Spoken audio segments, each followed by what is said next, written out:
Welcome to Storytime Haven. Today we delve into 25 ghost stories, compiled and edited by W. Bob Holland. This collection promises to chill and captivate with its array of eerie tales and spectral encounters. Each story offers a unique glimpse into the supernatural, designed to keep you on the edge of your seat. So, gather close as we embark on a journey through the shadows and whispers of these ghostly narratives. Chapter 1. The Black Cat, by Edgar Allan Poe. For the most wild, yet most homely narrative which I am about to pen, I neither expect nor solicit belief. Mad indeed would I be to expect it, in a case where my very senses reject their own evidence. Yet, mad am I not, and very surely do I not dream. But tomorrow I die, and today I would unburden my soul. My immediate purpose is to place before the world, plainly, succinctly, and without comment, a series of mere household events. In their consequences, these events have terrified, have tortured, have destroyed me, yet I will not attempt to expound them. To me they have presented little but horror, to many they will seem less terrible than barroques. Hereafter, perhaps, some intellect may be found which will reduce my phantasm to the commonplace, some intellect more calm, more logical, and far less excitable than my own, which will perceive in the circumstances I detail with awe nothing more than an ordinary succession of very natural causes and effects. From my infancy, I was noted for the docility and humanity of my disposition. My tenderness of heart was even so conspicuous as to make me the jest of my companions. I was especially fond of animals, and was indulged by my parents with a great variety of pets. With these I spent most of my time, and never was so happy as when feeding and caressing them. This peculiarity of character grew with my growth, and in my manhood I derived from it one of my principal sources of pleasure. To those who have cherished an affection for a faithful and sagacious dog, I need hardly be at the trouble of explaining the nature or the intensity of the gratification thus derivable. There is something in the unselfish and self-sacrificing love of a brute, which goes directly to the heart of him who has had frequent occasion to test the paltry friendship and gossamer fidelity of mere man. I married early, and was happy to find in my wife a disposition not uncongenial with my own. Observing my partiality for domestic pets, she lost no opportunity of procuring those of the most agreeable kind. We had birds, goldfish, a fine dog, rabbits, a small monkey, and a cat. This latter was a remarkably large and beautiful animal, entirely black, and sagacious to an astonishing degree. In speaking of his intelligence, my wife, who at heart was not a little tinctured with superstition, made frequent allusion to the ancient popular notion, which regarded all black cats as witches in disguise. Not that she was ever serious upon this point, and I mention the matter at all for no better reason than that it happens, just now, to be remembered. Pluto, this was the cat's name, was my favorite pet and playmate. I alone fed him, and he attended me wherever I went about the house. It was even with difficulty that I could prevent him from following me through the streets. Our friendship lasted in this manner for several years, during which my general temperament and character through the instrumentality of the fiend intemperance had, I blush to confess it, experienced a radical alteration for the worse. I grew, day by day, more moody, more irritable, more regardless of the feelings of others. I suffered myself to use intemperate language to my wife. At length I even offered her personal violence. My pets, of course, were made to feel the change in my disposition. I not only neglected them, but ill-used them. For Pluto, however, I still retained sufficient regard to restrain me from maltreating him, as I made no scruple of maltreating the rabbits, the monkey, or even the dog, when by accident or through affection they came in my way. But my disease grew upon me, for what disease is like alcohol, and at length even Pluto, who was now becoming old, and consequently somewhat peevish, even Pluto began to experience the effects of my ill temper. One night, returning home much intoxicated from one of my haunts about town, I fancied that the cat avoided my presence. I seized him, when, in his fright at my violence, he inflicted a slight wound upon my hand with his teeth. The fury of a demon instantly possessed me. I knew myself no longer. My original soul seemed at once to take its flight from my body, and a more than fiendish malevolence, gin-nurtured, thrilled every fibre of my frame. I took from my waistcoat pocket a penknife, opened it, grasped the poor beast by the throat, and deliberately cut one of its eyes from the socket. I blush, I burn, I shudder while I pen the damnable atrocity.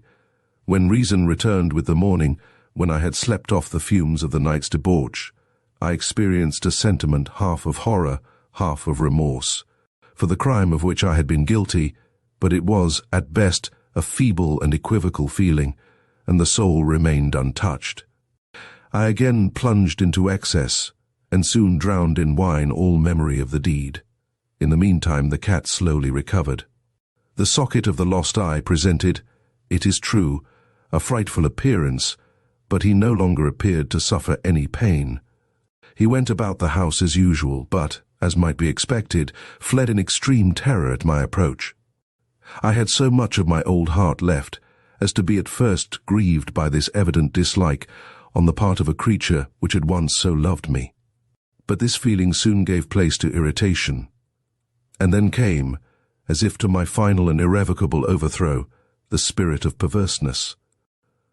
Of this spirit philosophy takes no account. Yet I am not more sure that my soul lives than I am that perverseness is one of the primitive impulses of the human heart, one of the indivisible primary faculties or sentiments, which give direction to the character of man, who has not, hundreds of times, found himself committing a vile or silly action, for no other reason than because he knows he should not. Have we not a perpetual inclination, in the teeth of our best judgment, to violate that which is law, merely because we understand it to be such? This spirit of perverseness, I say, came to my final overthrow.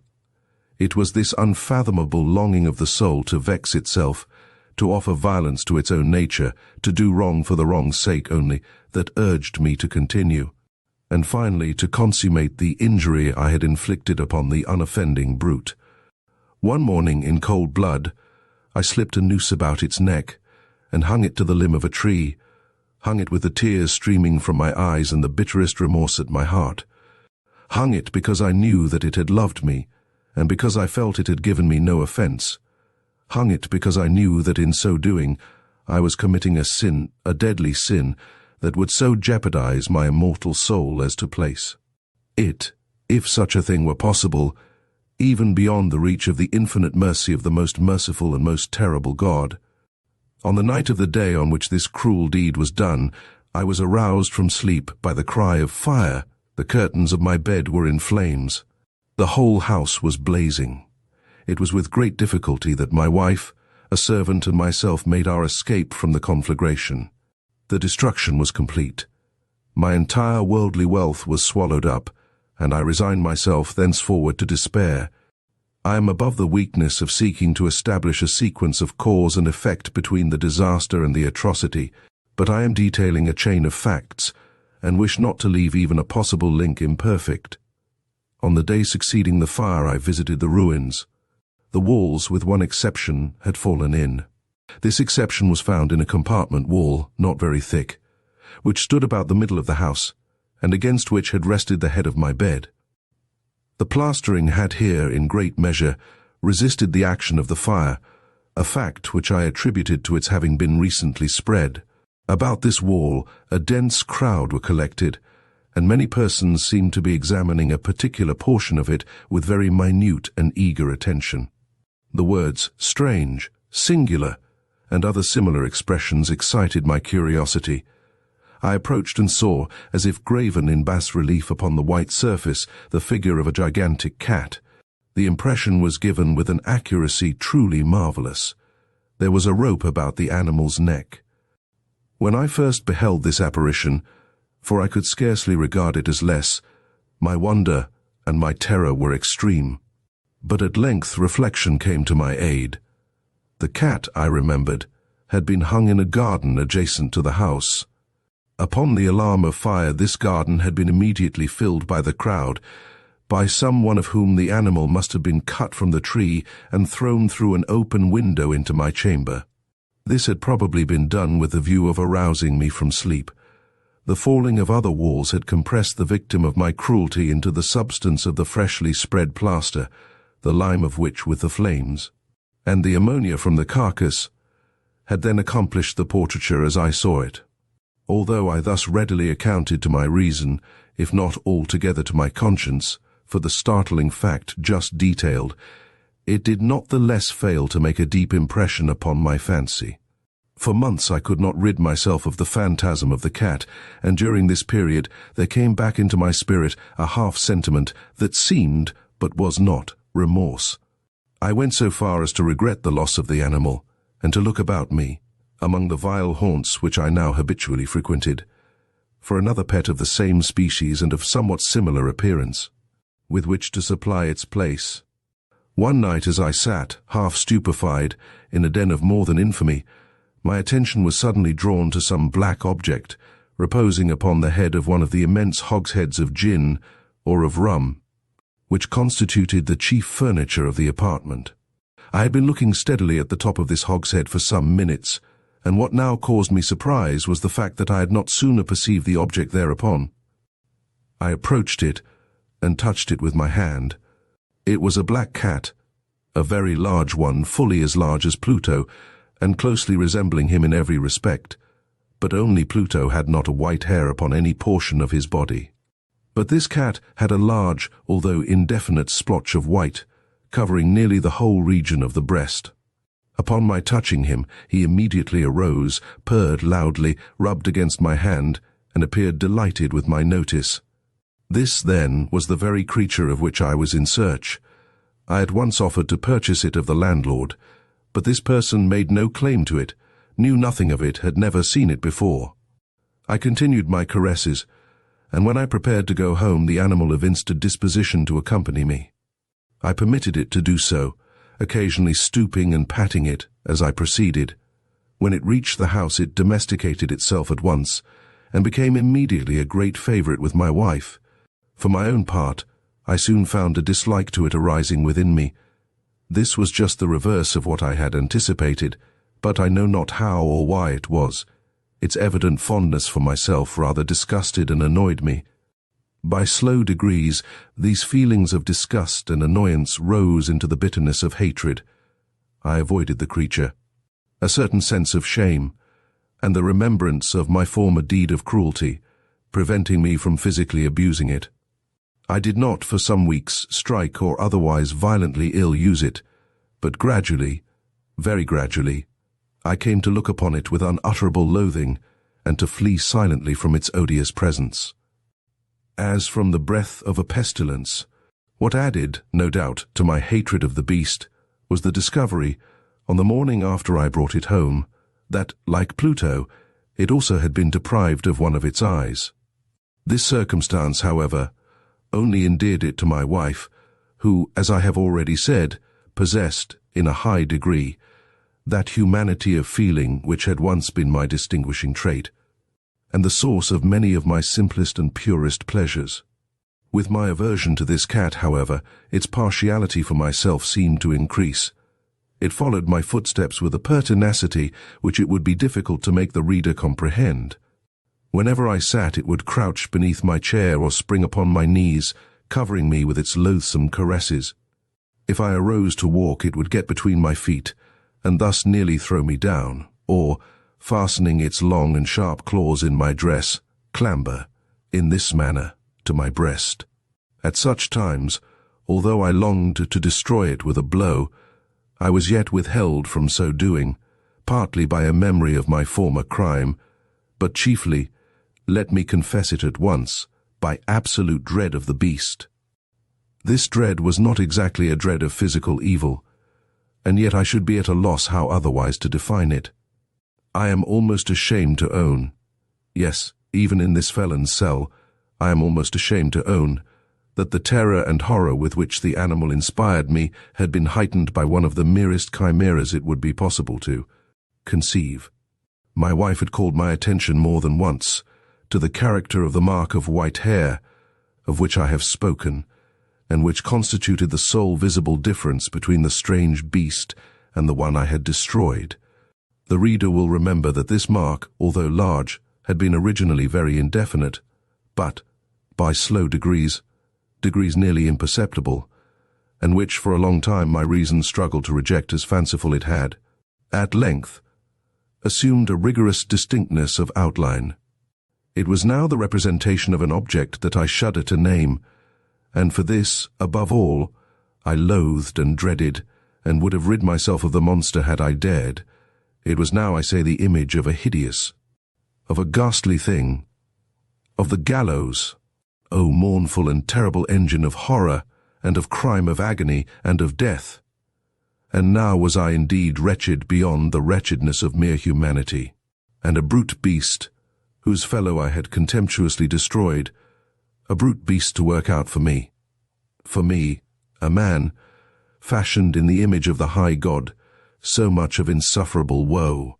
Alas, neither by day nor night knew I the blessing of rest any more. During the former the creature left me no moment alone, and in the latter I started hourly from dreams of unutterable fear.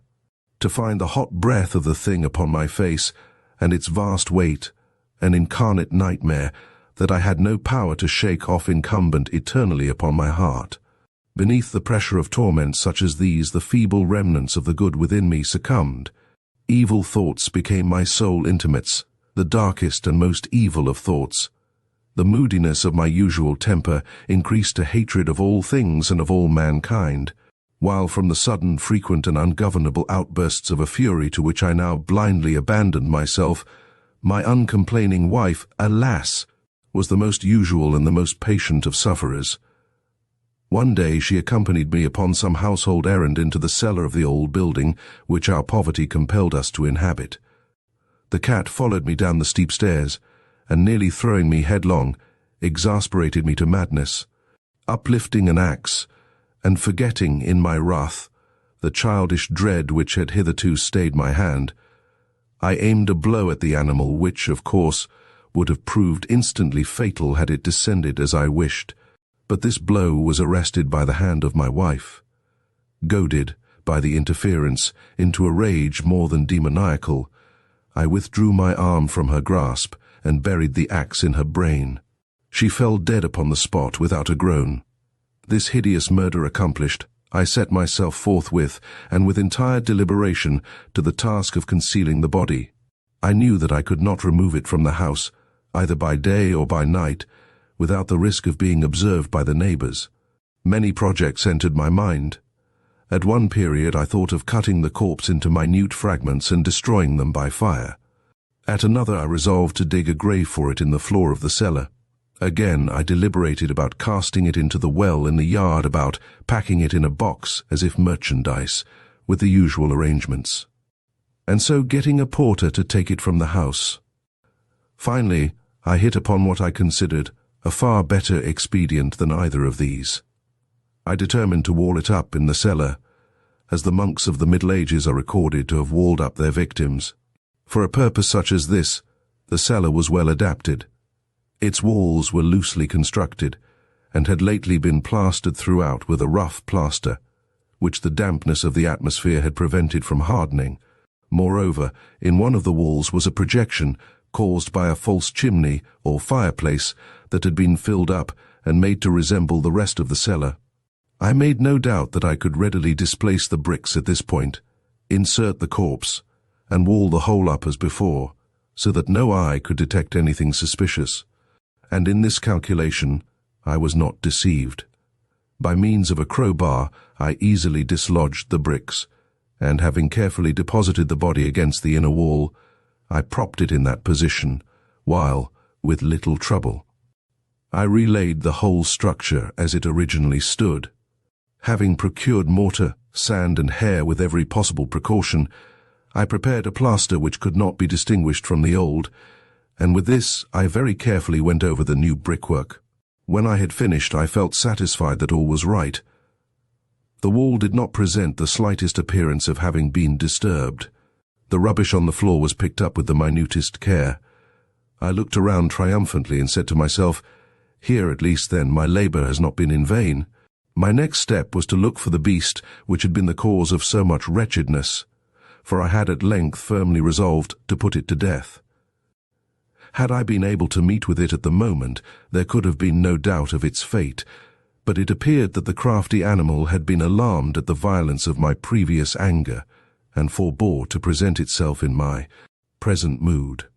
It is impossible to describe or to imagine the blissful sense of relief which the absence of the detested creature occasioned in my bosom. It did not make its appearance during the night, and thus, for one night at least since its introduction into the house, I soundly and tranquilly slept. I slept, even with the burden of murder upon my soul. The second and the third day passed, and still my tormentor came not. Once again I breathed as a free man. The monster, in terror, had fled the premises forever. I should behold it no more.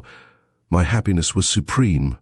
The guilt of my dark deed disturbed me but little. Some few inquiries had been made, but these had been readily answered. Even a search had been instituted, but of course nothing was to be discovered. I looked upon my future felicity as secured. Upon the fourth day of the assassination, a party of the police came very unexpectedly into the house and proceeded again to make a rigorous investigation of the premises. Secure, however, in the inscrutability of my place of concealment, I felt no embarrassment whatever. The officers bade me accompany them in their search. They left no nook or corner unexplored. At length, for the third or fourth time, they descended into the cellar. I quivered not in a muscle. My heart beat as calmly as that of one who slumbers in innocence. I walked the cellar from end to end. I folded my arms upon my bosom and roamed easily to and fro. The police were thoroughly satisfied and prepared to depart. The glee at my heart was too strong to be restrained. I burned to say but one word by way of triumph, and to render doubly sure their assurance of my guiltlessness. "Gentlemen," I said at last, as the party ascended the steps, "I delight to have allayed your suspicions. I wish you all health and a little more courtesy. By the by, gentlemen, this is a very well-constructed house." In the rabid desire to say something easily, I scarcely knew what I uttered at all. I may say an excellently well-constructed house. These walls— are you going, gentlemen? These walls are solidly put together, and here, through the mere frenzy of bravado, I rapped heavily with a cane which I held in my hand, upon that very portion of the brickwork behind which stood the corpse of the wife of my bosom. But may God shield and deliver me from the fangs of the arch-fiend. No sooner had the reverberation of my blows sunk into silence than I was answered by a voice from within the tomb, by a cry, at first muffled and broken, like the sobbing of a child, and then quickly swelling into one long, loud and continuous scream, utterly anomalous and inhuman. A howl, wailing shriek, half of horror and half of triumph, such as might have arisen only out of hell, conjointly from the throats of the damned in their agony and of the demons that exult in the damnation. Of my own thoughts it is folly to speak. Swooning, I staggered to the opposite wall. For an instant the party upon the stairs remained motionless through extremity of terror and of awe. In the next, a dozen stout arms were toiling at the wall. It fell bodily. The corpse, already getting decayed and clotted with gore, stood erect before the eyes of the spectators. Upon its head, with red, extended mouth and solitary eye of fire, sat the hideous beast whose craft had seduced me into murder, and whose informing voice had consigned me to the hangman. I had walled the monster up within the tomb. Chapter 2. The Flayed Hand, by Guy de Maupassant. One evening about 8 months ago I met with some college comrades at the lodgings of our friend Louis R. We drank punch and smoked, talked of literature and art, and made jokes like any other company of young men. Suddenly the door flew open, and one who had been my friend since boyhood burst in like a hurricane. "Guess where I come from," he cried. "I bet on the Mobile," responded one. "No," said another, "you are too gay. You come from borrowing money, from burying a rich uncle, or from pawning your watch." "You are getting sober," cried a third, "and as you scented the punch in Louis's room, you came up here to get drunk again." "You are all wrong," he replied. "I come from P in Normandy, where I have spent 8 days, and whence I have brought one of my friends, a great criminal, whom I ask permission to present to you." With these words he drew from his pocket a long black hand, from which the skin had been stripped. It had been severed at the wrist, its dry and shriveled shape, and the narrow yellowed nails still clinging to the fingers, made it frightful to look upon. The muscles, which showed that its first owner had been possessed of great strength, were bound in place by a strip of parchment-like skin. "Just fancy," said my friend. "The other day they sold the effects of an old sorcerer, recently deceased, well known in all the country. Every Saturday night he used to go to witch gatherings on a broomstick. He practiced the white magic and the black, gave blue milk to the cows, and made them wear tails like that of the companion of St. Anthony. The old scoundrel always had a deep affection for this hand, which, he said, was that of a celebrated criminal, executed in 1736 for having thrown his lawful wife head first into a well for, which I do not blame him, and then hanging in the belfry the priest who had married him. After this double exploit he went away, and during his subsequent career, which was brief but exciting, he robbed 12 travellers, smoked a score of monks in their monastery, and made a seraglio of a convent." "But what are you going to do with this horror?" we cried. Parbleu, I will make it the handle to my doorbell and frighten my creditors." "My friend," said Henry Smith, a big phlegmatic Englishman, "I believe that this hand is only a kind of Indian meat, preserved by a new process. I advise you to make bouillon of it."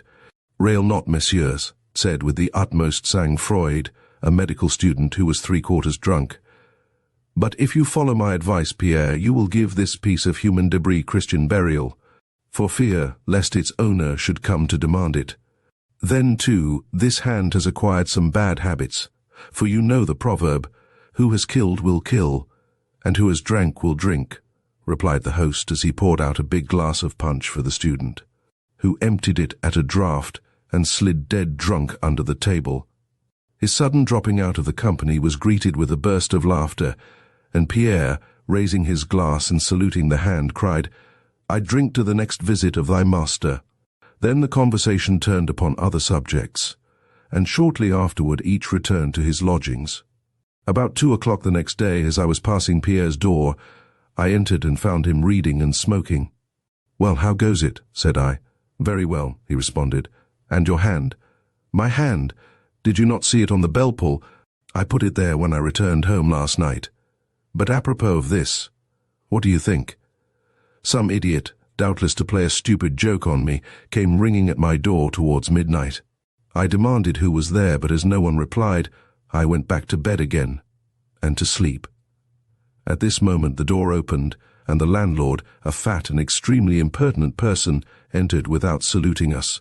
"Sir," said he, "I pray you to take away immediately that carrion which you have hung to your bell-pull. Unless you do this, I shall be compelled to ask you to leave." "Sir," responded Pierre with much gravity, "you insult a hand which does not merit it. Know you that it belonged to a man of high breeding?" The landlord turned on his heel and made his exit without speaking. Pierre followed him, detached the hand and affixed it to the bell cord hanging in his alcove. "That is better," he said. "This hand, like the brother all must die of the Trappists, will give my thoughts a serious turn every night before I sleep." At the end of an hour, I left him and returned to my own apartment. I slept badly the following night, was nervous and agitated, and several times awoke with a start. Once I imagined, even, that a man had broken into my room, and I sprang up and searched the closets and under the bed. Towards 6 o'clock in the morning I was commencing to doze at last, when a loud knocking at my door made me jump from my couch.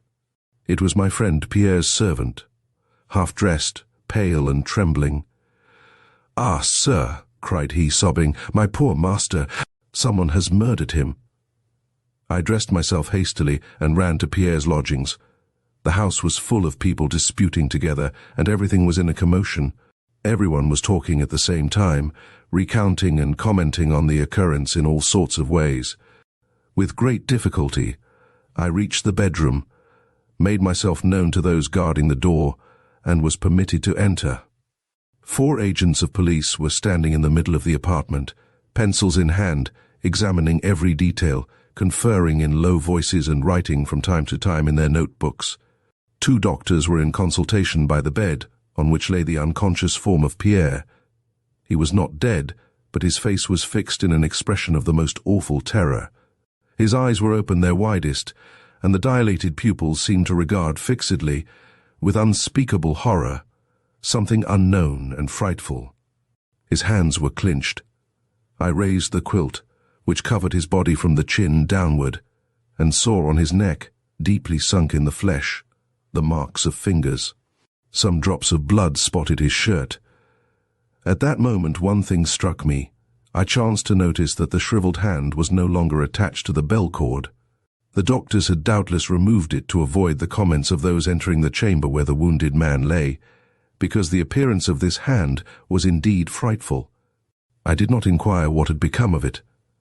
I now clipped from a newspaper of the next day the story of the crime with all the details that the police were able to procure. A frightful attempt was made yesterday on the life of young M. Pierre B., student, who belongs to one of the best families in Normandy. He returned home about 10 o'clock in the evening and excused his valet, Bouvard, from further attendance upon him, saying that he felt fatigued and was going to bed. Towards midnight, Bouvard was suddenly awakened by the furious ringing of his master's bell. He was afraid, and lighted a lamp, and waited. The bell was silent about a minute, then rang again with such vehemence that the domestic, mad with fright, flew from his room to awaken the concierge, who ran to summon the police. And at the end of about 15 minutes, 2 policemen forced open the door.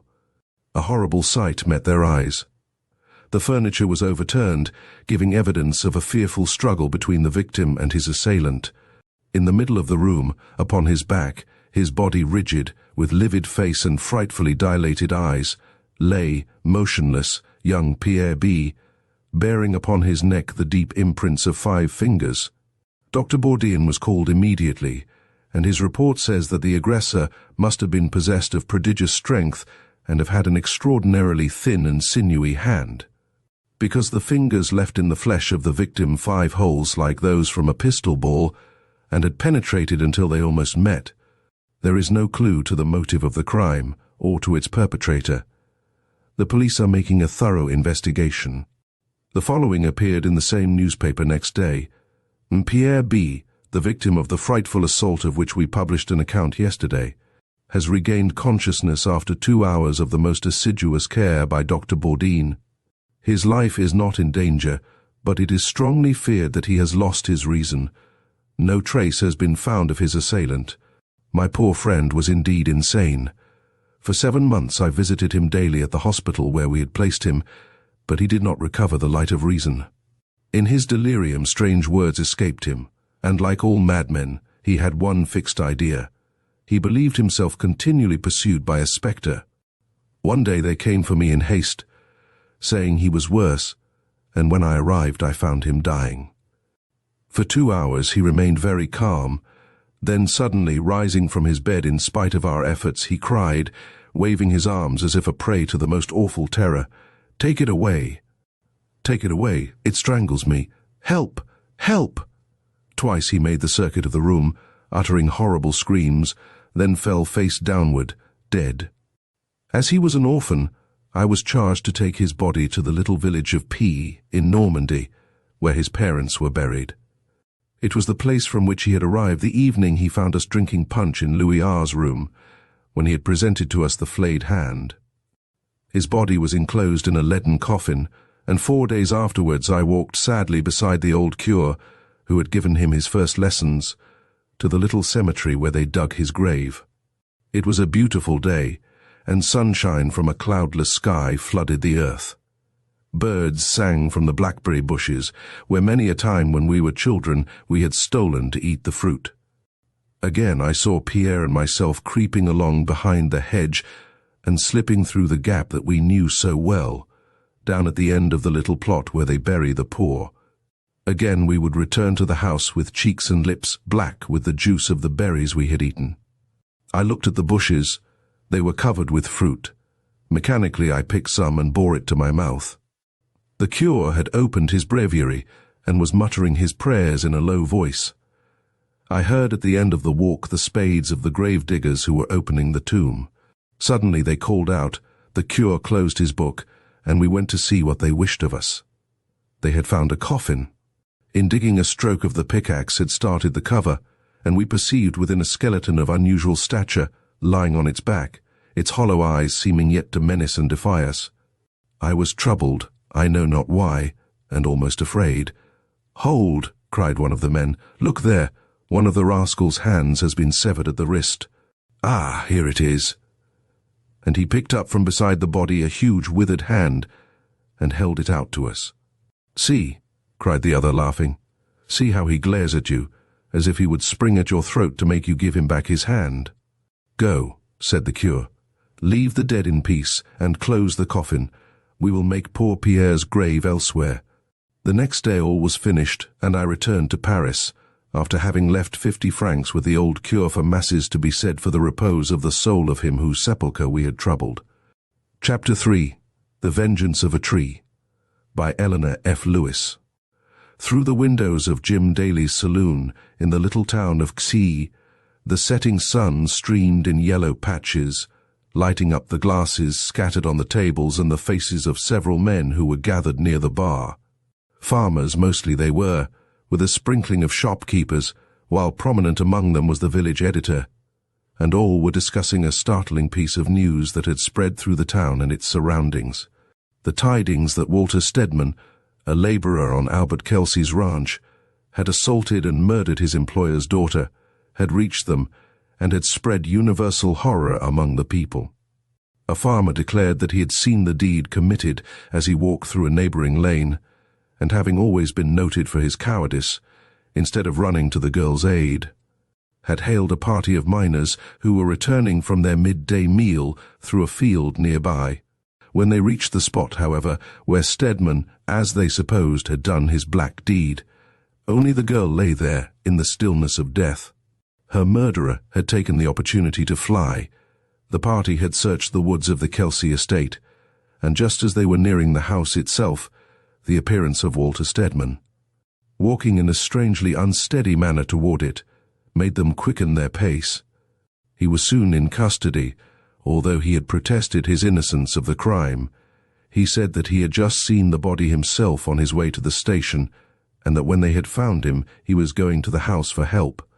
But they had laughed at his story and had flung him into the tiny, stifling calaboose of the town. What were their proofs? Walter Stedman, a young fellow of about 26, had come from the city to their quiet town just when times were at their hardest, in search of work. The most of the men living in the town were honest fellows, doing their work faithfully when they could get it, and when they had socially asked Stedman to have a drink with them, he had refused in rather a scornful manner. "That infernal city chap," he was called, and their hate and envy increased in strength when Albert Kelsey had employed him in preference to any of themselves. As time went on, the story of Stedman's admiration for Margaret Kelsey had gone afloat, with the added information that his employer's daughter had repulsed him, saying that she would not marry a common laborer. So Stedman, when this news reached his employer's ears, was discharged, and this, then, was his revenge. For them, these proofs were sufficient to pronounce him guilty. Yet that afternoon, as Stedman, crouched on the floor of the calaboose, grew hopeless in the knowledge that no one would believe his story, and that his undeserved punishment would be swift and sure, a tramp, boarding a freight car several miles from the town, sped away from the spot where his crime had been committed, and knew that forever its shadow would follow him. From the tiny window of his prison, Walter Stedman could see the red glow of the heavens that betokened the setting of the sun. So the red sun of his life was soon to set, a life that had been innocent of all crime, and that now was to be ended for a deed that he had never committed. Most prominent of all the visions that swept through his mind was that of Margaret Kelsey, lying as he had first found her, fresh from the hands of her murderer. But there was another of a more tender nature. How long he and Margaret had tried to keep their secret, until Walter could be promoted to a higher position, so that he could ask for her hand with no fear of the father's antagonism. Then came the remembrance of an afternoon meeting between the two in the woods of the Kelsey estate, how, just as they were parting, Walter had heard footsteps near them, and glancing sharply around, saw an evil, scowling, murderous face peering through the brush.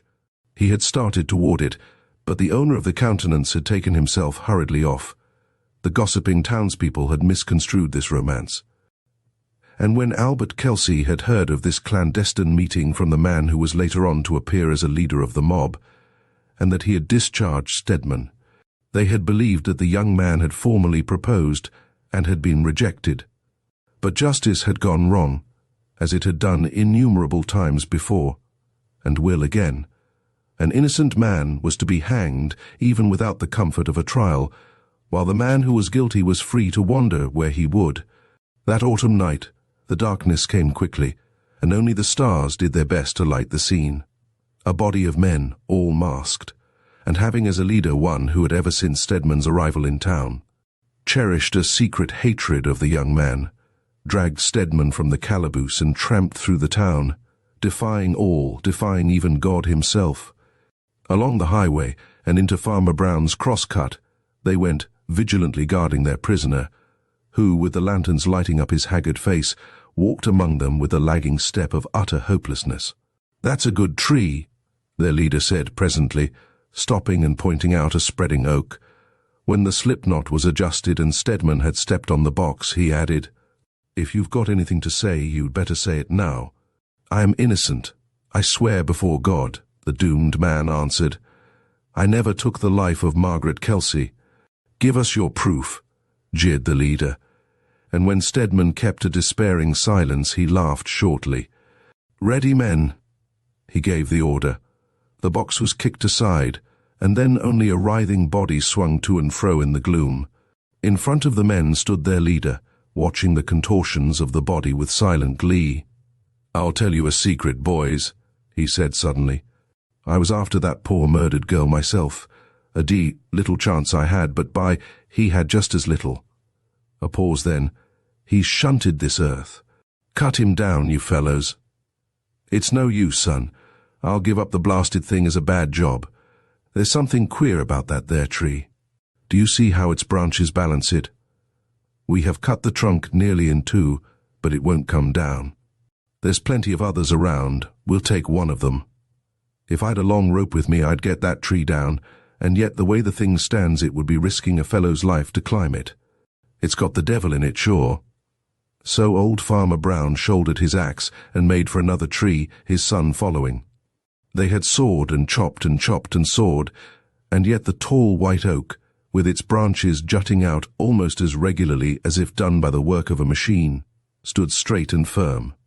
Farmer Brown, well known for his weak, cowardly spirit, who, in beholding the murder of Albert Kelsey's daughter, had in his fright mistaken the criminal, now in his superstition let the oak stand, because its well-balanced position saved it from falling when other trees would have been down.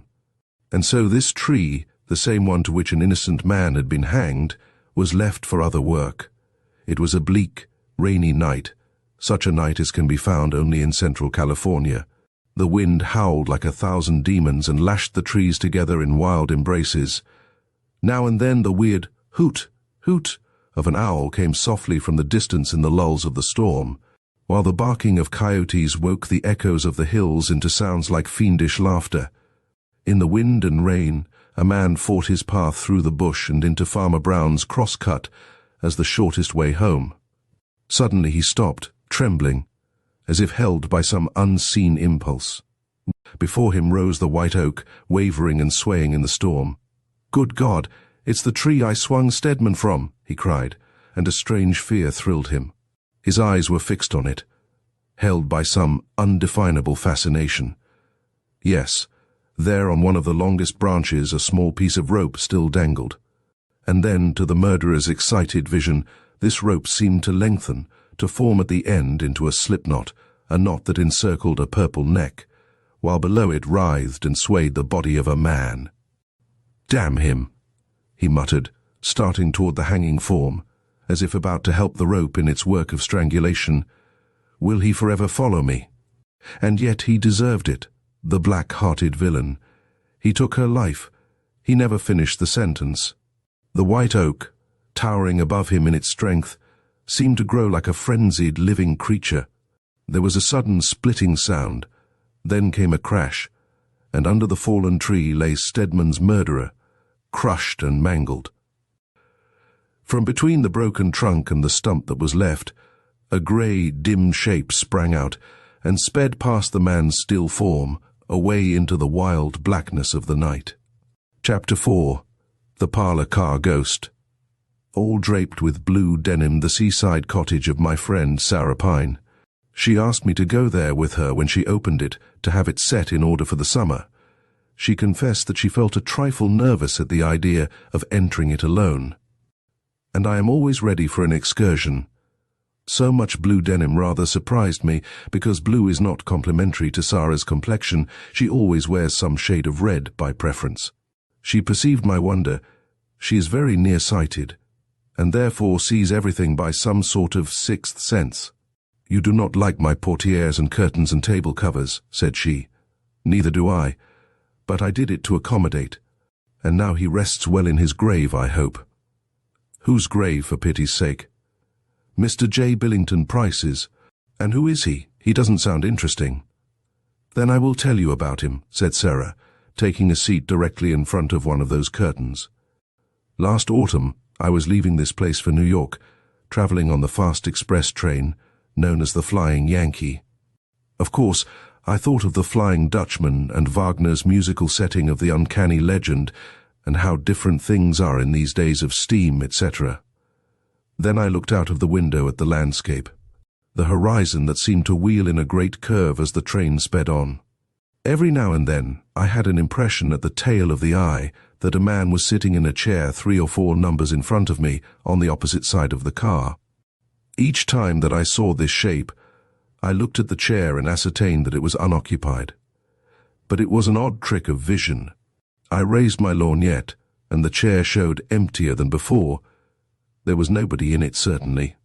But the more I knew that it was vacant, the more plainly I saw the man, always with the corner of my eye. It made me nervous. When passengers entered the car, I dreaded lest they might take that seat. What would happen if they should? A bag was put in the chair that made me uncomfortable. The bag was removed at the next station. Then a baby was placed in the seat. It began to laugh as though someone had gently tickled it. There was something odd about that chair. 13 was its number. When I looked away from it, the impression was strong upon me that some person sitting there was watching me. Really, it would not do to humor such fancies. So I touched the electric button, asked the porter to bring me a table, and taking from my bag a pack of cards, proceeded to divert myself with a game of patience. I was puzzling where to put a 7 of spades. "Where can it go?" I murmured to myself. A voice behind me prompted, "Play the 4 of diamonds on the 5, and you can do it." I started. The only occupants of the car besides me were a bridal couple, a mother with 3 little children, and a typical preacher of one of the straightest sects. Who had spoken? "Play up the 4, madam," repeated this voice. I looked fearfully over my shoulder. At first I saw a bluish cloud, like cigar smoke, but inodorous. Then the vision cleared, and I saw a young man whom I knew by a subtle intuition to be the occupant, seen and not seen, of chair number 13. Evidently he was a traveling salesman, and a ghost. Of course, a drummer's ghost sounds ridiculous, they're so extremely alive. Or else you would expect a dead drummer to be particularly dead and not walk. This was a most commonplace-looking ghost, cordial, pushing, businesslike. At the same time, his face had an expression of utter despair and horror, which made him still more preposterous. Of course, it is not nice to let a stranger speak to one, even on so impersonal a topic as a 4 of diamonds. But a ghost? There can't be any rule of etiquette about talking with a ghost. My dear, it was dreadful. That forward creature showed me how to play all the cards, and then begged me to lay them out again, in order that he might give me some clever points. I was too much amazed and disturbed to speak. I could only place the cards at his suggestion. This I did so as not to appear to be listening to the empty air and be supposed to be a crazy woman. Presently the ghost spoke again and told me his story. "Madam," he said, "I have been riding back and forth on this car ever since February 22, 189. 7 months and 11 days. All this time I have not exchanged a word with anyone. For a drummer, that is pretty hard, you may believe. You know the story of the Flying Dutchman. Well, that is very nearly my case.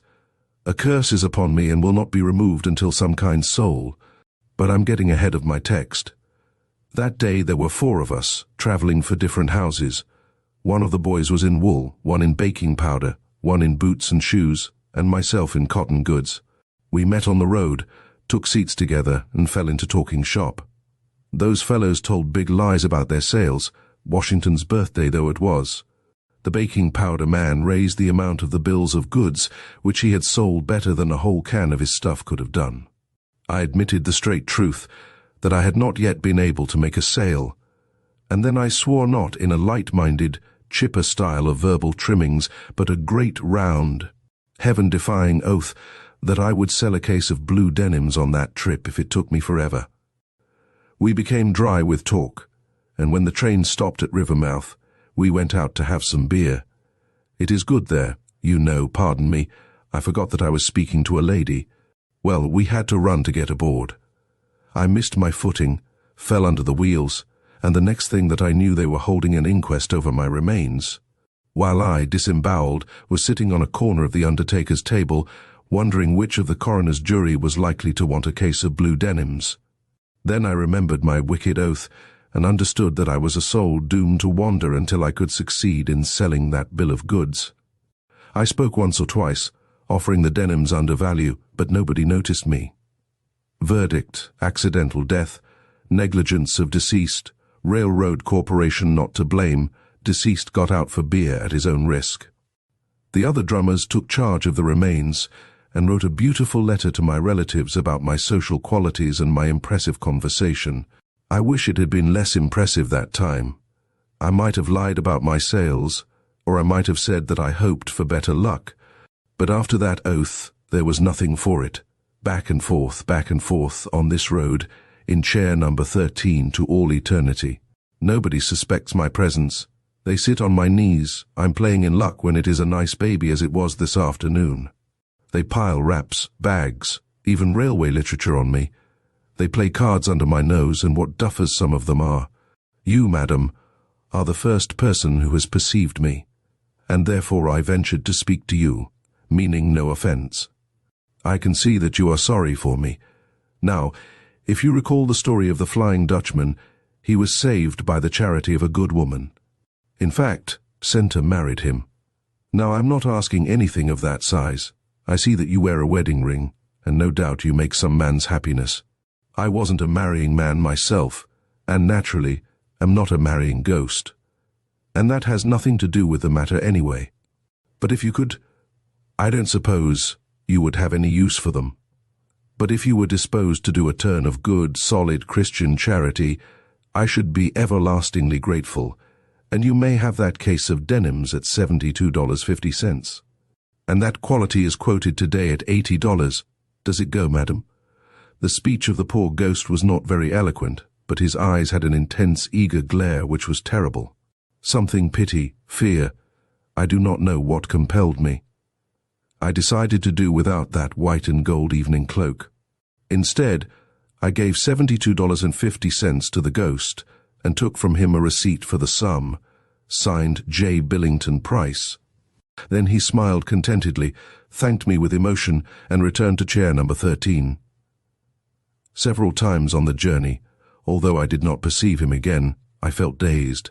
When the train arrived at New York, and I, with the other passengers, dismounted, it seemed to me that a strong hand passed under my elbow, steadying me down the steps. As I walked the length of the station, my bag, not heavy at any time, appeared to become weightless. I believe that the Parlor-Car ghost walked beside me, carrying the bag, whose handle still remained in my other hand. Indeed, Once or twice I thought I felt the touch of cold fingers against mine. Since then I have no reason to suppose that the poor ghost is not at rest. I hope he is. But I never expected nor wished for the blue denims. The next day, however, a dray belonging to a great wholesale house backed up to our door and delivered a case of denims with a receipted bill for the same. What was I to do? I could not go about selling blue denims. I could not give them away without exciting comment. So I furnished the cottage with them, and you know the effect on my complexion.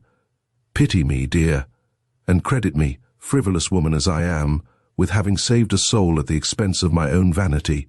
My story is told. What do you think about it? Chapter 5. Ghost of Buckstown Inn, by Arnold M. Anderson. Several travel-worn drummers sat in the lobby exchanging yarns. It was Rodney Green's turn, and he looked wise and began his tale. I don't claim by any means that the belief in ghosts is a general thing in Arkansas, but I do say that I had an experience out there a few years ago.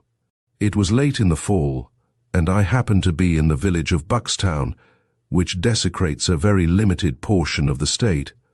The town is about as small and dirty a place as ever I saw, and the Buckstown Inn is not much above the general character of the place. The region is inhabited by natives who still cling to all sorts of foolish superstitions. The inn, in the antebellum days, was kept by one who was said to be the meanest and most crabbed of mortals. The old demon was as miserly as he was mean, and all his narrow life he hoarded his filthy lucre with fiendish greed. Report had it also that he had even murdered his patrons in their beds for their money. What the facts actually were I don't know, but even to this day the old inn is held in suspicion. A lingering effect of former horrors still clouds its memory. The present proprietor, Bunk Watson, his real name is Bunker, I believe is an altogether different sort of chap, a southern type, in fact one of those shiftless, heedless, happy-go-lucky mortals who love strong whiskey and who chews an enormous quid of black tobacco and smokes a corncob pipe at the same time. When the former keeper shuffled off, his property fell to a distant relative, the present keeper, who, with his family, immediately moved in from a neighboring hamlet and took possession. It was well known that the old proprietor had accumulated considerable wealth during his sojourn among the living, but all efforts to discover any treasure upon the premises had failed, and now the idea of ever finding it was practically given up. As far as Bunk was concerned, the matter troubled him little. He had a hard-working wife who ran things the best she could under the circumstances and saw that his meals were forthcoming at their respective intervals. What more could he wish? Why should he care if there was a treasure buried upon his place? Indeed, it would have been a sore puzzle for him to know what to do with a fortune unless perhaps his wife came to his aid. Among the stories that hovered in the history of the Buckstown Inn was one which involved a ghost. In the room where the former keeper had died, peculiar noises were heard at unearthly hours, sighing, moaning, and in fact, all the other indications which point to the existence of ghosts were said to be present. On account of this, the chamber had long since been abandoned. I listened with keen interest to the wonderful tales about the haunted room, and then suddenly resolved to investigate, to sleep in that chamber that very night, and see for myself all that was to be seen. I told Buck of my purpose. He shook his head, shrugged his shoulders, but instead of warning me and offering a flood of protests, as I expected, he merely took his pipe from his mouth, let fly a quart or so of yellowish juice from between a pair of brown-stained lips, and opening one corner of his wide mouth, lazily called out, "Jane." His wife appeared, and he intimated that I should settle the matter with the old woman. The prospect of a fee persuaded the wife, and off she went to arrange for my bed in that ill-fated room. At 9 o'clock that evening, I bid the family good night, took my candle, ascended the rickety stairs and entered the chamber of horrors. The atmosphere was heavy and had a peculiar odor that was not at all pleasing. However, I latched the door and was soon in bed. Having propped myself up with pillows, I was prepared to await the coming of the ghost. Overhead, the dusty rafters, which once had experienced the sensation of being whitewashed, but which were now a dirty yellowish color, were hung with a fantastic array of cobwebs. The flickering light of the candle reflected upon the walls, and against the ceiling a pyramid of grotesque shapes, and with this effect being continually disturbed by the swaying cobwebs. The whole caused the room to appear rather ghostly after all, and especially so to an imaginative mind. I waited and waited for hours, it seemed, but still no ghost. Perhaps it was afraid of my candle light, so I blew it out. No sooner had I done this and settled back in bed again than a white hand appeared through the door, then a whole figure. At last the ghost had come. A white and sheeted ghost. It had come right through the door, although it was locked, and now it advanced toward the bed. Raising its long white arm, it pointed a bony finger at me, and then commanded, "Come with me." Thereupon, it turned to the door, while instantly I jumped out of bed to follow. Some unseen power compelled me to obey. The door flew open, and the ghost led me down the stairs, through long halls into the cellar, through mysterious underground corridors, upstairs again, in and out rooms, which I never dreamed were to be found in that old rambling inn. Finally, through a small door in the rear, we left the house.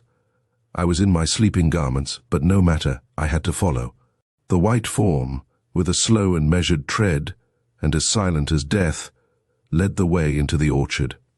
There, under a tree at the farther end, it pointed to the ground, and in the same ghostly tones before used said, "Here you will find a great treasure buried." The ghost then disappeared, and I saw it no more. I stood dazed and trembling. Upon recovering my wits, I started to dig, but the chill of the night air and the scantiness of my night robes made such labor impracticable.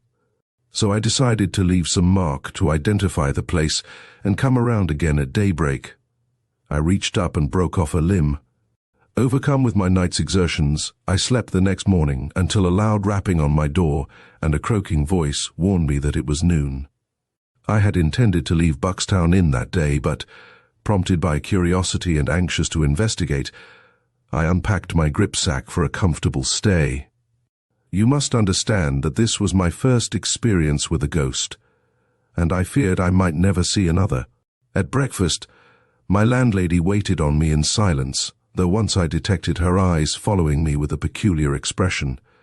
She wanted to ask me how I enjoyed the night, but I would not gratify her by volunteering a word. My host was more outspoken. "Reckon you didn't get much sleep," said he with a queer smile. "Did you hear anything?" I asked. "Well, I did, yes," he said with a drawl, "but you didn't disturb me any. I knew you'd have trouble when you went in that room to sleep."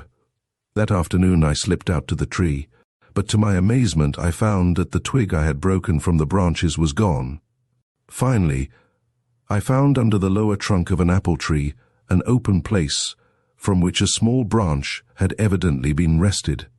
But on looking further, I discovered that every apple tree in the orchard had been similarly disfigured. "More mysterious than ever," I said, "but tonight shall decide." That night I pleaded weariness, which no one seemed inclined to question, and sought my couch earlier. "Going to try it again?" asked my host.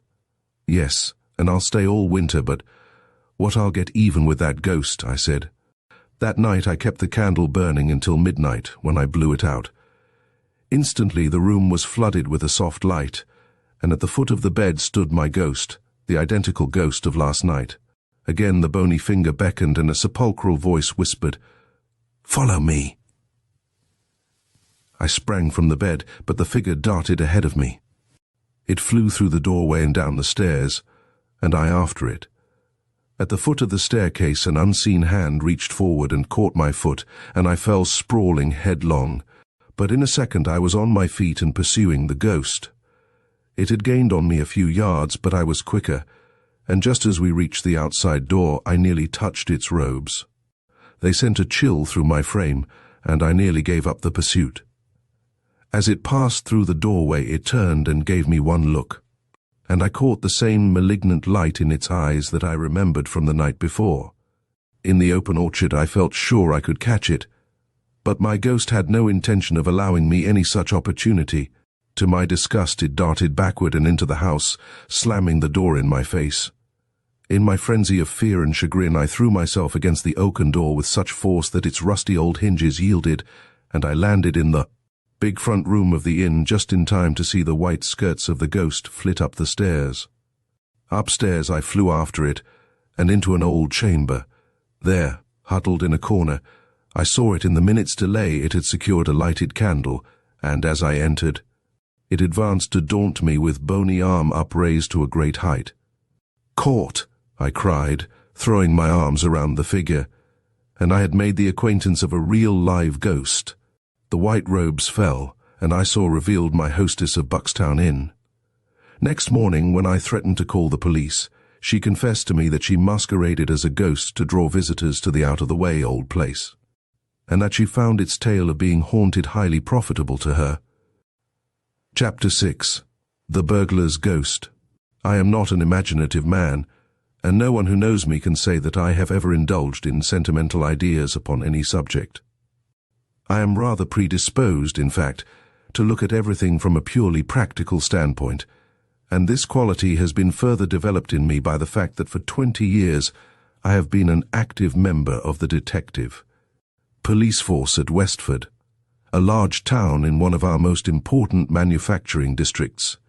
A policeman, as most people will readily believe, has to deal with so much practical life that he has small opportunity for developing other than practical qualities, and he's more apt to believe in tangible things than in ideas of a somewhat superstitious nature. However, I was once under the firm conviction that I had been largely helped up the ladder of life by the ghost of a once well-known burglar. I have told the story to many, and have heard it commented upon in various fashions. Whether the comments were satirical or practical, it made no difference to me. I had a firm faith at that time in the truth of my tale. 18 years ago, I was a plainclothes officer at Westford. I was then 23 years of age, and very anxious about two matters. First and foremost, I desired promotion. Second, I wished to be married. Of course, I was more eager about the second than the first, because my sweetheart, Alice Moore, was one of the prettiest and cleverest girls in the town. But I put promotion first for the simple reason that with me promotion must come before marriage. Knowing this, I was always on the lookout for a chance of distinguishing myself, and I paid such attention to my duties that my superiors began to notice me, and foretold a successful career for me in the future. One evening in the last week of September 1873, I was sitting in my lodgings wondering what I could do to earn the promotion which I so earnestly wished for. Things were quiet just then in Westford, and I am afraid I half wished that something dreadful might occur if I only could have a share in it. I was pursuing this train of thought when I suddenly heard a voice say, "Good evening, officer." I turned sharply around. It was almost dusk and my lamp was not lighted.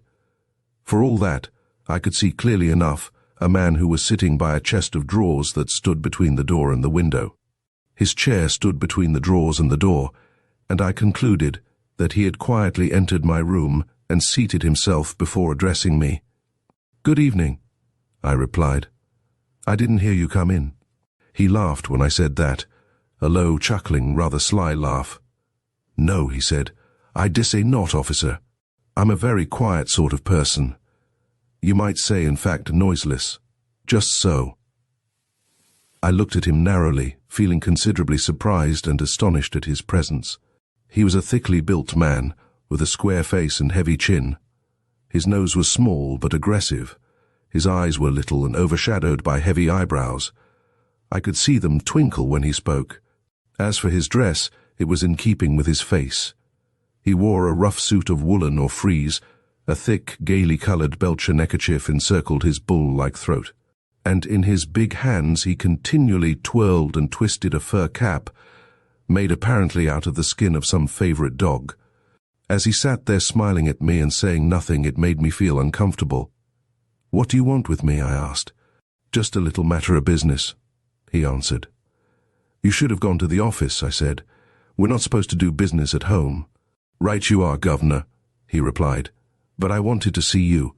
It's you that's got to do my job. If I'd have seen the superintendent, he might have put somebody else onto it. That wouldn't have suited me. You see, officer, you're young and Nat Raleigh eager-like for promotion." "Eh? "What is it you want?" I inquired again. "Ain't you eager to be promoted?" he reiterated. "Ain't you now, officer?" I saw no reason why I should conceal the fact, even from this strange visitor. I admitted that I was eager for promotion. "Ah," he said, with a satisfied smile, "I'm glad of that. It'll make you all the keener. Now, officer, you listen to me. I'm a-going to put you onto a nice little job." "Ah, I dessay you'll be a sergeant before long, you will. You'll be complimented and praised for your clever conduct in this 'ere affair. Mark my words if you ain't." "Out with it," I said, fancying I saw through the man's meaning. "You're going to split on some of your pals, I suppose, and you'll want a reward." He shook his head. "A reward," he said, "wouldn't be no use to me at all, no, not if it was £1,000. No, it ain't nothing to do with reward. But now, officer, did you ever hear of Light-Toed Jim?" Light-Toed Jim? I should have been a poor detective if I had not. Why, the man known under that sobriquet was one of the cleverest burglars and thieves in England, and had enjoyed such a famous career that his name was a household word. At that moment there was an additional interest attached to him.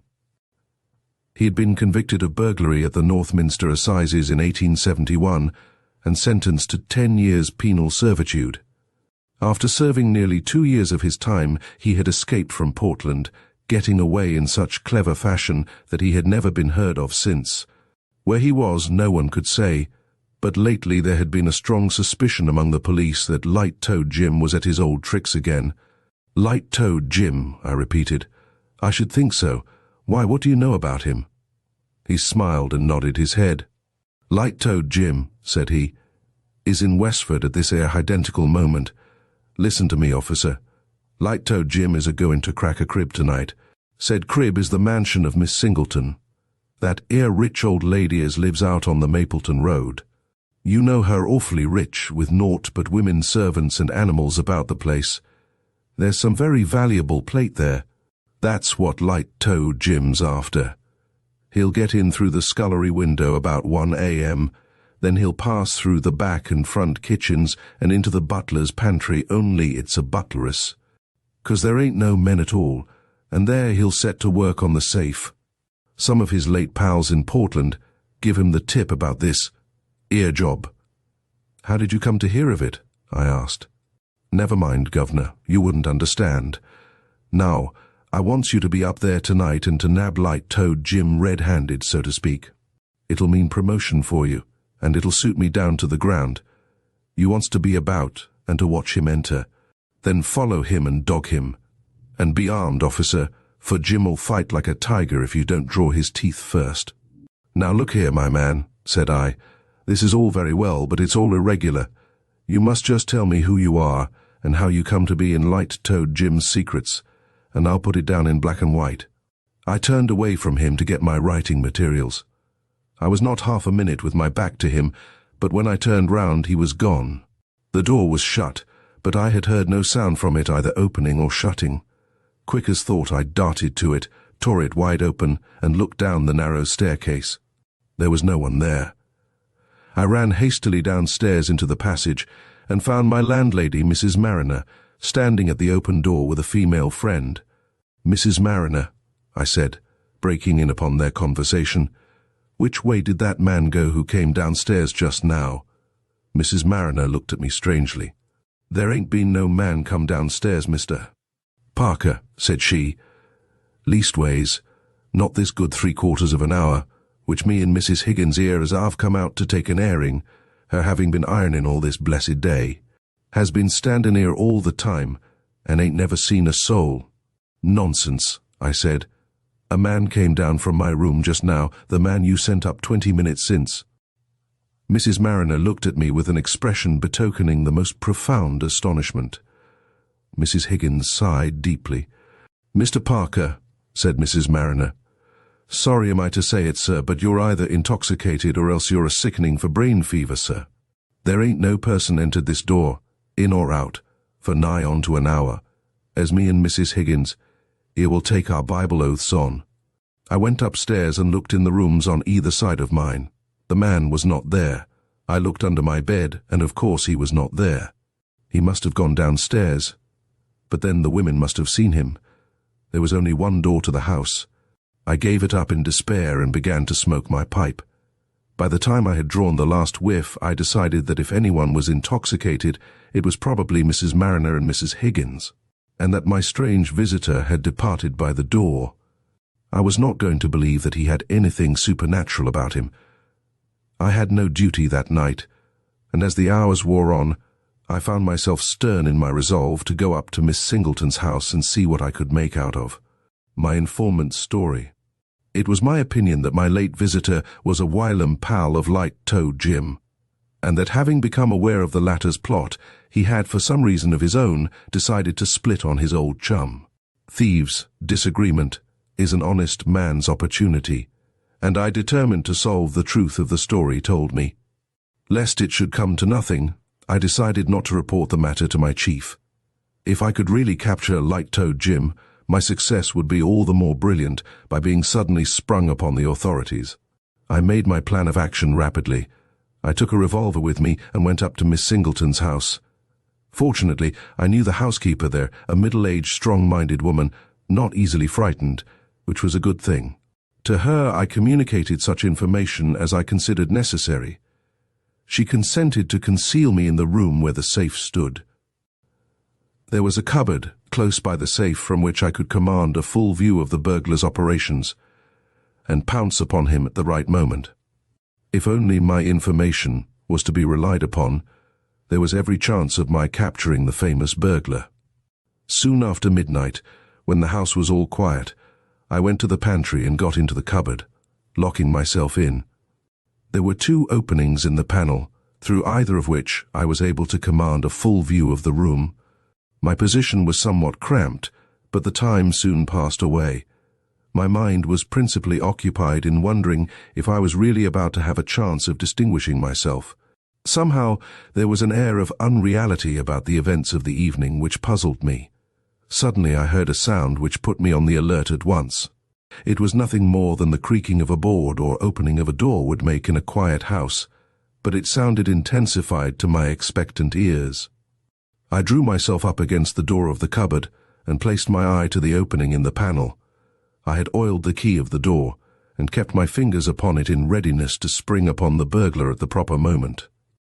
After what seemed some time, I saw the gleam of light through the keyhole of the door opening into the pantry. Then it opened, and a man carrying a small lantern came gently into the room. At first I could see nothing of his face, but when my eyes grew accustomed to the hazy light, I saw that I had been rightly informed, and that the burglar was indeed no other than the famous Light-Toed Jim. As I stood there watching him, I could not help admiring the cool fashion in which he went to work. He went over to the window and examined it. He tried the door of the cupboard in which I stood concealed.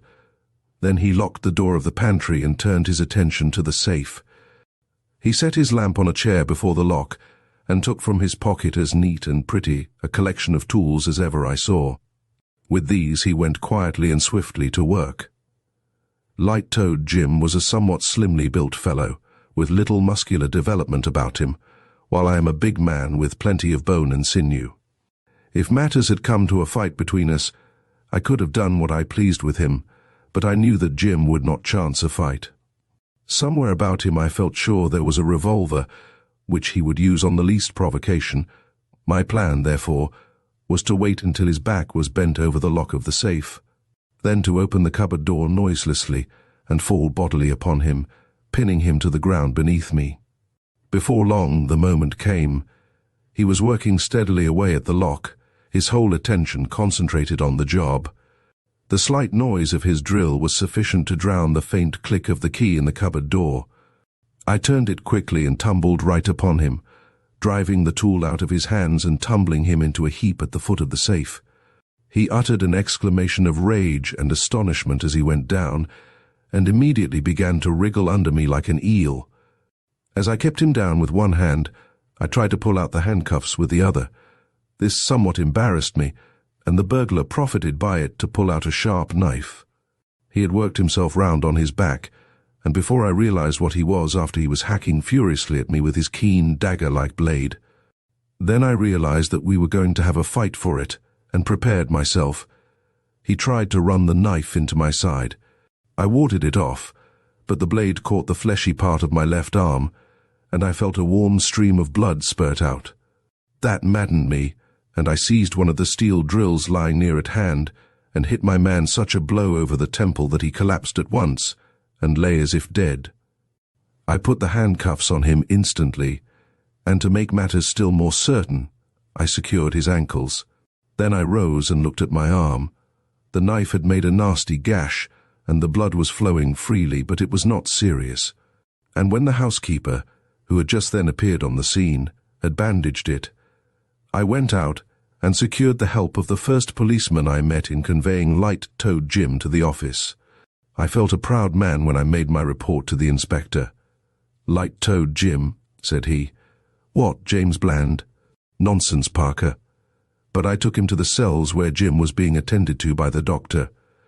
"You're right, Parker," he said. "That's the man. Well, this will be a fine thing for you." After a time, feeling a little exhausted, I went home to try and get some sleep. The surgeon had attended to my arm and told me it was but a superficial wound. It felt sore enough in spite of that. I had no sooner reached my lodgings than I saw sitting in my easy chair the strange man who had called upon me earlier in the evening. He rose to his feet when I entered. I stared at him in utter astonishment. "Well, Governor," said he, "I see you've done it. You've got him square and fair, I reckon?" "Yes," I said. "Ah," he said with a sigh of complete satisfaction. "Then I'm satisfied. Yes, I don't know as how there's aught more I could say. I reckon as how Light-Toed Jim and me is quits. I was determined to find out who this man was this time." "Sit down," I said. "There's a question or two I must ask you. Just let me get my coat off and I'll talk to you." I took my coat off and went over to the bed to lay it down. "Now then," I began, and looked around at him. I said no more, being literally struck dumb. The man was gone. I began to feel uncomfortable. I ran hastily downstairs, only to find the outer door locked and bolted, as I had left it a few minutes before. I went back, utterly nonplussed. For an hour I pondered the matter over, but could neither make head nor tail of it. When I went down to the office next morning, I was informed that the burglar wanted to see me. I went to his cell, where he was lying in bed with his head bandaged. I'd hit him pretty hard, as it turned out, and it was probable he would have to lie on the sick list for some days. "Well, Governor," said he, "you'd the best of me last night. You hit me rather hard that time." "I was sorry to have to do it, my man," I answered. "You would have stabbed me if you could." "Yes," he said, "I should. But I say, Governor, come a bit closer. I want to ask you a question. How did you know I was on that little job last night? For, s'help me, there wasn't a soul knew a breath about it but myself. I hadn't no pals, never talked to anybody about it, never thought aloud about it, as I knows on. How came you to spot it, Governor?" There was no one else in the cell with us, and I thought I might find out something about my mysterious visitor of the night before. "It was a pal of yours who gave me the information," I said. "Can't be, Governor. No use telling me that. I ain't got no pals, leastways not in this job." "Did you ever know a man like this?" I described my visitor. As I proceeded, Light-Toed Jim's face assumed an expression of real terror. Whatever color there was in it faded away. I never saw a man look more thoroughly frightened. "Yes, yes," he said eagerly. "In course I know who it is. Why, it's Barksea Bill, as I palled with at one time. And what did he say, Governor? That he owed me a grudge? That we was quits at last?" "Right you are, 'cause he did owe me a grudge. I treated Bill very shabby indeed, and he swore solemn he'd have his revenge. Onny, Governor, what you see wasn't Barksea Bill at all, but his ghost, 'cause Barksea Bill's been dead and buried this 3 year. I was naturally very much exercised in my mind over this weird development of the affair, and I used to think about it long after Light-Toed Jim had once more retired to the seclusion of Portland. While he was in charge at Westford, I tried more than once to worm some more information out of him about the defunct Barksea Bill, but with no success. He would say no more than that Bill was dead and buried this 3 year, and with that I had to be content. Gradually I came to have a firm belief that I had indeed been visited by Barksy Bill's ghost, and I often told the story to brother officers, and sometimes got well laughed at. That, however, mattered little to me. I felt sure that any man who had gone through the same experience would have had the same beliefs. Of course I got my promotion and was soon afterward married. Things went well with me, and I was lifted from one step to another. In my secret mind I was always sure I owed my first rise to the burglar's ghost, and I should have continued to think so, but for an incident which occurred just 5 years after my capture of Light-Toed Jim. I had occasion to travel to Sheffield from Westford, and had to change trains at Leeds. The carriage I stepped into was occupied by a solitary individual who turned his face to me as I sat down. Though dressed in more respectable fashion, I immediately recognized the man who had visited me so mysteriously at my lodgings. My first feeling was one of fear, and I dare say my face showed it, for the man laughed. "Hallo, governor," said he. "I see you knew me as soon as you come in. You owes a deal to me, governor, now, don't you, eh?" "Look here, my man," I said. "I've been taking you for a ghost these 5 years past. Now just tell me how you got in and out of my room that night, will you?" He laughed long and loud at that. "A ghost," said he. "Well, if that ain't a good on, why, easy enough, governor. I was a lodging for a day or two in the same house. It's easy enough, when you know how, to open a door very quiet, and to slip out too. But I followed you sharp, and looked for you. Aye, governor, but you looked down, and I had gone up. You should have come up to the attics, and there you'd have found me. So you took me for a ghost. Well, I'm blowed." I told him what Light-Toed Jim had said in the cell. "Aye," said he, "I dessay, governor. You see, 'twas this way. It weren't Jim's fault as I wasn't dead. He tried to murder me, governor. He did, and left me a-lying for dead. So I says to myself when I comes round that I'd pay him out sooner or later. But after that I quit the profession. Jim's nasty conduct having made me sick of it. So I went in for honest work at my old trade, which was draining and pipe repairing. I was on a job of that sort in Westford, near Miss Singleton's house, when I see Light-Toed Jim. I had a idea what he was up to, having heard of the plate, and I watches him 1 or 2 nights, and gets a notion how he was going to work the job. Then, of course, you being an officer and close at hand, I splits on him, and that's all. But you had got the time and details correct." "Why, of course, governor. I was an old hand served many years at Portland, I have, and I knew just how Jim would work it, after seeing his preliminary observations. But a ghost? Ha ha ha! Why, governor, you must have been a very green young officer in them days." Perhaps I was. At any rate, I learned a lesson from the ci devant Barksy Bill, namely, that in searching a house it is always advisable to look up as well as down. Chapter 7. A Phantom Toe. I am not a superstitious man, far from it, but despite all my efforts to the contrary, I could not help thinking, directly I had taken a survey of my chamber, that I should never quit it without going through a strange adventure. There was something in its immense size, heaviness, and gloom that seemed to annihilate at one blow all my resolute skepticism as regards supernatural visitations. It appeared to me totally impossible to go into that room and disbelieve in ghosts. The fact is, I had incautiously partaken at supper of that favorite Dutch dish, sauerkraut, and I suppose it had disagreed with me and put strange fancies into my head. Be this as it may, I only know that after parting with my friend for the night, I gradually worked myself up into such a state of fidgetiness that at last I wasn't sure whether I hadn't become a ghost myself. Supposing, ruminated I, supposing the landlord himself should be a practical robber and should have taken the lock and bolt from off this door for the purpose of entering here in the dead of the night, abstracting all my property, and perhaps murdering me. I thought the dog had a very cutthroat air about him. Now, I had never had any such idea until that moment, for my host was a fat, all Dutchman, a fat, stupid-looking fellow, who I don't believe had sense enough to understand what a robbery or murder meant, but somehow or other, whenever we have anything really to annoy us, and it certainly was not pleasant to go to bed in a strange place without being able to fasten one's door, we are sure to aggravate it by myriads of chimeras of our own brain. So, on the present occasion, in the midst of 1,000 disagreeable reveries, some of the most wild absurdity, I jumped very gloomily into bed.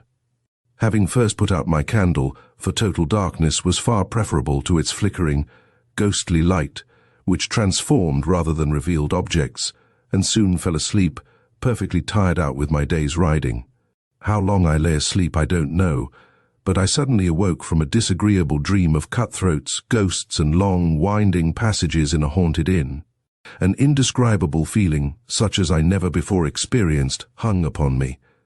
It seemed as if every nerve in my body had 100 spirits tickling it, and this was accompanied by so great a heat that, inwardly cursing mine host's sauerkraut, and wondering how the Dutchman could endure such poison, I was forced to sit up in bed to cool myself. The whole of the room was profoundly dark, excepting at one place, where the moonlight, falling through a crevice in the shutters, threw a straight line of about an inch or so thick upon the floor clear, sharp and intensely brilliant against the darkness. I leave you to conceive my horror when, upon looking at this said line of light, I saw there a naked human toe, nothing more. For the first instant, I thought the vision must be some effect of moonlight, then that I was only half awake and could not see distinctly. So I rubbed my eyes 2 or 3 times and looked again. Still there was the accursed thing plain, distinct, immovable, marble-like in its fixedness and rigidity, but in everything else horribly human. I am not an easily frightened man.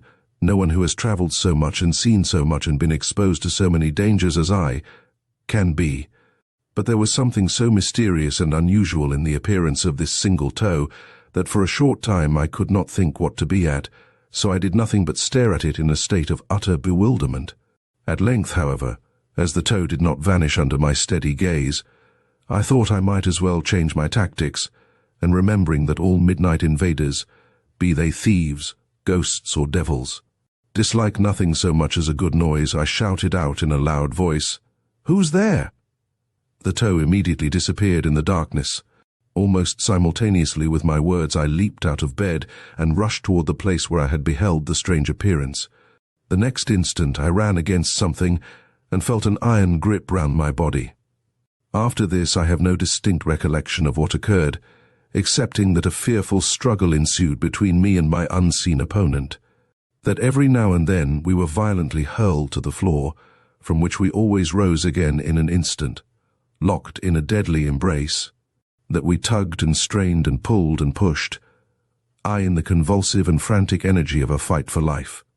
He, for by this time I had discovered that the intruder was a human being, actuated by some passion of which I was ignorant, that we whirled round and round, cheek to cheek and arm to arm in fierce contest until the room appeared to whiz round with us, and that at least a dozen people, my fellow traveller among them, roused, I suppose, by our repeated falls, came pouring into the room with lights, and showed me struggling with a man having nothing on but a shirt, whose long tangled hair and wild unsettled eyes told me he was insane. And then, for the first time, I became aware that I had received in the conflict several gashes from a knife, which my opponent still held in his hand. To conclude my story in a few words, for I dare say all of you by this time are getting very tired, it turned out that my midnight visitor was a madman who was being conveyed to a lunatic asylum at The Hague, and that he and his keeper had been obliged to stop at Delft on their way. The poor fellow had contrived during the night to escape from his keeper, who had carelessly forgotten to lock the door of his chamber, and with that irresistible desire to shed blood peculiar to many insane people, had possessed himself of a pocket-knife belonging to the man who had charge of him, entered my room, which was most likely the only one in the house unfastened, and was probably meditating the fatal stroke when I saw his toe in the moonlight, the rest of his body being hidden in the shade. After this terrible freak of his he was watched with much greater strictness, but I ought to observe, as some excuse for the keeper's negligence, that this was the first act of violence he had ever attempted. Chapter 8. Mrs. Davenport's Ghost, by Frederick F. Schrader. Dear readers, do you agree with Hamlet? Do you believe that there is more between heaven and earth than we dream of in our philosophy? Does it seem possible to you that Eliphas Levi conjured up the shade of Apollonius of Tyana, the prophet of the Magi, in a London hotel, and that the great sage, William Crookes, drank his tea at breakfast several days a week, for months in succession, in the society of the materialized spirit of a young lady, attired in white linen, with a feather turban on her head? Do not laugh. Panic would seize you in the presence even of a turbaned spirit, and the grotesque spectacle would but intensify your terror.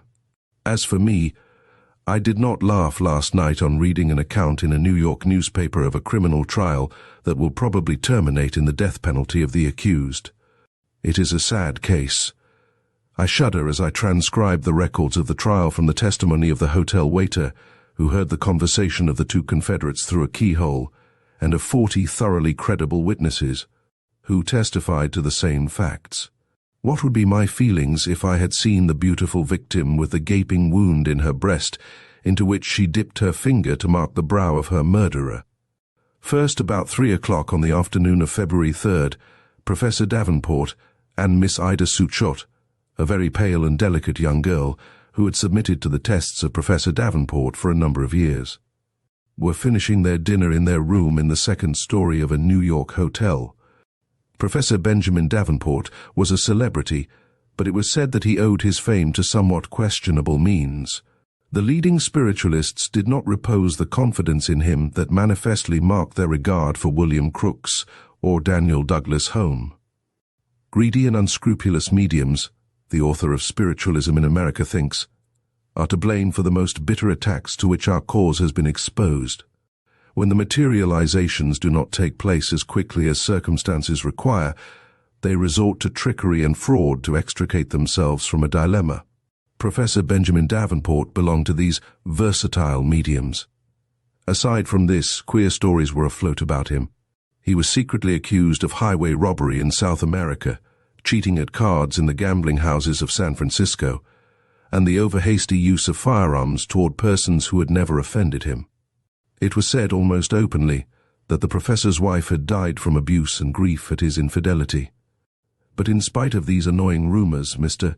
Davenport, by virtue of his skill as a fraud and fakir, continued to exercise a great deal of influence upon certain plain and simple-minded folks, whom it was impossible to convince that they had not touched the materialized spirits of their brothers, mothers, or sisters through the agency of his wonderful power.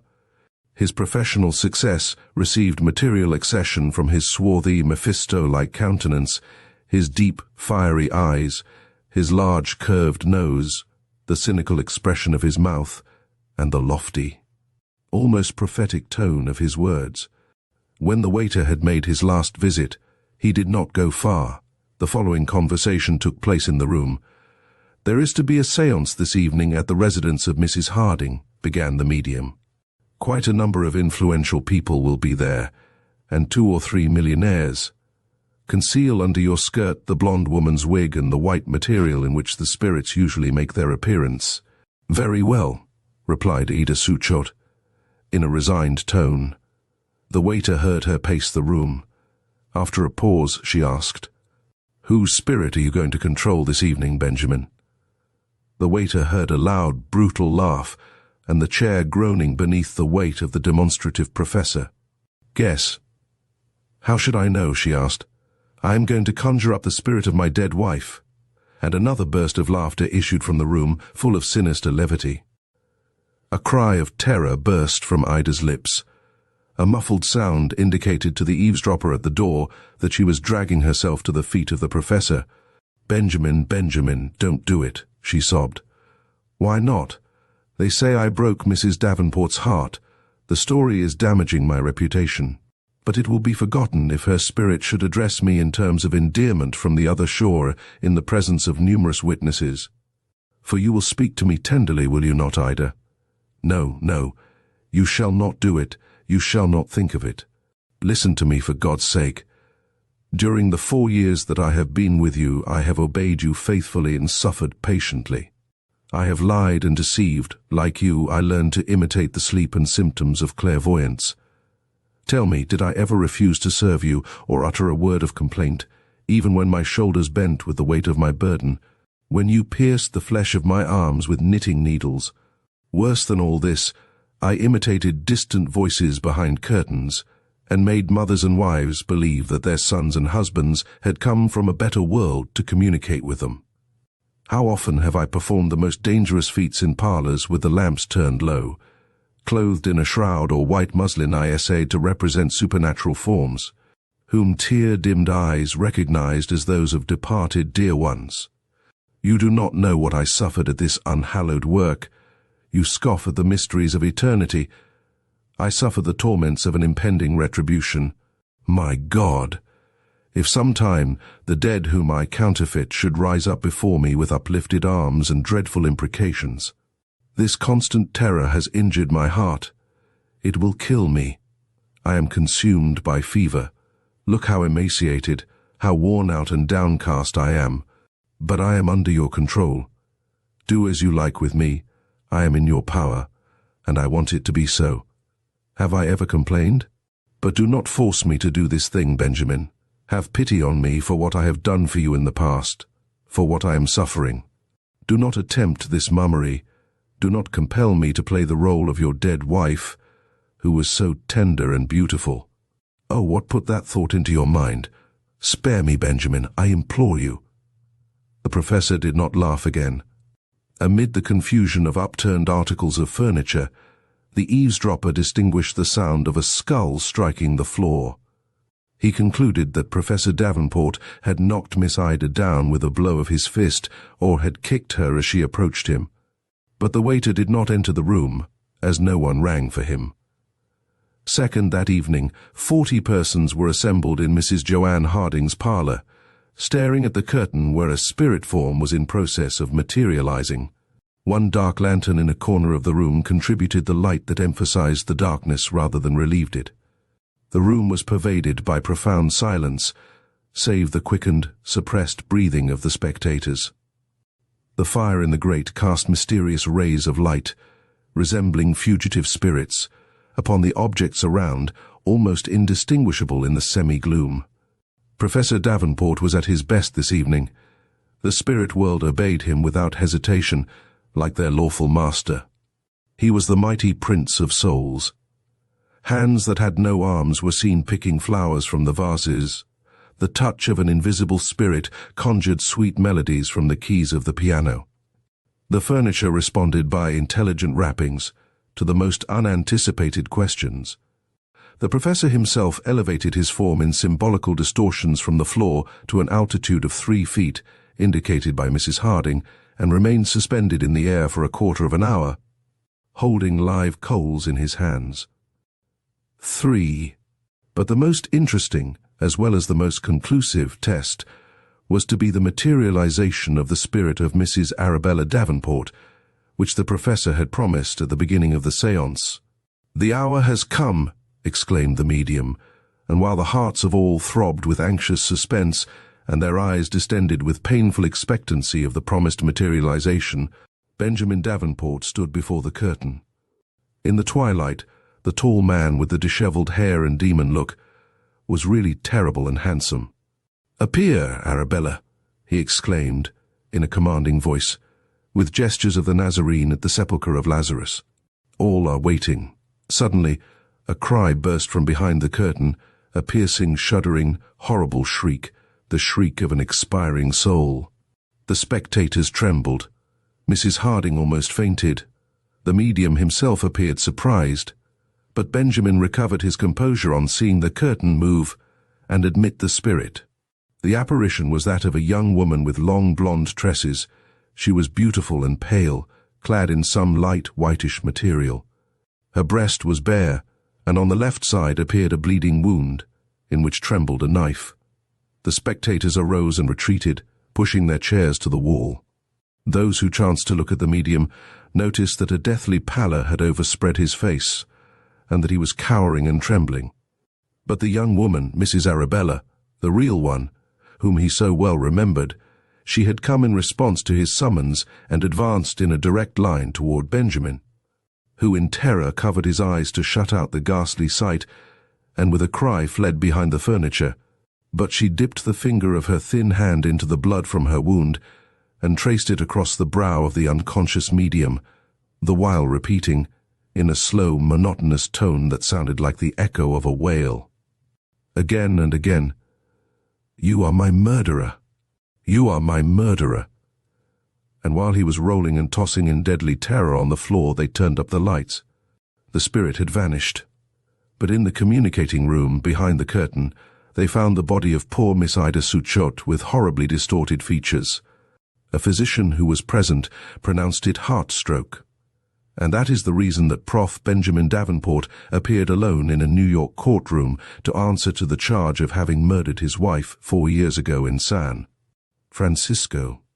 Chapter 9. The Phantom Woman. He took an all-possessing, burning fancy to her from the first.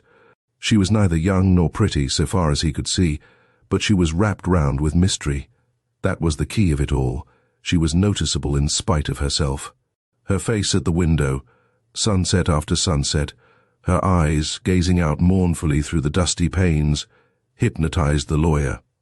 He saw her through the twilight night after night, and he grew at length to wait through the days in a feverish waiting for dusk, and that one look at an unknown woman. She was always at the same window on the ground floor, sitting doing nothing. She looked beyond, so the infatuated solicitor fancied at him. Once he even thought that he detected the ghost of a friendly smile on her lips. Their eyes always met with a mute desire to make acquaintance. This romance went on for a couple of months. Gilbert Dent assured himself that nothing in this life can possibly remain stationary, and he cudgelled his brain for a respectable manner of introducing himself to his idol. He had hardly arrived at this point when he received a shock. There came an evening when she was not at the window. Next morning he walked down Wood Lane on his way to the office. He always went by train, but he felt a strong disinclination to go through another day without a sight of her. His heart began to beat like a schoolgirl's as he drew near the house. If she should be at the window, he was almost disposed to take his courage in his hand and call on her, and yes, even tell her in a quick burst that she had mysteriously become all the world to him. He could see nothing ridiculous in this course. The possibility of her being married or having family ties of any sort had simply never occurred to him. However, she was not at the window. What was more, there was a sinister silence, a sort of breathlessness about the whole place. It was a very hot morning in late August. He looked a long time, but no face came, and no movement stirred the house. He went his way, walking like a man who has been heavily knocked on the brow and sees stars still. That afternoon he left the office early, and in less than an hour stood at the gate again. The window was blank. He pushed the gate back, it hung on one hinge, and walked up the drive to the door. There were 5 steps leading up to it. At the foot he wheeled aside sharply to the window. He had a sick dread of looking through the small panes, why he could not have told. When at last he found courage to look, he saw that there was a small round table set just under the window, a work table to all appearance. One of those things with lots of little compartments all round, and a lid in the middle which shut over a well-like cavity for holding pieces of needlework. He remembered that his mother had one 30 years before. Round the edge of the table was gripped a small, delicate hand. Gilbert Dent's eyes ran from this bloodless hand and slim wrist to a shoulder under a coarse stuff bodice, to a rather wasted throat, which was bare and flung back. So this was the end before the beginning. He saw her. She was dead, twisted on the floor with a ghastly face turned up toward the ceiling, and stiff fingers caught in desperation round the work table. He stumbled away along the path and into the lane. For a long time he could not realize the horror of this thing. The influence of the decayed house hung over him. Nothing seemed real. It was quite dark when he moved away from the gate and went in the direction of the nearest police station. That she was dead. This woman, whose very name he did not know, although she influenced him so powerfully, he was certain one look at the face would have told anyone that. That she was murdered he more than suspected. He had seen no blood about, there had been no mark on the long bare throat, and yet the word rushed in his ears, murder. Later on he went back with a police officer. They broke into the house and entered the room. It was in utter darkness, of course, by now. Dent, his fingers trembling, struck a match. It flared round the walls and lighted them for a moment before he let it fall on the dusty floor. The policeman began to light his lantern and turned it stolidly on the window. He had no reason for delay. He was eager to get to the bottom of the business. His professional zeal was whetted. This promised to be a mystery with a spice in it. He turned the light full on the window. He gave a strange, choked cry, half of rage, half of apprehension. Then he went up to Gilbert Dent, who stood in the middle of the room with his hands before his eyes, and took his shoulder and shook it none too gently. "There ain't nobody," he said. Dent looked wildly at the window. The recess was empty except for the work table. The woman was gone. They searched the house. They minutely inspected the garden. Everything was normal. Everything told the same mournful tale of desertion, of death, of long empty years. But they found no woman, nor trace of one. "This house," said the policeman, looking suspiciously into the lawyer's face, "has been empty for longer than I can remember. Nobody'll live in it. They do say something about foul play a good many years ago. I don't know about that. All I do know is that the landlord can't get it off his hands." It was doubtful if Gilbert Dent heard one word of what the man was saying. He was too stunned to do anything but creep home. When he was allowed to go and let himself stealthily into his own house with a latchkey, he was afraid even of himself. He did not go to bed that night. As for the mystery of the woman, the matter was allowed to drop. It ended officially. There was a shrug and a grin at the police station.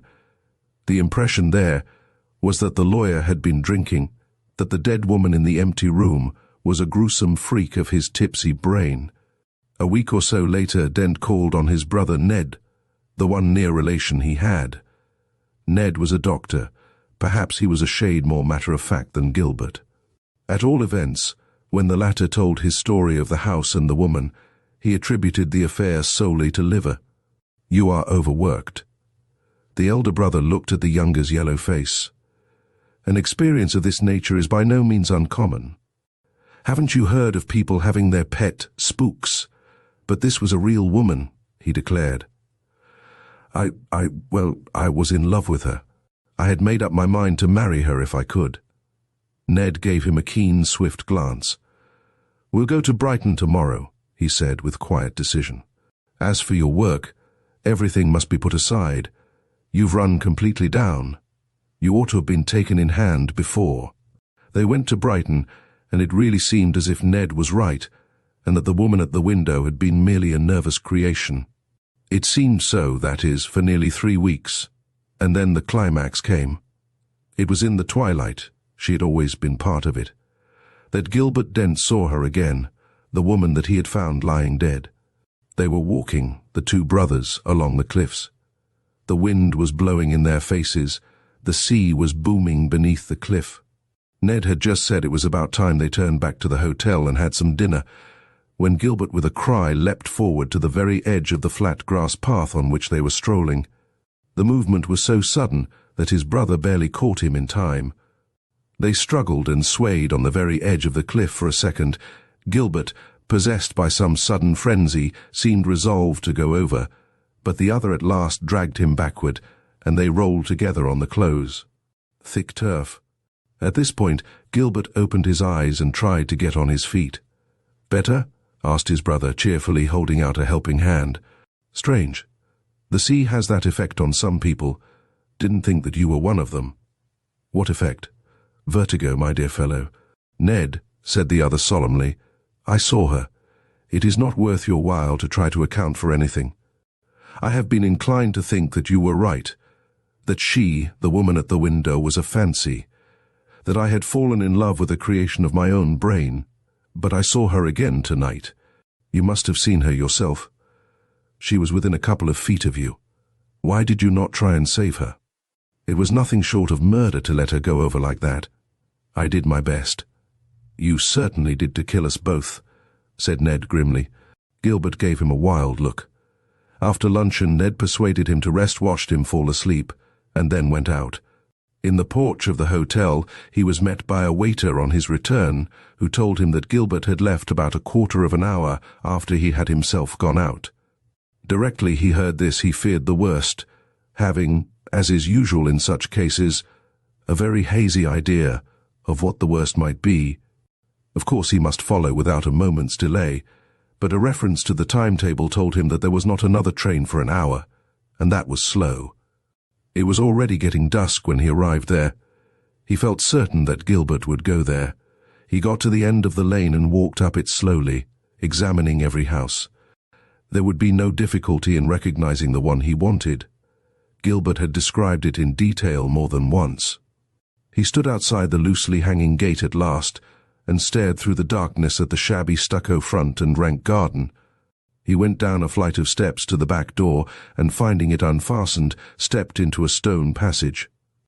It was one of the problems of the place that he should have avoided the main entrance door with a half-admitted dread, and that only half-admitting still.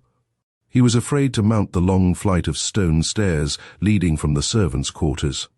However, he pulled himself together and went up to the room. It was quite dark inside. He heard something scuttle across the floor.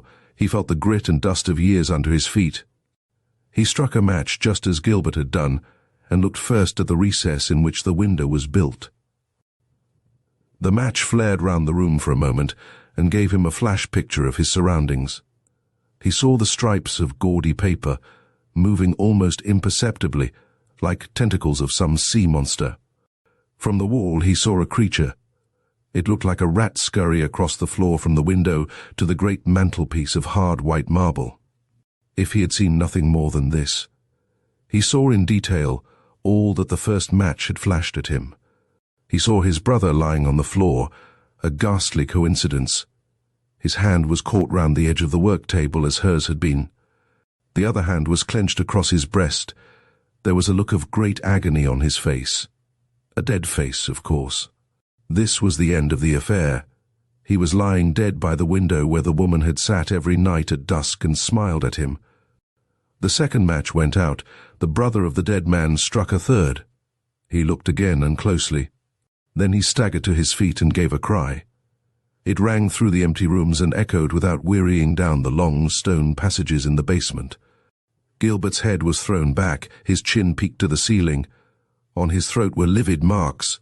The doctor saw them distinctly. He saw the grip of small fingers, the distinct impression of a woman's little hand.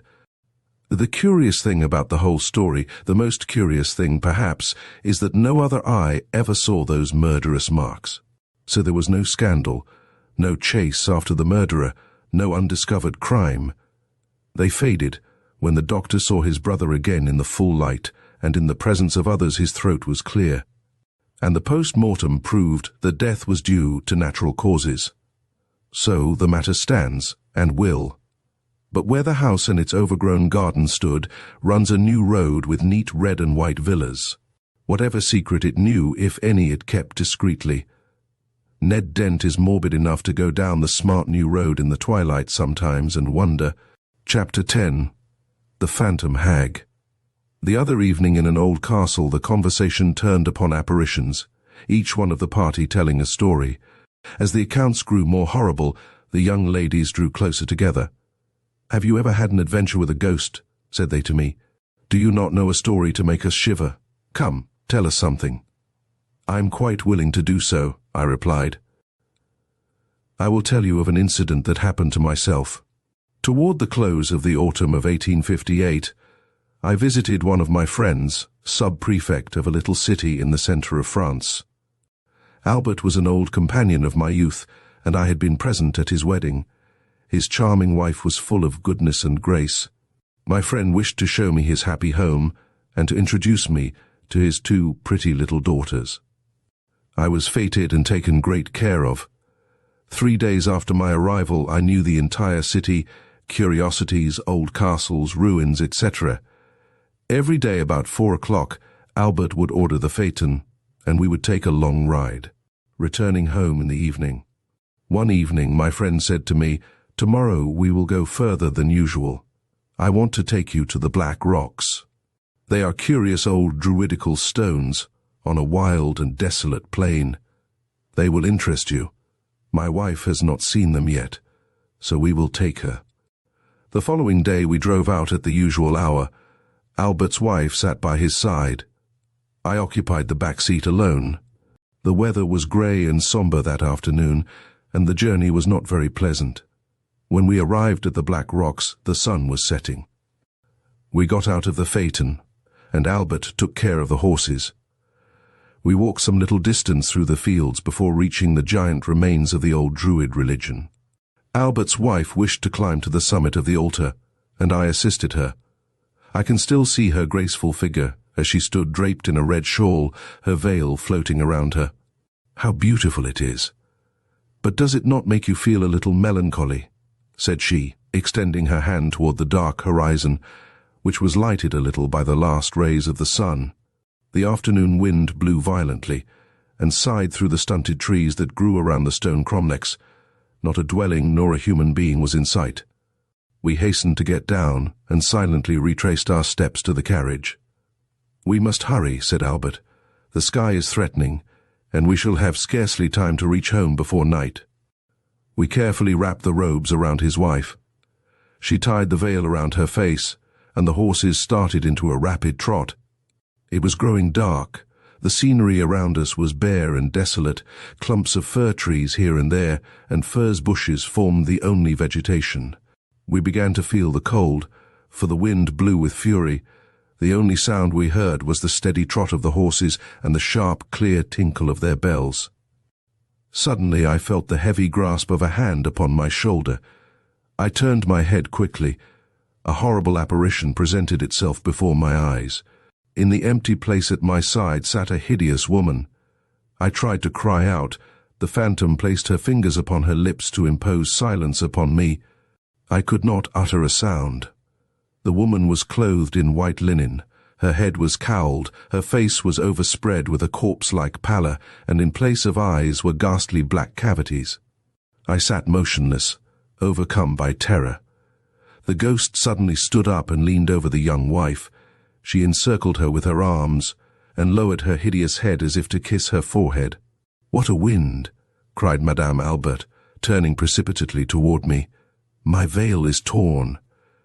As she turned, I felt the same infernal pressure on my shoulder, and the place occupied by the phantom was empty. I looked out to the right and left.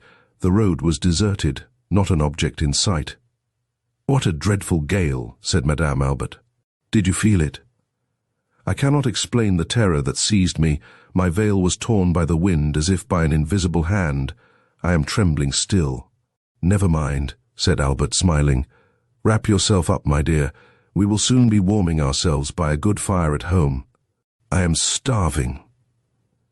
A cold perspiration covered my forehead. A shiver ran through me. My tongue clove to the roof of my mouth. And I could not articulate a sound. A sharp pain in my shoulder was the only sensible evidence that I was not the victim of an hallucination. Putting my hand upon my aching shoulder, I felt a rent in the cloak that was wrapped around me. I looked at it. 5 perfectly distinct holes, visible traces of the grip of the horrible phantom. I thought for a moment that I should die, or that my reason should leave me. It was, I think, the most dreadful moment of my life. Finally I became more calm. This nameless agony had lasted for some minutes. I do not think it is possible for a human being to suffer more than I did during that time. As soon as I had recovered my senses, I thought at first I would tell my friends all that had passed, but hesitated, and finally did not, fearing that my story would frighten Madame Albert, and feeling sure my friend would not believe me. The lights of the little city revived me, and gradually the oppression of terror that overwhelmed me became lighter. So soon as we reached home, Madame Albert untied her veil. It was literally in shreds. I hoped to find my clothes whole and prove to myself that it was all imagination, but no. The cloth was torn in 5 places, just where the fingers had seized my shoulder. There was no mark, however, upon my flesh, only a dull pain. I returned to Paris the next day, where I endeavored to forget the strange adventure, or at least when I thought of it, I would force myself to think it an hallucination. The day after my return, I received a letter from my friend Albert. It was edged with black. I opened it with a vague fear. His wife had died the day of my return. Chapter 11. From the Tomb. Translated from the French of Delaware Maupassant by E.C. Wagner. The guests filed slowly into the hotel's great dining hall and took their places. The waiters began to serve them leisurely, to give the tardy ones time to arrive, and to save themselves the bother of bringing back the courses. And the old bathers, the yearly habitués, with whom the season was far advanced, kept a close watch on the door each time it opened, hoping for the coming of new faces. New faces, the single distraction of all pleasure resorts. We go to dinner chiefly to canvass the daily arrivals, to wonder who they are, what they do, and what they think. A restless desire seems to have taken possession of us, a longing for pleasant adventures, for friendly acquaintances perhaps, for possible lovers. In this elbow-to-elbow life, our unknown neighbors become of paramount importance. Curiosity is piqued, sympathy on the alert, and the social instinct doubly active. We have hatreds for a week, friendships for a month, and view all men with the special eyes of watering-place intimacy. Sometimes during an hour's chat after dinner, under the trees of the park, where ripples a healing spring, we discover men of superior intellect and surprising merit, and a month later have wholly forgotten these new friends. So charming at first sight. There too, more specially than elsewhere, serious and lasting ties are formed. We see each other every day, we learn to know each other very soon. And in the affection that springs up so rapidly between us, there is mingled much of the sweet abandon of old and tried intimates. And later on, how tender are the memories cherished of the first hours of this friendship, of the first communion in which the soul came to light, of the first glances that questioned and responded to the secret thoughts and interrogatories the lips have not dared yet to utter, of the first cordial confidence and delicious sensation of opening one's heart to someone who has seemed to lay bare to you his own. The very dullness of the hours, as it were, the monotony of days all alike, but renders more complete the rapid budding and blooming of friendship's flower. That evening, then, as on every evening, we awaited the appearance of unfamiliar faces. There came only two, but very peculiar ones, those of a man and a woman, father and daughter. They seemed to have stepped from the pages of some weird legend, and yet there was an attraction about them, albeit an unpleasant one, that made me set them down at once as the victims of some fatality. The father was tall, spare, a little bent, with hair blanched white, too white for his still young countenance, and in his manner and about his person the sedate austerity of carriage that bespeaks the Puritan. The daughter was, possibly, some 24 or 25 years of age. She was very slight, emaciated, her exceedingly pale countenance bearing a languid, spiritless expression, one of those people whom we sometimes encounter, apparently too weak for the cares and tasks of life, too feeble to move or do the things that we must do every day. Nevertheless, the girl was pretty, with the ethereal beauty of an apparition. It was she, undoubtedly, who came for the benefit of the waters. They chanced to be placed at table immediately opposite to me, and I was not long in noticing that the father, too, had a strange affection. Something wrong about the nerves, it seemed. Whenever he was going to reach for anything, his hand, with a jerky twitch, described a sort of fluttering zigzag before he was able to grasp what he was after. Soon, the motion disturbed me so much, I kept my head turned in order not to see it. But not before I had also observed that the young girl kept her glove on her left hand while she ate. Dinner ended, I went out as usual for a turn in the grounds belonging to the establishment. A sort of park, I might say, stretching clear to the little station of Auvergne-Châtel-Gaillon, nestling in a gorge at the foot of the high mountain, from which flowed the sparkling, bubbling springs, hot from the furnace of an ancient volcano. Beyond us there, the domes, small extinct craters, of which Châtel-Gaillon is the starting point, raised their serrated heads above the long chain. While beyond the domes came two distinct regions, one of them needle-like peaks, the other of bold, precipitous mountains. It was very warm that evening, and I contented myself with pacing to and fro under the rustling trees, gazing at the mountains and listening to the strains of the band pouring from the casino, situated on a knoll that overlooked the grounds. Presently, I perceived the father and daughter coming toward me with slow steps. I bowed to them in that pleasant continental fashion with which one always salutes his hotel companions. The gentleman halted at once. "Pardon me, sir," said he, "but may I ask if you can direct us to a short walk, easy and pretty if possible?" "Certainly," I answered, and offered to lead them myself to the valley through which the swift river flows, a deep, narrow cleft between two great declivities, rocky and wooded. They accepted, and as we walked, we naturally discussed the virtue of the mineral waters. They had, as I had surmised, come there on his daughter's account. "She has a strange malady," said he, "the seat of which her physicians cannot determine. She suffers from the most inexplicable nervous symptoms. Sometimes they declare her ill of a heart disease, sometimes of a liver complaint, again of a spinal trouble. At present they attribute it to the stomach, that great motor and regulator of the body, this protean disease of 1,000 forms, 1,000 modes of attack. It is why we are here. I myself think it is her nerves. In any case, it is sad." This reminded me of his own jerking hand. "It may be hereditary," said I. "Your own nerves are a little disturbed, are they not?"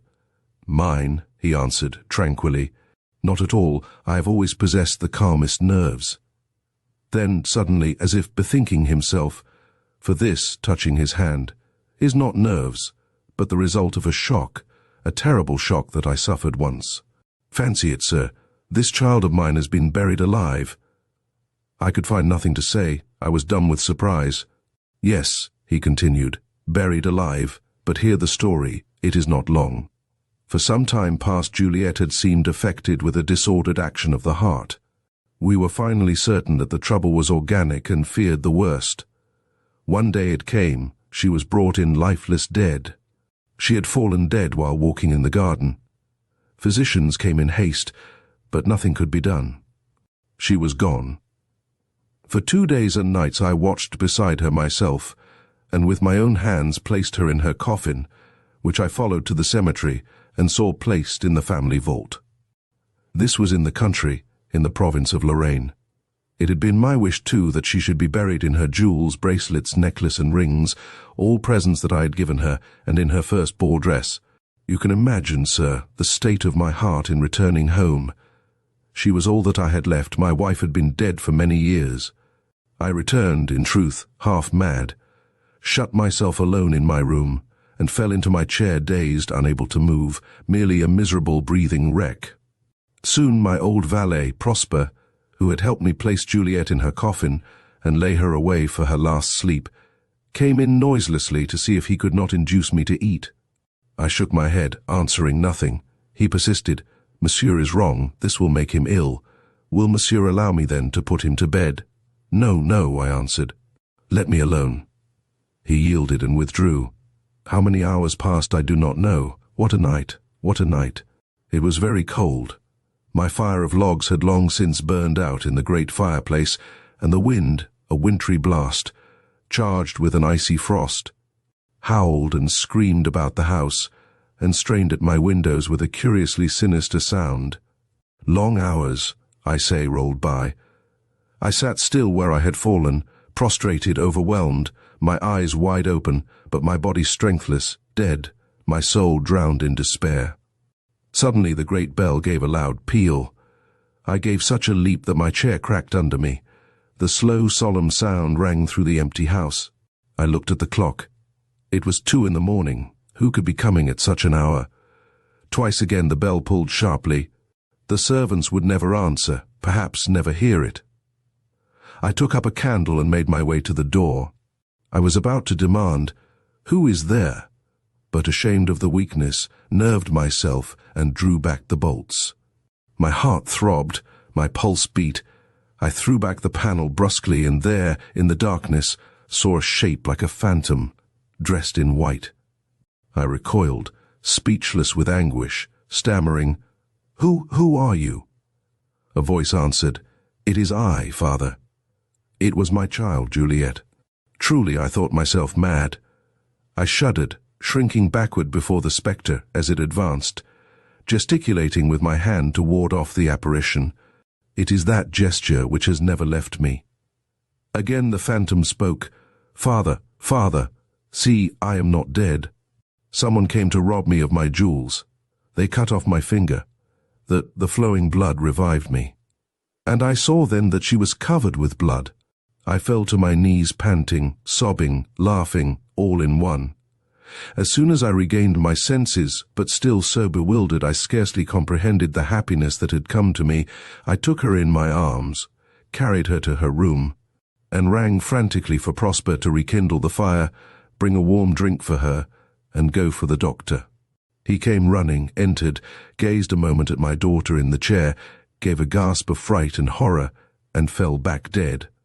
It was he who had opened the vault, who had wounded and robbed my child, and then abandoned her, for he could not efface all trace of his deed, and he had not even taken the trouble to return the coffin to its niche. Sure, besides, of not being suspected by me, who trusted him so fully. We are truly very unfortunate people, monsieur." He was silent. Meanwhile the night had come on, enveloping in the gloom the still and solitary little valley. A sort of mysterious dread seemed to fall upon me in presence of these strange beings. This corpse come to life, and this father with his painful gestures. "Let us return," said I. "The night has grown chill." And still in silence we retraced our steps back to the hotel, and I shortly afterward returned to the city. I lost all further knowledge of the two peculiar visitors to my favorite summer resort. Chapter 12. Sandy's Ghost. Accommodations for the night, stranger. "Well, yes, I reckon we can fix a place for you. Have a cheer and set you down." "Thank you. Don't you find this rather a lonely place? No neighbors, no nothing that I can see? How came you to settle here, so far removed from other habitations?" "Well, perhaps it's best not to ask too many questions ter once." "Beg your pardon. No offense was intended, I assure you. Simply idle curiosity. Don't say nother word, stranger, but come in and we'll have a snack for supper. Polly, bring on the victuals. You're jazz in time." Polly at once obeyed. She was a typical Western girl, tall, lithe, graceful, and limpid-eyed. She was clear-skinned and high-spirited too, and in this case ignorant through no fault of her own. John Barr's eyes scanned her intently, and a flush came to her cheeks. For the first time in her life she was unpleasantly conscious of her bare feet. It may have been this that made her stumble and spill some of the contents of an earthen bowl over the guest's knees as she placed it on the table. Her eyes flashed and a tear of anger twinkled on the lashes. She stopped, half meaning to apologize, but an oath from her father caused her to set the bowl down heavily and to hurry from the cabin. A moment later Barr saw a flutter of pink calico from behind a pile of rocks. Old Kit Robinson saw it too. "Don't wonder at you saying, 'tain't right. She's a smart gal, and a good looker too, as should have been sent away from here to school to be educated. But she won't leave her no count, Dad. I ought to be shot for cussin' her, but I ain't what I used to be. Settin' here and keepin' guard makes me narvous." Barr's eyes asked the question, his lips refused to speak. Supper eaten, the men went outside and sat with their chairs tilted back against the cabin. Something in the younger man's frank face had softened old Kit into a reminiscent mood, and made him strangely inclined to gratify an idle curiosity. The soft evening winds sighed through the branches of the tall spruce pines, and the declining rays of the setting sun caused the shadow of the rude home to stretch out longer across the greensward. From its shelter where he sat, John Barr looked out on the grand ranges of the Rockies and wondered where in their vastness he would find the man he sought, the finding of whom had brought him out into this wild and almost forsaken mining camp. "Stranger, I've took a likin' to you. Ye've a something about you that reminds me of someone I know, and you look like an honest chap. Say, do you believe in ghosts?" He put the question very suddenly, and a look of disappointment crossed his face when Barr told him that he did not believe in spooks. "Wall, I've seen 'em." A thought connecting the pink calico with something in the past came to Barr's mind. "Can't you tell me about it?" he asked. I'd like to if you'll swear on your derringer, never to blab. Will you swear? The solitary guest started to smile, but the smile faded at the thought of unshed tears in Polly's eyes. It might make it easier for her if he humoured the old man. I'll swear, he said, and he did. Do you see yon old spruce at the turn of the trail and the cliff jizz above? Wall, that's the spot I'm watching and guarding till the owner comes to claim it. I'm quick to burn powder and a pretty sure shot. I know a man when I sees him, and I ain't easy fooled. Wall, to begin with, I had a pardner once, and he was a man, sure enough. He was from the state of New York. I never axed him as to how so fine a gent come to be digging and shoveling in the Rockies, though to myself I said there was some good reason. He had light hair, and we called him Sandy for short, and he was just about as gritty as sand. We was as unlike as any two fellas you ever saw. He was quiet-like and steady, and I was sorta wild and reckless and like mounting dew musses too well. Wall, when we had a little dust scrape together, we would divvy, and I tuck my share way down to the station on the other side of the cliffs, and sent it off to the bank in Helena. But I allers left some hid where the gal would find it. Old Sandy had a bank of his own that no one knew about, 'cepting hisself, and every time we divided he'd carry part of it to his hiding place, and then give the rest to me to send to his boy, that he said was being educated in some college way up in Boston. He seemed to think a heap of that boy. Arter a while my old woman give out, and soon we laid her away on the hillside. It was hard, stranger. Old Kit's voice failed him for a moment, but he quickly regained his composure and continued. But when old Sandy, my good old pard, give up, I didn't care for nothing. We buried him in style. All the boys from round the diggins was thar, and many and I was wet. We didn't have nary a preacher, but the gal she prayed at the grave. For the life of me I don't know where she larnt it. Reckon the old woman must have told her. Next morning the gal showed me a letter that Sandy give her jesses afore he died. It was to his boy, and she was to give it to him if he ever come out this way, and she's got it yet. That same evening after supper, feeling kinder gloomish and like thar was something in my throat I couldn't swaller, I took a stroll up the gulch. I went on out to the top of the edge of the big rock and got to studying where I'd find another pard like Sandy. Alter once, I felt a hand touch my shoulder kinda light once or twice. I jumped up, half expecting it was Sandy, but it was only the gal. Wall, I was all tuck back at fust, and then I got mad. What air you doing up here? I axed, kinda rough. She had tears in her eyes as she looked at me and said, Pap, don't git mad. I was lonesome. I seed you comin' up this way and I followed you. 'Cause I wanted to tell you that Sandy said to give his boy his pile when he comes. Wall, says I, you might have waited till I come back to the house. And then I sent her back. Arter she was gone. I sot her studying where in the world Sandy's pile was. I tried to think where could he have hid it. But it warn't no use. All to once I noticed it was plumb dark, and as these mountings ain't a healthy place for a man to roam in arter nightfall, especially if he ain't got his shooting irons on, I cut a pretty swift gait for the shack.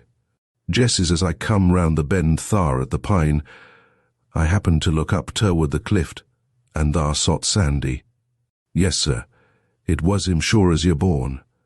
My feet felt heavy as lead, and I couldn't move from the spot. I tried to holler, but it warn't no go.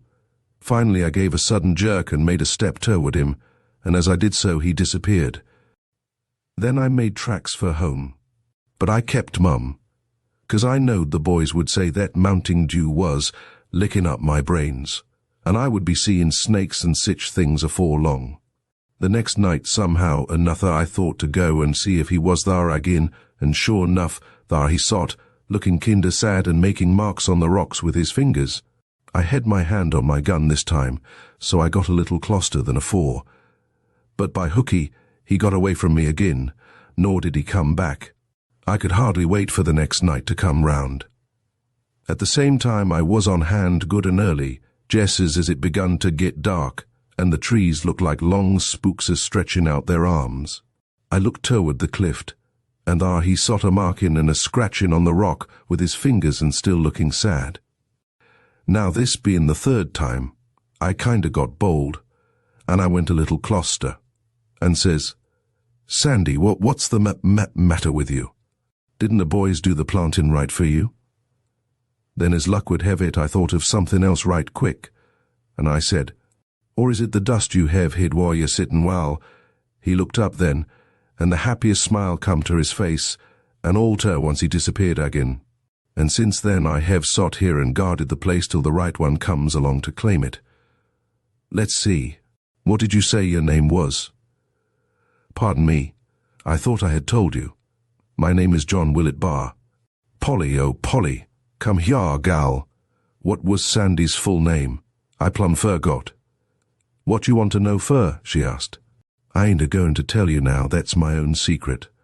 Come, gal, tell me to once, or it won't be healthy for you. Wall then, she answered stubbornly, it's John Willett Barr. At her reply, the younger man's face grew deathly pale, and he started up from his chair, but Kit thrust him back into his seat, saying, Bring me the letter, Polly. What are you going to do with it, Pa? She inquired cautiously. I promised old Sandy on my oath to keep it till the right one comes along to claim it, and I mean to keep my word. The right one is here, gal. Thar he sits. So trot that letter out, and don't parley long with me if you knows when you're well off. Polly stared at the younger man in utter bewilderment for a moment. Then, turning slowly, she stepped quietly into the cabin after the precious document. An unusual gleam of joy lighted up her face, and a suppressed excitement shone in her eyes. Under her breath she said, Somehow, Arutha, I felt he was the right one. Too truly, John Barr realized in that painful moment that he whom he sought was now dead to him, that the father from whom he had been parted so many years was sleeping that long. Dreamless sleep in the clay mound on the hillside, which marked his last resting place. As he turned to look at the face of old, honest Kit, who had been his father's friend during those long years of forced exile, a happy smile lit up the old miner's rugged features as he pointed with his finger to the rock cliff near the old spruce vine and said, in an exultant, trembling voice, Thar he be, stranger Jez, as I have seen him many a night ye dad my poor old Sandy. With an eager voice John Barr sprang forward, and the mountains echoed and re-echoed the plaintive cry of Father, Father. But his outstretched arms clasped only emptiness and the darkening shadows of the rapidly approaching night. Chapter 13. The Ghosts of Red Creek. By S.T. To the northward of Mississippi City and its neighbor, Hansborough, there extends a tract of pine forest for miles with but few habitations scattered through it. Black and Red Creeks, with their numerous branches, drain this region into the Pascagoula River to the eastward. With the swamps of Pascagoula as a refuge, and the luxuriant and unfrequented bottoms of Red and Black Creeks to browse upon, there are few choicer spots for deer. Knowing this fact, a small party of gentlemen, on the day before a crisp, cold Christmas, started from Hansborough in a large four-wheeled wagon for a 30-mile drive into this wilderness of pine and a week's sport after the deer. The guide was Jim Carruthers, a true woodsman, and the driver and general factotum, a jolly Negro named Jack Lyons, than whom no one could make a better hoe cake and cook a venison steak. His laugh could be heard a quarter of a mile, and his good nature was as expansive as the range of the laughter. The usual experiences of a hunting camp were heartily enjoyed during the first days of this life out of doors. But its cream did not rise until about the fifth night, when, from familiar intercourse, Jack Lyons became loquacious, and after the day's 20 or 25-mile walk, would spin yarns in front of the campfire, which brought forgetfulness of fatigue. The night before New Year's was intensely cold. The cold north wind of the afternoon had subsided at sunset, and only a gust now and again touched the musical leaves of the pines, making them vibrant with that mournful score of nature's operas which even maestros have failed to catch. In front of two new and white tents, two sportsmen reclined at length within reach of the warmth of the fire, while opposite them rested at ease the guide and the worthy Jack Lyons. Wearied with the day's chase, four stanch hounds, Ringwood, Rose, Jet and Boxer, were dreaming of future quarry. The firelight brought out in bright relief the trunks of the tall pines like cathedral columns, and sparkling through the leafy dome overhead the scintillating stars glistened with a diamond brightness. A silence which added its influence to the scene rested about the borders of the creek below, and gave more effect to the story of the veteran teamster than perhaps it otherwise would have had. "If de deer run down de creek," said old Jack, smacking his lips over a carefully prepared brewing of the real Campbellton punch, "westbound to see fun tomorrow, for deer'll take us down thar by de old Gibbet's place. In daylight deer's no place like it, but after nightfall, you bet you wouldn't catch me thar." Old Jack was naturally asked why he didn't care about visiting the Gibbet's place at night. Asking to be excused until he filled his pipe, the silence was unbroken until his return. He piled on more pine knots and commenced. "You know, gemmen, dat when de gunboats was in de sound we folks had to travel way back here on dese roads out in de range of deir big guns. I was gauged by Mr. Harrison in hauling salt from de factory at Mississippi City on de beach over to Mobile, and I had been making a trip every week or so. Dis back country road was never thought obeyed by de Federals, and we had good times long de way, no shells and no shootin'. De neat, gemmen, I speaking of was a Friday, dat yous all knows is unlucky. Well, you see, I hitched up Betsy and Rose in de lead, and old Fox and Blossom at de pole, and takes in de biggest load of salt dat team eber carried. I starts out and crosses de Biloxi River at Hansborough Jez as de moon was going down. Yes, boss, dese roads weren't no better den now, and de rain had made 'em mighty rough when you come to de holes. I sat in de seat whistling de cows is in de pea patch, and a-thinking of Sarah Jameson, what was afterwards my wife, when I felt de off four-wheel go kersush in a hole up to de hub. I'd made 17 miles out Obi Hansborough. I did some cussin', and den went to de fence, about 20 yards off, and took out a rail to prise up de wheel. Den I saw I was at Mr. Gibbet's place.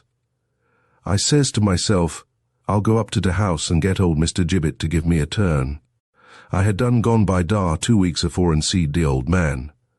Now, gemmen, you listen to me, for what I's tellin' yer is as sure as Ginny'll blow de horn on de last day. I walked up to de house, and dar I saw a bright light inside. It showed out through de windows, and I saw shadows of Miss Gibbet and Mrs. Gibbet on de window curtain shore, Honey's shore. De front door was shet, and I steps up onto de gallery and knocks wid de butt end of my whip. I didn't knock loud neither. God bless us all, gemmen. De lights went out like dat, and I hears set up a laugh, ha ha ha ha. How dat set my knees a-shaking. I opens de door, and there was no sign of anybody.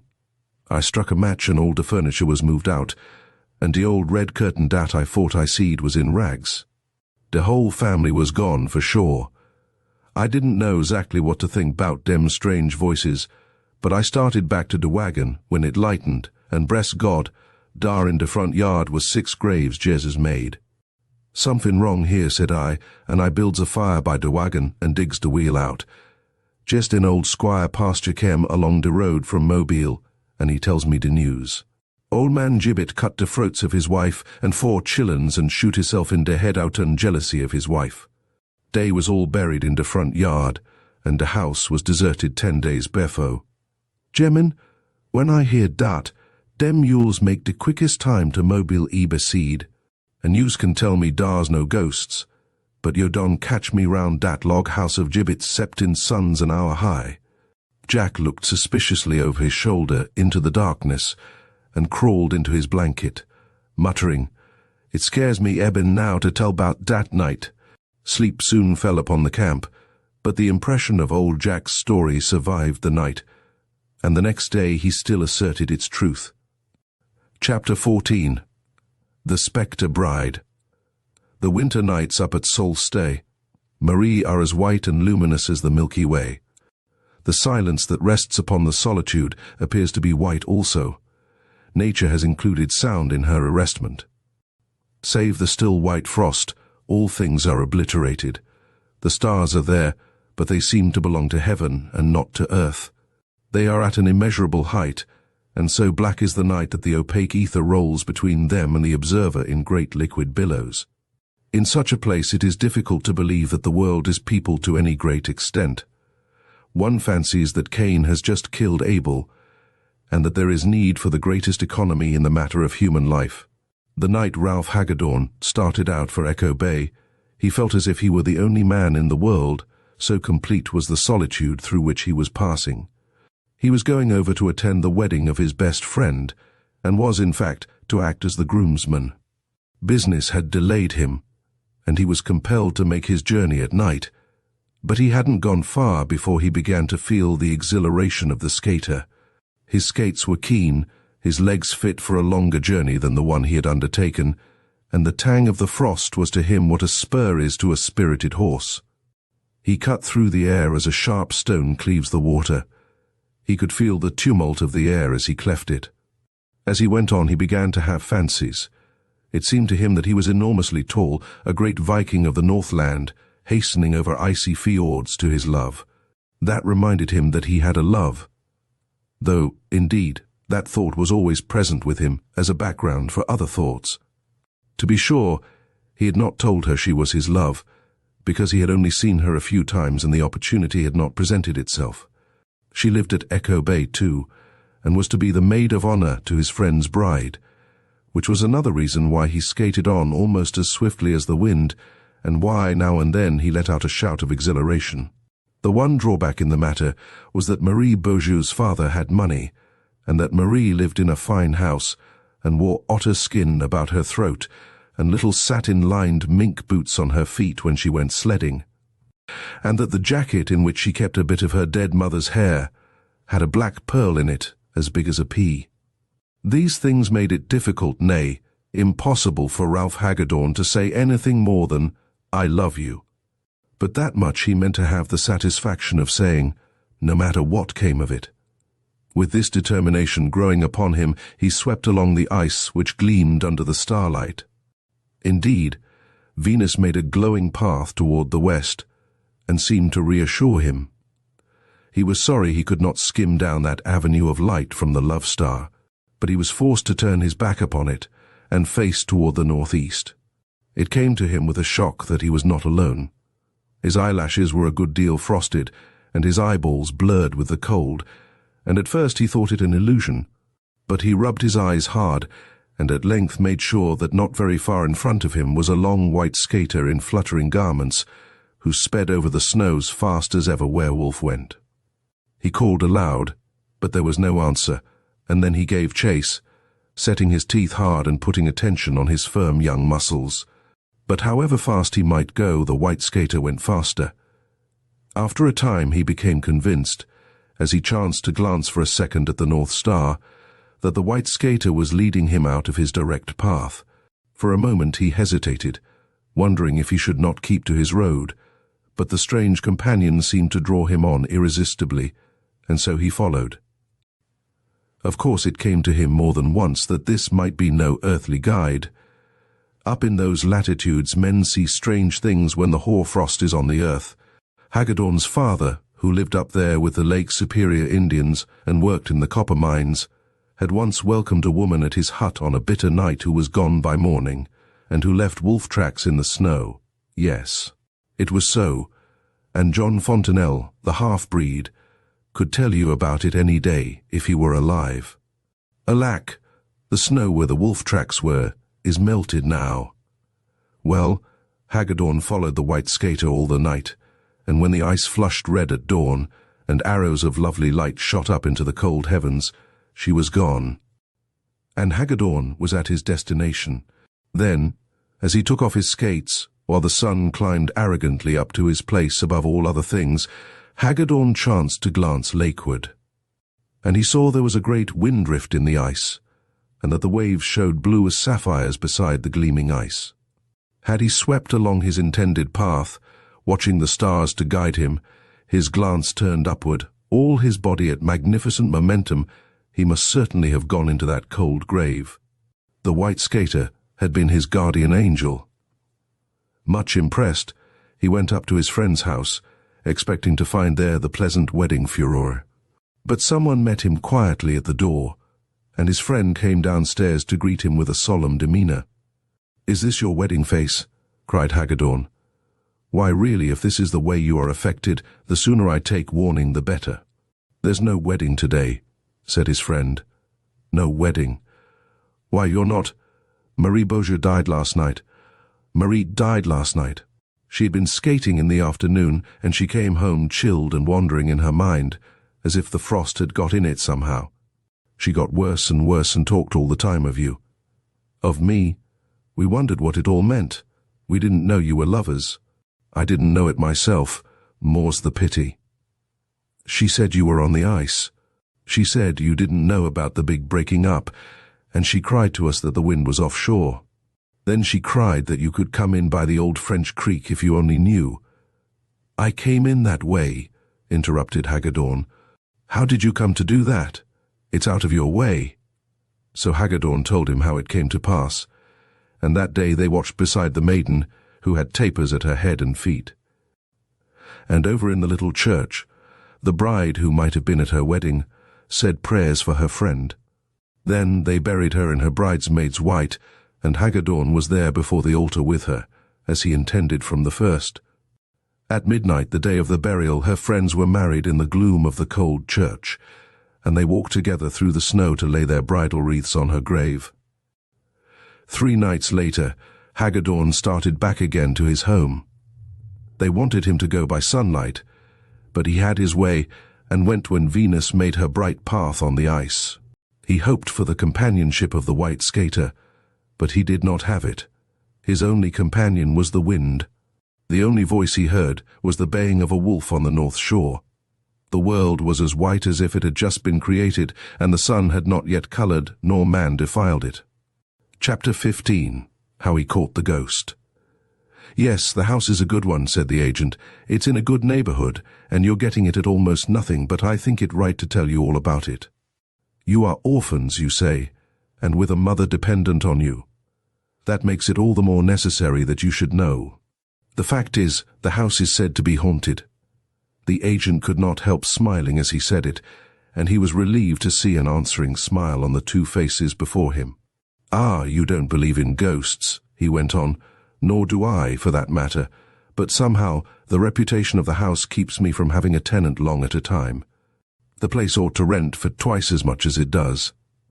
"If we succeed in driving out the ghost, you will not raise the rent?" asked the boy, with a merry twinkle in his eyes. "Well, no, not this year at any rate," laughed the agent. And so the house was rented, and the slip of a girl and the tall lad, her brother, went their way. Within a week the family had moved into the house, and were delighted with it. It was large and cool, with wide halls and fine stairways, and with more room than they needed. But that did not matter in the least, for they had always been cramped in small houses, suffering many discomforts, and they never could have afforded such a place as this if it had not been haunted. "Blessings on the ghost!" cried Margaret gaily, as she ran about as merry as a child. "Who would be without a ghost in the house when it brings one like this? And it is so near your school," said the mother, "and I used to worry so over the long walk, and David can come home to lunch now, and you don't know what a pleasure that will be. It seems to me," David gravely explained, "that if I should meet the ghost, I would treat him with the greatest politeness and encourage him to stay. We shall not miss the room he takes, shall we? I think it would be well to set aside that room over yours, Maggie, for his ghostship's own, for we shall not need that, you know. Besides, the door doesn't shut, and he can go in and out without breaking the lock." And then they all laughed, and had a great deal of fun over the ghost, which was a great joke to them. They were very tired that night and slept soundly all night long. When they met the next morning, there was more laughter about the ghost, which was shy about meeting strangers probably, and had made no effort to introduce himself. For the next 3 days they were all hard at work, trying to bring chaos into something like order, and then it was time for the school to open, and Margaret was to begin teaching. And David inserted an advertisement in the city papers for a maid-of-all-work, who might help their mother in their absence. For 1 whole day prospective colored servants presented themselves and announced, "Is dis de house whar dey wants a work lady?" "No, ma'am, I ain't gwine to work in dis house. Catch me working in no haunted house." After which they each and all departed, and others came in their stead. One was secured after a while, but no sooner had she talked across the fence with a neighbour's servant than she too departed. "Never mind, children," said Mrs. Craig wearily. "I would much rather do the work than be troubled in this way." So the maid of all work was dismissed, and the Craig family locked the doors and went to their rooms, worn out with the day's anxieties. They had been in the house 4 days, and there had been neither sight nor sound of the ghost. The very mention of it was enough to start them all to laughing, for they were thoroughly practical people, with a fondness for inquiring into anything that seemed mysterious to them, and for understanding it thoroughly before they let it go. David was soon sleeping the sound sleep of healthy boyhood, and all was silent in the house, when Margaret stole softly into his room and laid her hand on his arm. He was not easy to waken, and several minutes had passed before he sat up in bed with an articulate murmur of surprise. "Hush," said Margaret, in a whisper, with her hand on his lips. "I want you to come into my room and listen to a sound that I have been hearing for some time." "Doors creaking," suggested David, as he began to dress. "Nothing of the kind," was all she said. They walked up the stairway and along the upper hall to the door of the unused room. Something was wrong with the lock, and the door would not stay fastened, as I have said. Something that was not fear thrilled their hearts as they pushed the door further ajar, and stood where they could see every foot of the vacant floor. One of their own boxes stood in the middle of the room, but aside from that, nothing was to be seen, and they looked at one another in silence. "Hold the lamp a minute, Maggie," David said at last, and then he went all over the room, and looked more particularly at its emptiness, and even felt the walls. "Secret panels, you know," he said with a smile, but it was a very puzzled smile indeed. "I can't see what it could have been," Margaret said, as they went down the stairs. "No, I can't see either, but I'm going to see," said David. "That was a chain, and chains don't drag around by themselves, you know. A ghost could not drag a chain if he were to try." "The conventional ghost very often drags chains," said Margaret, as she closed the door of her room. And then she lay awake all night and listened for the conventional ghost that dragged a chain, but it seemed that the weight of the chain must have wearied him, for he was not heard again. The mother had slept through it all, and next morning they gave her a vivid account of the night's adventure. "Perhaps it was someone in the house," she said in alarm. There were no ghosts within the bounds of possibility so far as she was concerned, but burglars were very possible indeed. Then Margaret and David both laughed more than ever. "What fun it would be," said David, "for a burglar to get into this house and try to find something worth carrying away." So they went on to the next night, all three fully determined to spend the night in listening for the ghost, and running him to earth if possible. But it was Margaret that heard the ghost after all. She had been sleeping and was suddenly startled wide awake, and there, overhead, was the sound of the chain dragging, and just as she was on the point of springing out of bed to call her brother, the chain seemed to go out of the upper room. She lay still and listened, and in a moment she heard it again. It was coming down the stairs. There was no carpet on the stairs, and she could hear the chain drop from step to step, until it had come the whole way down. There it was, almost at the door of her room, and something that was strangely like fear kept her lying still, listening in horrified silence. Then it went along the hall, dragging close to the door, and then further away, and back and forth for a while, and then it began dragging back up the stairs again. Step by step, she could hear it drawn over the edge of every step, and by the time it had reached the top, she remembered herself and called David. Again did the brother and sister make a tour of the upper room, with the lamp.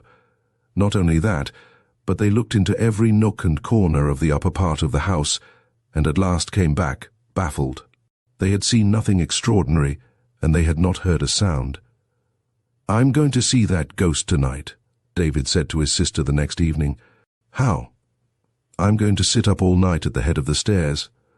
Don't say anything about it to Mother, it might make her uneasy." So, after the household were all quiet, David slipped into his place at the head of the stairs and sat down to his vigil.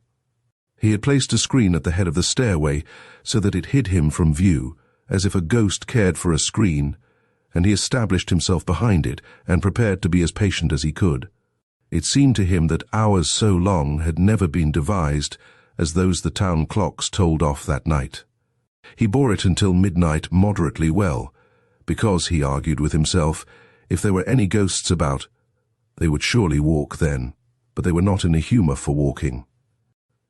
And still the hours rolled on without any developments. He took the fidgets and had nervous twitches all over him, and at last he could endure it no longer, and had leaned his head back against the wall and was going blissfully to sleep when he heard a chain dragging just beyond the open door of that unused room. In spite of himself, a shiver ran down his back. There was no mistaking it. It was a real chain, if he had ever heard one. More than that, it had left the room and was coming straight towards the stairs. The hall was dark, and it was impossible for him to see anything, although he strained his eyes in the direction of the sound. And even while he looked, it had passed behind the screen and was going down the stairs, dropping from step to step with a clank. Halfway down, a narrow strip of moonlight from a stair window lay directly across the steps. Whatever the thing was, it must pass through that patch of light, and David leaned forward and watched.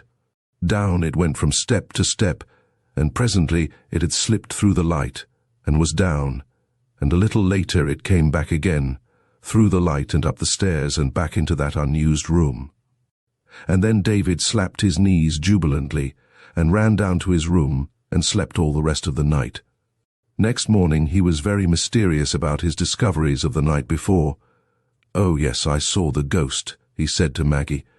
"There, don't ask so many questions. I'll tell you more about it tomorrow, maybe."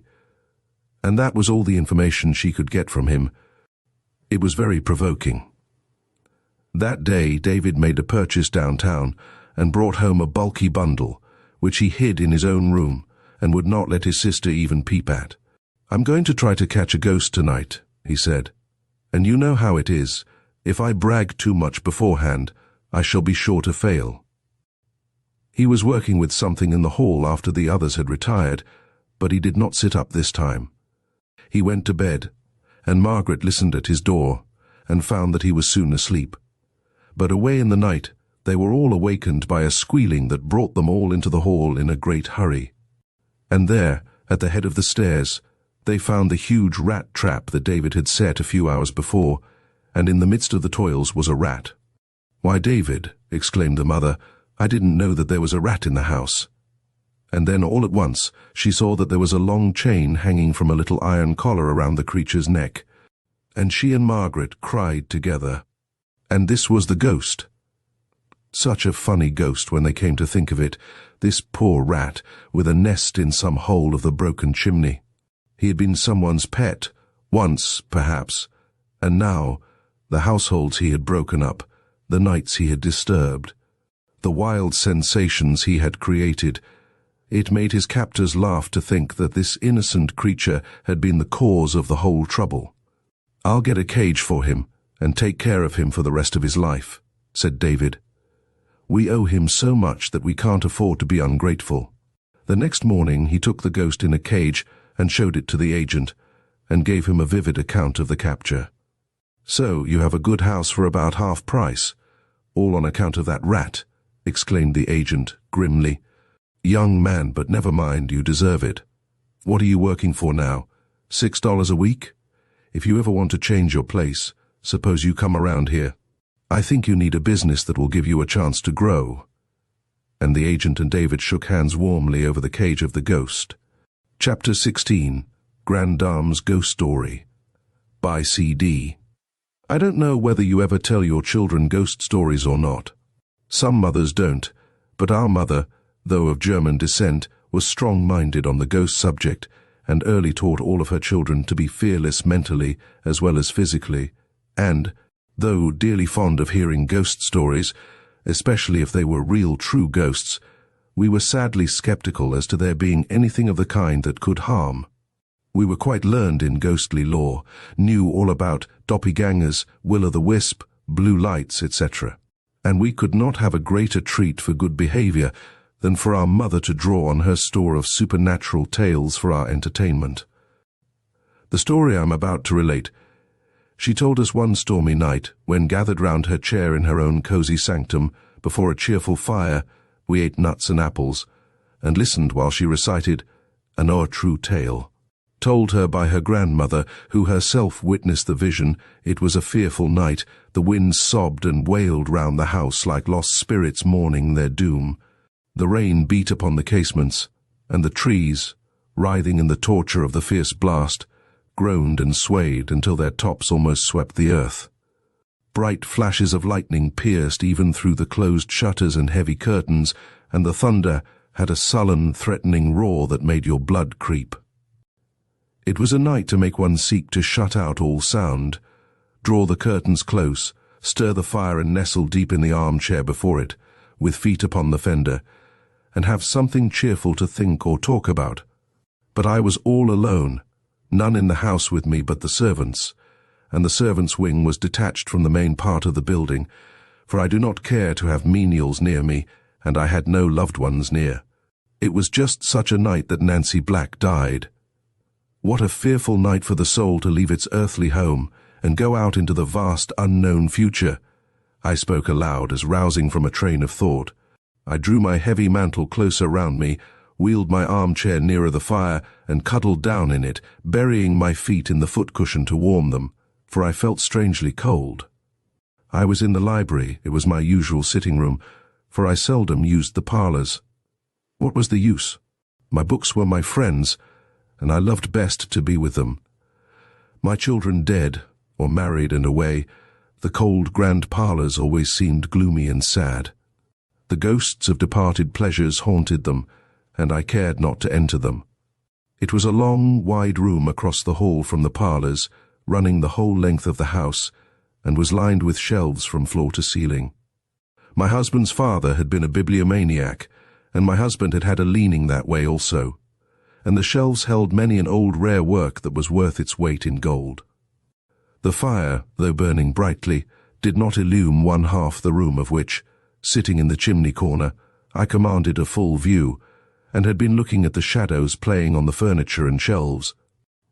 As the flames shot up, and after flickering a moment, would die out, leaving a gloom which would break away into fantastic shadows as the firelight would again shoot up. While watching the gleams of light and darkling shades, unconsciously the wailing of the storm outside attracted my attention. There seemed to be odd noises of tapping on the windows and sobs and sighs, as though someone was entreating entrance from the fierce tumult. And as I sat there, again I thought of Nancy Black, the old schoolgirl friend who had loved me so dearly. And the night when she went forth to meet the doom appointed her, resting my head upon my hand, I sat gazing in the fire, thinking over her strange life and still stranger death, and wondering what could have become of the money and jewels that I knew she had once possessed. While sitting thus, a queer sensation crept over me. It was not fear, but a feeling as though if I'd look up I'd see something frightful. A shiver, not like that of cold, ran from my head to my feet, and a sensation as though someone was breathing icy cold breath upon my forehead. The same feeling you would cause by holding a piece of ice to your cheek. It fluttered over my face and finally settled round my lips, as though the unseen one was caressing me, thrilling me with horror. But I am not fearful, nervous nor imaginative, and resolutely throwing off the dread that fell upon me, I turned round and looked up, and there, so close by my side that my hand, involuntarily thrown out, passed through her seeming form, stood Nancy Black. It was Nancy Black, and yet not Nancy Black. Her whole body had a semi-transparent appearance, just as your hand looks when you hold it between yourself and a strong light. Her clothing, apparently the same as worn in life, had a wavy, seething, flickering look, like flames have, and yet did not seem to burn. "In the name of God, Nancy Black, what brought you here, and whence came you?" I exclaimed. A hollow whisper followed. Thank you, my old friend, for speaking to me, and oh, how deeply I thank you for thinking of me. Tonight I shall have rest." "Rest," I heard echoed, and a jeering laugh rang through the room that made her quiver at its sound. "I have been near you often, but always failed to find you in a condition when you would be en rapport before tonight. What I came for I will tell you. Whence I come, you need not know. Suffice it to say, that were I happy I would not be here on such an errand, nor on such a night.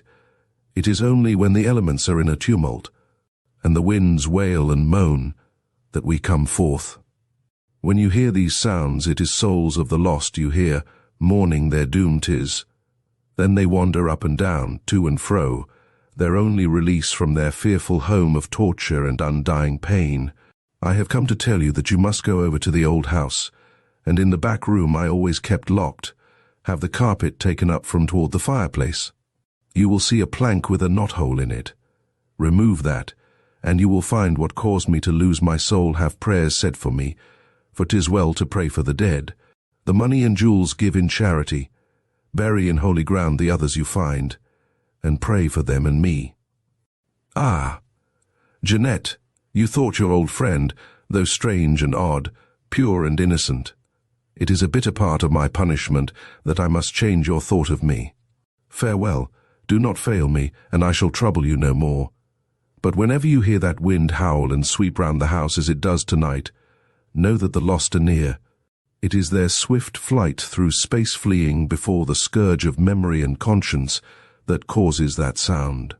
That tomorrow you may not think you are dreaming, here is a token." And she touched the palm of my hand with her fingertips, and as you see, my child, to this day, there are 3 crimson spots in the palm of my hand that nothing will eradicate. Do not fail me, and pray for us, Jeanette. Pray. And with a longing, wistful gaze and a deep, sobbing sigh, Nancy Black faded from my sight. "Am I dreaming?" I exclaimed as I rose from my chair and rang the bell. When the servant entered, I bade him attend to the fire and light the lamps. And I went through the room to see if any unusual arrangement of the furniture could have caused the appearance, but nothing was apparent, and I bade him send my maid to attend me in my chamber, for I could not help feeling unwilling to remain in the library any longer that evening. While making my toilet for the night, my maid said, "Have you burned your hand, madam?" Glancing hastily down, I saw 3 dark crimson spots upon the palm of my left hand. They had an odd look, seared as though touched by a red-hot iron, yet the flesh was soft, not burned and not painful. Making some excuse for it, I did not allude to it again, and dismissed her speedily, that I might reflect undisturbed over the singular occurrence. There were the marks upon my hand. I could not remove them, and they did not fade. In fact, their deep red made the rest of the palm lose its pinkish hue and look pale from the strong contrast. Could I have been asleep and dreamed it all, and by any means have done this to myself? I thought, but finally concluded that on the morrow I'd go over to Nancy Black's old residence and settle the question, and with that conclusion had to content myself until the morrow came. Nancy Black was an old friend from my girlhood, who had owned large property in the town, and lived all alone in a spacious stone house directly opposite my home, and who, when dying, had left me the sole legatee of her property. When morning came, I took the keys and, with my maid, went over to Nancy's house. It had never been disturbed since her death, which was sudden and somewhat singular, and the furniture remained just as she left it when taken to her last resting place. We went to the room Nancy had directed. I bade Sarah take up the carpet, and sure enough, there was a plank with a knothole in it, so I sent her from the room and lifted the plank myself, and there, between the 2 joints, rested a long box, the lid not fastened. Opening it, I was horrified to see 2 skeletons, those of an infant and of a woman, small in stature and delicate frame. In a moment it flashed before me that I saw all that remained of Nancy Black's young sister, a girl of 17, who had left home somewhat mysteriously years ago, and had died while absent at least. That was the version Nancy had given of her absence, and no one had dreamed of doubting it, her tale was so naturally told. Left orphans when Lucy was only 2 years and Nancy 18, she had devoted her life to the care of this young girl. And when she found her sister had fallen, she, in her pride of name and position, had destroyed mother and child, that her shame might not be known, and had lived all those dreary years in that house with her fearful secret. Round the box, heaped up on every side, were money and jewels, and a parchment scroll among them had written on it, "Lucy's share of our father's estate." I carried out Nancy's wishes to the letter, for I now firmly believed that she had come to me herself that night. To avoid scandal resting on the dead, I took our clergyman into my confidence, and with his assistance had the remains buried quietly in consecrated ground. The money and jewels were given to the poor, and the old building I turned into a home for destitute females.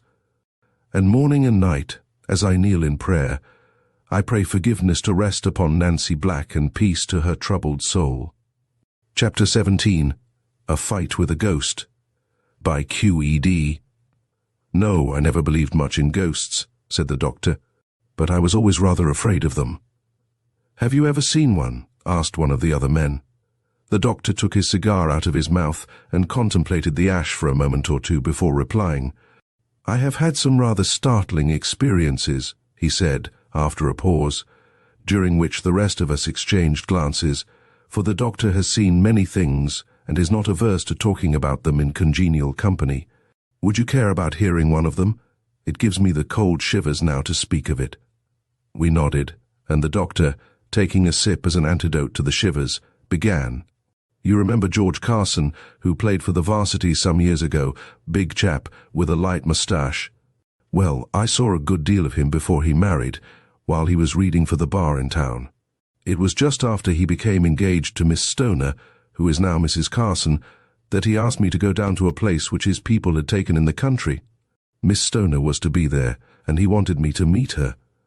I could not go down for Christmas Day, as I had promised to be with my people. But as I had been working a bit too hard, and wanted a few days' rest, I decided to run down for a few days about the New Year. Woodcote was a pleasant enough place to look at. There were 2 packs of hounds within easy distance, and it was not far enough from a station to cut you off completely from the morning papers. The Carsons had been lucky, I thought, in coming across such a good house at such a moderate figure. For, as George told me, the owner had been obliged to go abroad for his health, and was anxious not to leave the place empty all the winter. It was an old house, with big gables and preposterous corners all over the place, and you couldn't walk 10 paces along any of the passages without tumbling up or down stairs. But it had been patched from time to time, and among other improvements, a big billiard room had been built out at the back.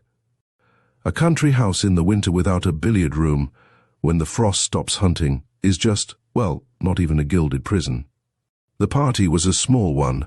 Besides George and his father and mother, there were only a couple of Mrs. Carson, who, being somewhere in the early teens, didn't count, and Miss Stoner, who of course counted a good deal, and, lastly, myself. Miss Stoner ought to have been happy, for George Carson, besides being an excellent fellow all around, was by no means a bad match, being an only son with considerable expectations. But somehow or other, she did not strike me as looking either very well or very happy. She gave me the impression of having something on her mind which made her alternately nervous and listless. George, I fancied, noticed it and was puzzled by it, for I caught him several times watching her with an anxious and inquiring look. But, as I was not there as a doctor, of course it was no business of mine, though I discovered the reason before I left Woodcote. The second night after my arrival we had been playing, I remember, a family pool. The rest had gone upstairs to bed. George and I adjourned to a sort of study which he had arranged upstairs, for a final smoke and a chat before turning in. The study was next to his bedroom, and parted off from it by curtains. As we were settling down I missed my pipe, and remembered that I had laid it down in the billiard room. On principle I never smoke another man's pipe, so I lit a candle, the house being in darkness, and started away in search of my own. The house looked awfully weird by the flickering light of a solitary candle, and the stairs creaked in a particularly gruesome way behind me, just for all the world as though someone were following at my heels. I found my pipe where I had expected in the billiard room, and came back in perhaps a little more hurry than was absolutely necessary, which perhaps explains why I stumbled in the uncertain light over a couple of unforeseen stairs and dropped my candle. Of course it went out, but after a little groping I found it. Having no matches with me, I was obliged to feel my way along the banisters, for it was so dark that I could not see my hand in front of me.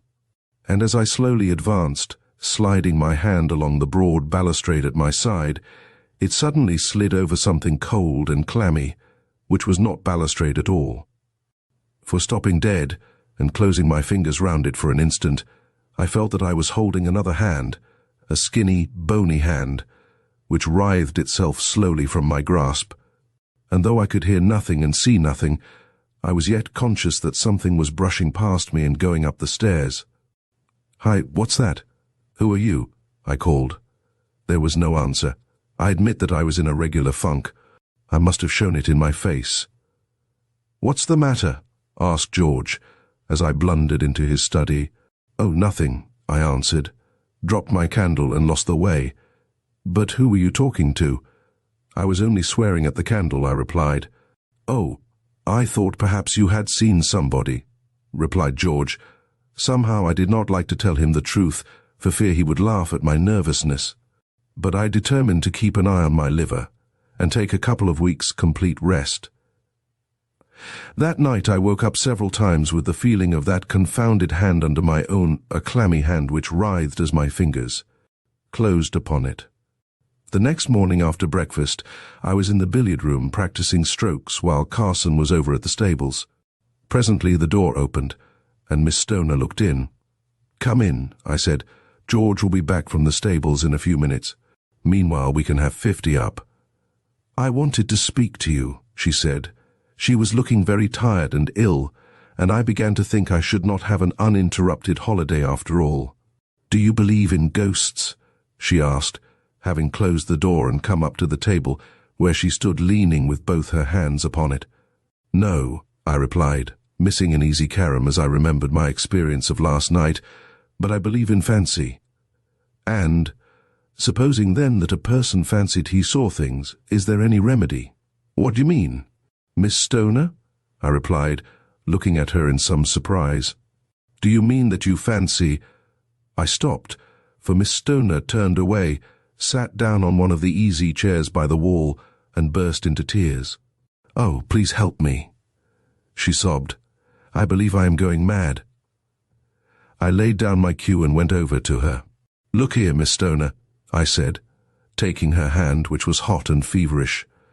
"I am a doctor, and a friend of George. Now tell me all about it, and I'll do my best to set it right." She was in a more or less hysterical condition, and her words were freely punctuated by sobs. But gradually I managed to elicit from her that nearly every night since she came to Woodcote she had been awakened in some mysterious way, and had seen a horrible face looking at her from over the top of a screen which stood by the door of her bedroom. As soon as she moved, the face disappeared, which convinced her that the apparition existed only in her imagination. That seemed to distress her even more than if she had believed it to be a genuine ghost, for she thought her brain was giving way. I told her that she was only suffering from a very common symptom of nervous disorder, as indeed it was, and promised to send a groom into the village to get a prescription made up for her. And, having made me promise to breathe no word to anyone on the subject, more especially to George, she went away relieved. Nevertheless, I was not quite certain that I had made a correct diagnosis of the case. You see, I had been rather upset myself not many hours before. George was longer than I expected at the stable, and I was just going to find him when at the door I met Mrs. Carson. "Can you spare me one moment?" she said, as I held open the door for her. "I wanted to find you alone." "Certainly, Mrs. Carson, with pleasure. An hour, if you wish," I replied. "It is so convenient, you know, to have a doctor in the house," she said with a nervous laugh. "Now I want you to prescribe me a sleeping draught. My nerves are rather out of order, and I don't sleep as I should." "Ah," I said, "do you see faces and such like things when you wake?" "How do you know?" she asked quickly. "Oh, I inferred from the other symptoms. We doctors have to observe all kinds of little things." "Well, of course, I know it is only fancy, but it is just as bad as if it were real. I assure you it is making me quite ill, and I didn't like to mention it to Mr. Carson or to George. They would think I was losing my head." I gave Mrs. Carson the same prescription as I had written for Miss Stoner, though by that time the conviction had grown upon me that there was something wrong which could not be cured by medicine. However, I decided to say nothing to George about the matter at present, for I could hardly utilize the confidence which had been placed in me by Miss Stoner and Mrs. Carson, and my own experience of the night before would scarcely have appeared convincing to him. But I determined that on the next day, which was Sunday, I would invent an excuse for staying at home from church and make some explorations in the house. There was obviously some mystery at work which wanted clearing up. We all sat up rather late that night. There seemed to be a general disinclination to go to bed.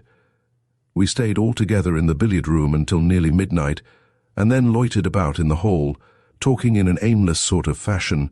But at last Mrs. Carson said good night, with a confidential nod to me, and Miss Stoner murmured, "So many thanks, I've got it," and they both went upstairs. George and I parted in the corridor above. Our rooms were opposite each other. I did not begin undressing at once, but sat down and tried to piece together some theory to account for the uncanniness of things. But the more I thought, the more perplexing it became. There was no doubt whatever that I had put my hand on something extremely alive and extremely unpleasant the night before. The bare recollection of it made me shudder. What living thing could possibly be creeping about the house in the dark? It was a man's hand. Of that I was certain from the size of it. George Carson was out of the question, for he was in his room all the time. Nor was it likely that Mr. Carson, Sr., would steal about his own house in his socks and refuse to answer when spoken to. The only other man in the house was an eminently respectable-looking butler, and his hand, as I had noted particularly when he poured out my wine at dinner, was plump and soft, whereas the mysterious hand on the balustrade was thin and bony. And then, what was the real explanation of the face which had appeared to the two ladies? Indigestion might have explained either singly. Extraordinary coincidences do sometimes occur, but it seemed too extraordinary that a couple of ladies, one old and one young, should suffer from the same indigestion in the same house, at the same time, and with the same symptoms. On the whole, I did not feel at all comfortable, and looked carefully in all the cupboards and recesses, as well as under the bed, before starting to undress. Then I went to the door, intending to lock it. Just as my hand was upon the key, I heard a soft step in the corridor outside, accompanied by a sound which was something between a sigh and a groan. Very faint, but quite unmistakable, and under the circumstances, discomposing. It might, of course, be George. Anyhow, I decided to look and see. I turned the handle gently and opened the door. There was nothing to be seen in the corridor, but on the opposite side I could see a door open, and George's head peeping round the corner. "Hullo," he said. "Hullo," I replied. "Was that you walking up the passage?" he asked. "No," I answered. "I thought it might be you." "Then who the devil was it?" he said. "I'll swear I heard someone." There was silence for a few moments. I was wondering whether I had better tell him of the fright I had already had when he spoke again. "I say, just come here for a bit, old fellow. I want to speak to you." I stepped across the passage, and we went together into the little study which adjoined his bedroom. "Look here," he said, poking up the fire, which was burning low. "Doesn't it strike you that there is something very odd about this house?" "You mean, well, I wouldn't say anything about it to the master or Miss Stoner for fear of frightening them. All the same, scarcely a night passes but I hear curious footsteps on the stairs. You've heard them yourself, haven't you?" "Now you mention it," I said, "I confess I have. And what is more," he continued, "I was sitting here 2 nights ago half asleep, and it seems ridiculous, I know, but it's a fact. I suddenly saw a horrible face glaring at me from between those curtains behind you. It was gone in a moment, but I saw it as plainly as I see you. I moved my seat uneasily. "Did you look in your bedroom or in the passage?" I asked. "Yes, at once," he replied. There was nothing to be seen, but twice again that night I heard footsteps passing. Good God! He started up in his chair, staring straight over my shoulder. I turned quickly and saw the curtains which parted off the bedroom swing together. "What is it?" I asked breathlessly. I saw it again, the same face between the curtains. I tore the hangings aside and rushed into the next room. It was empty. The lamp was burning upon a side table, and the door was open, just as George had left it. In the passage outside, all was quiet. I came back into the study and found George running his fingers through his hair in perplexity. "There is clearly one person too many in the house," I said. "I think we ought to draw the place and find out who it is." "All right," said he, picking up the poker from the fireplace. "If it's anything made of flesh and blood, this will be useful, and if not—" He stopped short, for at that instant the most awful shriek of horror rang through the house, a shriek of wild, uncontrollable terror, such as I had never heard before, and I never hope to hear again. One moment we stood staring at each other, dumbfounded. The next, George Carson had dashed out of the room and down the corridor to the stairs. I followed close behind him, for we both knew that none but a woman in mortal fear would shriek like that, and that that woman was Miss Stoner. Down the stairs we tumbled pell-mell in the darkness. But before I reached the landing below, where Miss Stoner's room was, I felt, as I had felt the evening before, something brush swiftly past me. As I ran, I turned and caught at it in the dark, but my hand gripped only empty air. I was just about to turn back and follow it, when a cry from George arrested me, and, looking down, I saw him standing over the prostrate form of Miss Stoner. The door of her room was open, and by the moonlight which streamed into the room, I could see her lying in her white nightdress across the threshold. What followed in the next few minutes I can scarcely recall with accuracy. The whole house was aroused by the poor girl's awful shriek. She was quite unconscious when we came upon her, but she revived more or less as soon as Mrs. Carson and one of the terrified servants had lifted her into bed again. Nothing intelligible could be gathered from her, however, as to the cause of her fright. She only repeated hysterically again and again, "Oh, the face, the face." When I saw I could do her no further good for the present, I took George by the arm and led him out of the room. "Look here, George," I said. "We must find out the reason of this at once. I am certain I felt something go by me as I came downstairs. Now, does that staircase lead anywhere but to our rooms?" George considered for a moment. "Yes," he replied. "There is a door at the end of the passage which leads up into a sort of lumber room." "Then we'll explore it," I said. "For my part, I can't go to sleep until I've got to the bottom of this. Get the man to bring a lantern along." The butler looked as though he didn't half like the enterprise, and to tell the truth, no more did I. It was the uncanniest job I ever undertook. However, we started, the three of us. First of all, we searched the rooms on the floor above, where George and I slept. Everything was just as we had left it. Then I pushed open the door at the end of the corridor. A crazy-looking staircase led up into darkness. We went cautiously up, I first with a candle, then George, and last of all the butler with a lantern. At the top we stepped into a big, rather low room, with beams across the ceiling and a rough, uneven floor. Our lights threw strange shadows into the corners, and more than once I started at what looked like a crouching human figure. We searched every corner. There was nothing to be seen but a few old boxes, a roll or two of matting, and some broken chairs. But in the far corner, George pointed out to me a rickety ladder which ended at a closed trap door. Just then I distinctly heard the curious half-groaning, half-sighing sound which had already puzzled me in the corridor below. We stood still and looked at one another. We all heard the sound. "Whatever it is, it's up there," I said. "The question is, who is going up?" George put his candle down upon the floor and stepped upon the ladder. It cracked beneath his weight. He stopped. "Come down, it won't bear you," I said. "I shall have to go." I don't know that I was ever in such a queer funk as I was while I slowly mounted that ladder and pushed open the trapdoor. I had formed no clear idea of what I expected to find there. Certainly I was not prepared for what happened, for no sooner was the trapdoor fully open than there literally fell upon me from the darkness above a thing in human shape, which kicked and spat and tore at me as I stood clinging to the ladder. It lasted but a moment or so, but in that moment I lived a lifetime of terror. The ladder swayed and cracked beneath me, and I fell to the floor with the thing gripping my throat like a vice. The next instant, George had stunned it with a blow from the poker and dragged it off me. It lay upon its back on the floor, a ragged, hideous, loathsome shape, and the mystery was solved. "But you haven't told us what it really was," said one of the listeners. The doctor smiled. "It was the owner of the house," he replied. "He had not gone abroad. He had gone to a private lunatic asylum with homicidal mania upon him. About a fortnight before this he had managed to escape, and having made his way to his former home, had concealed himself, with a cunning often shown by lunatics, in the loft. I suppose he had found enough to eat in his nightly rambles about the house.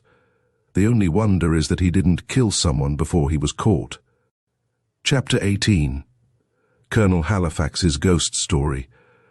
I had just come back to England, after having been some years in India, and was looking forward to meet my friends, among whom there was none I was more anxious to see than Sir Francis Linton. We had been to Eton together, and for the short time I had been at Oxford before entering the army, we had been at the same college. Then we had parted. He came into the title and estates of the family in Yorkshire, on the death of his grandfather. His father had predeceased, and I had been over a good part of the world. One visit, indeed, I had made him in his Yorkshire home before leaving for India, of but a few days. It will be easily imagined how pleasant it was, 2 or 3 days after my arrival in London, to receive a letter from Linton, saying that he had just seen in the papers that I had arrived, and begging me to come down at once to Byfield, his place in Yorkshire. "You are not to tell me," he said, "that you cannot come. In fact, you are to come on Monday. I have a couple of horses which will just suit you. The carriage shall meet you at Packham, and all you have got to do is to put yourself in the train which leaves King's Cross at 12 o'clock. Accordingly, on the day appointed, I started, in due time reached Packham, losing much time on a detestable branch line, and there found the dog-cart of Sir Francis awaiting me. I drove at once to Byfield. The house I remembered. It was a low gable structure of no great size, with old-fashioned lattice windows separated from the park, where were deer, by a charming terraced garden. No sooner did the wheels crunch the gravel by the principal entrance, than, almost before the bell was rung, the porch door opened, and there stood Linton himself, whom I had not seen for so many years, hardly altered. And with all the joy of welcome beaming in his face, taking me by both hands, he drew me into the house, got rid of my hat and wraps, looked me all over, and then, in a breath, began to say how glad he was to see me. What a real delight it was to have got me at last under his roof, and what a good time we would have together, like the old days over again. He had sent my luggage up to my room, which was ready for me, and he bade me make haste and dress for dinner. So saying, he took me through a panelled hall, up an old oak staircase, and showed me my room, which, hurried as I was, I observed was hung with tapestry, and had a large 4-post bed with velvet curtains, opposite the window. They had gone into dinner when I came down, despite all the haste I made in dressing, but a place had been kept for me next Lady Linton. Besides my hosts, there were their 2 daughters, Colonel Linton, a brother of Sir Francis, the chaplain, and some others, whom I do not remember distinctly. After dinner there was some music in the hall, and a game of whist in the drawing-room, and after the ladies had gone upstairs, Linton and I retired to the smoking-room, where we sat up talking the better part of the night. I think it must have been near 3 when I retired. Once in bed I slept so soundly that my servant's entrance the next morning failed to arouse me, and it was past 9 when I awoke. After breakfast and the disposal of the newspapers, Linton retired to his letters, and I asked Lady Linton if one of her daughters might show me the house. Elizabeth, the eldest, was summoned and seemed in no way to dislike the task. The house was, as already intimated, by no means large. It occupied 3 sides of a square, the entrance and one end of the stables making the 4th side. The interior was full of interest. Passages, rooms, galleries, as well as hall, were panelled in dark wood and hung with pictures. I was shown everything on the ground floor, and then on the 1st floor. Then my guide proposed that we should ascend a narrow, twisting staircase that led to a gallery. We did as proposed, and entered a handsome long room or passage leading to a small chamber at one end, in which my guide told me her father kept books and papers. I asked if anyone slept in this gallery, as I noticed a bed and fireplace, and rods by means of which curtains might be drawn, enclosing one portion where were bed and fireplace, so as to convert it into a very cosy chamber. She answered, no, the place was not really used, except as a playroom, though sometimes, if the house happened to be very full in her great-grandfather's time, she had heard that it had been occupied. By the time we had been over the house, and I had also been shown the garden and the stables, and introduced to the dogs, it was nearly 1 o'clock. We were to have an early luncheon, and to drive afterwards to see the ruins of one of the grand old Yorkshire abbeys. This was a pleasant expedition, and we got back just in time for tea, after which there was some reading aloud. The evening passed much in the same way as the preceding one, except that Linton, who had some business, did not go down into the smoking room, and I took the opportunity of retiring early in order to write a letter for the Indian mail, something having been said as to the prospect of hunting the next day. I had finished my letter, which was a long one, together with 2 or 3 others, and had just got into bed, when I heard a step overhead, as of someone walking along the gallery, which I now knew ran immediately above my room. It was a slow, heavy, measured tread, which I could hear getting gradually louder and nearer, and then as gradually fading away as it retreated into the distance. I was startled for a moment, having been told that the gallery was unused, but the next instant it occurred to me that I had been told it communicated with a chamber where Sir Francis kept books and papers. I knew he had some writing to do, and I thought no more on the matter. I was down the next morning at breakfast in good time.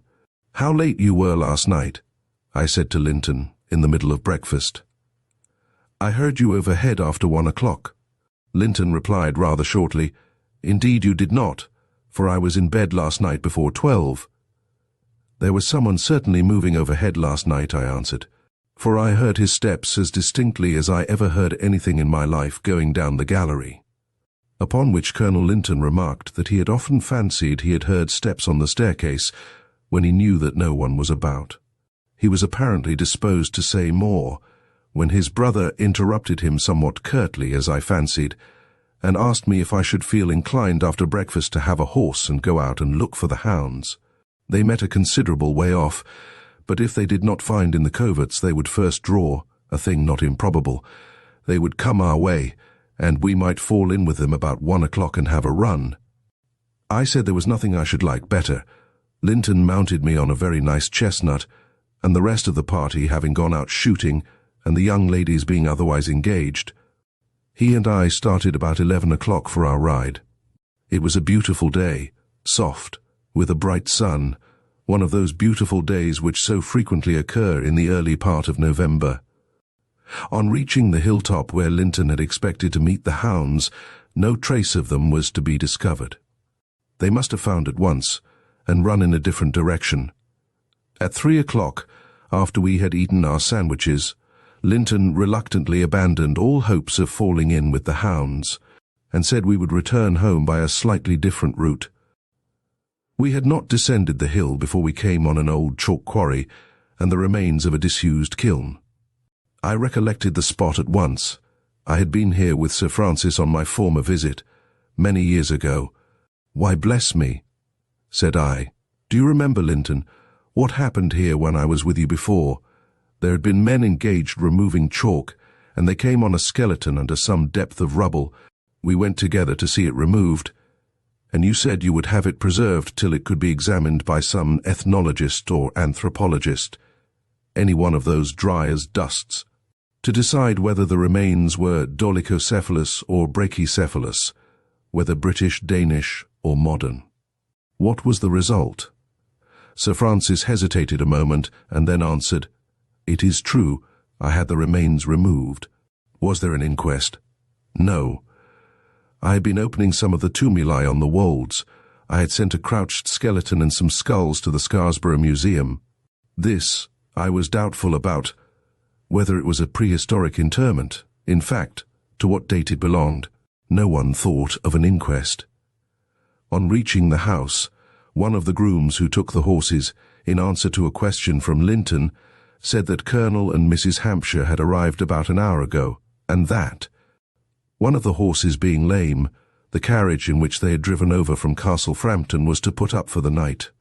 In the drawing-room we found Lady Linton pouring out tea for her husband's sister and her husband, who, as we came in, exclaimed, "We have come to beg a night's lodging."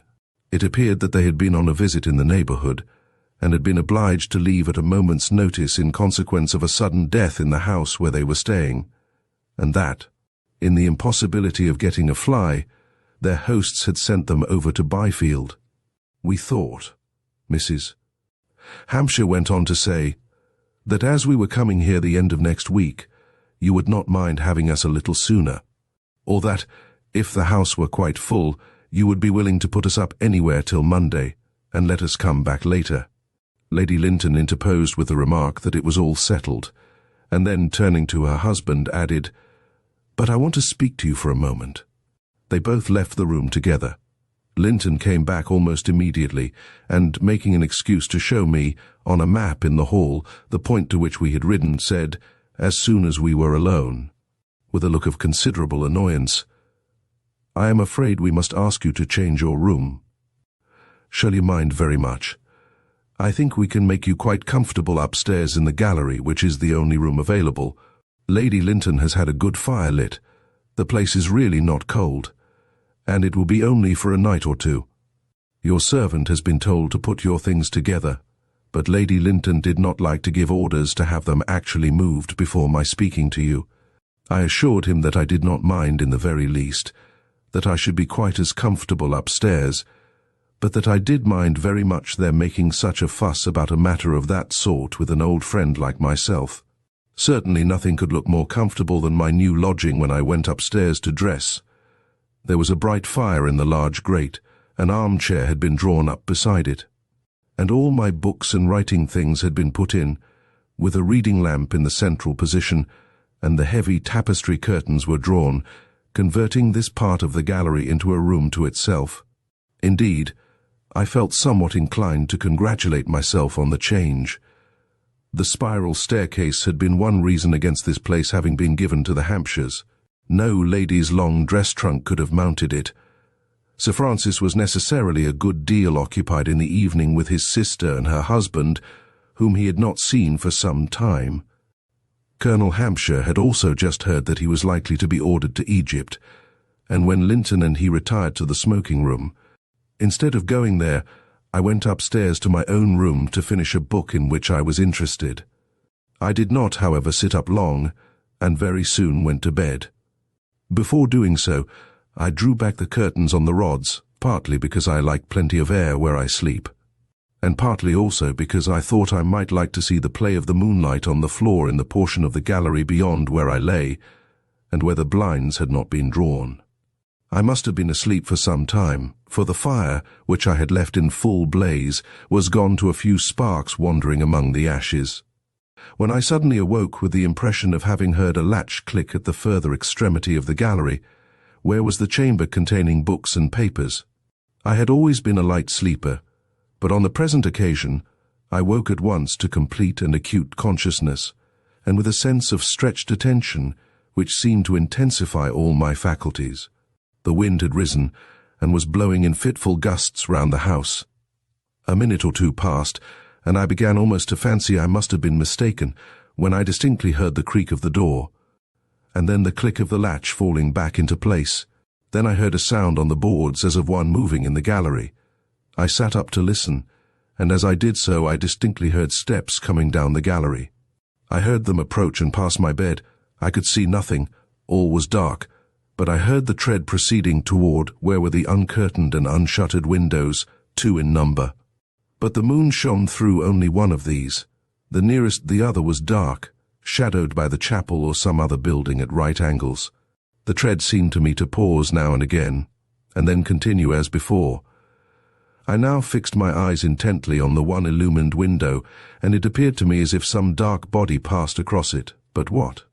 I listened intently, and heard the step proceed to the end of the gallery, and then return.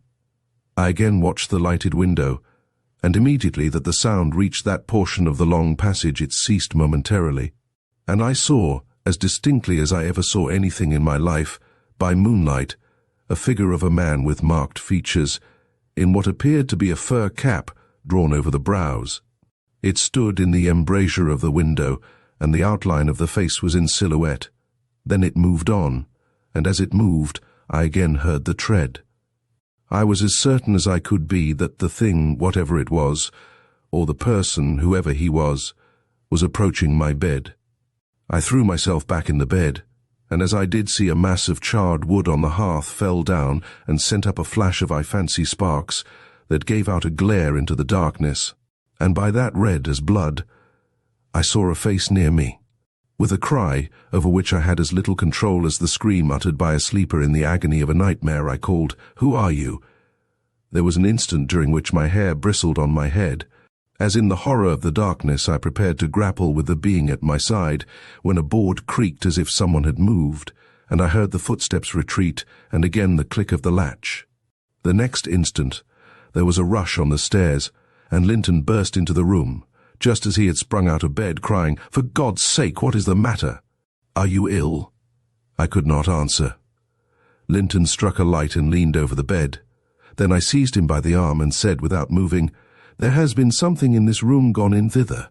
The words were hardly out of my mouth when Linton, following the direction of my eyes, had sprung to the end of the corridor and thrown open the door there. He went into the room beyond, looked round it, returned, and said, "You must have been dreaming." By this time I was out of bed. "Look for yourself," said he, and he led me into the little room. It was bare, with cupboards and boxes, a sort of lumber place. "There is nothing beyond this," said he. "No door, no staircase. It is a blind way." Then he added, "Now pull on your dressing gown and come downstairs to my sanctum."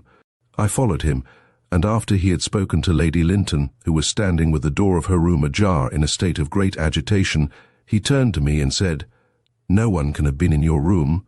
You see, my and my wife's apartments are close below, and no one could come up the spiral staircase without passing my door. You must have had a nightmare. Directly you screamed."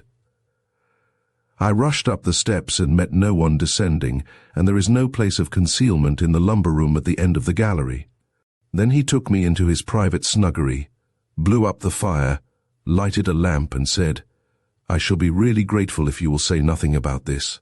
There are some in the house and neighborhood who are silly enough as it is. You stay here, and if you do not feel inclined to go to bed, read here are books. I must go to Lady Linton, who is a good deal frightened, and does not like to be left alone." He then went to his bedroom. Sleep, as far as I was concerned, was out of the question, nor do I think Sir Francis and his wife slept much either. I made up the fire, and after a time took up a book and tried to read, but it was useless.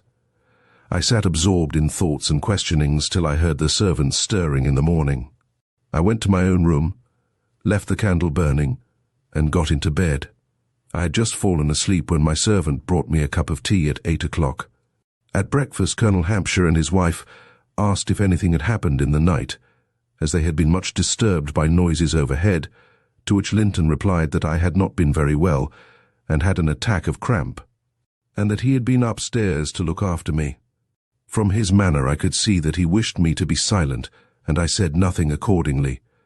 In the afternoon, when everyone had gone out, Sir Francis took me into his snuggery and said, "Halifax, I am very sorry about that matter last night.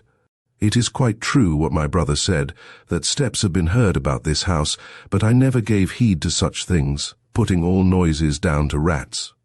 But after your experiences, I feel that it is due to you to tell you something, and also to make to you an explanation.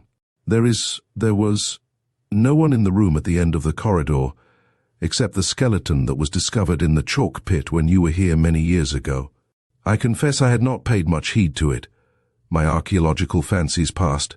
I had no visits from anthropologists. The bones and skull were never shown to experts, but remained packed in a chest in that lumber room. I confess I ought to have buried them, having no more scientific use for them. But I did not, on my word. I forgot all about them, or at least gave no heed to them. However, what you have gone through, and have described to me, has made me uneasy, and has also given me a suspicion that I can account for that body in a manner that had never occurred to me before. After a pause, he added, "What I am going to tell you is known to no one else, and must not be mentioned by you anyhow in my lifetime.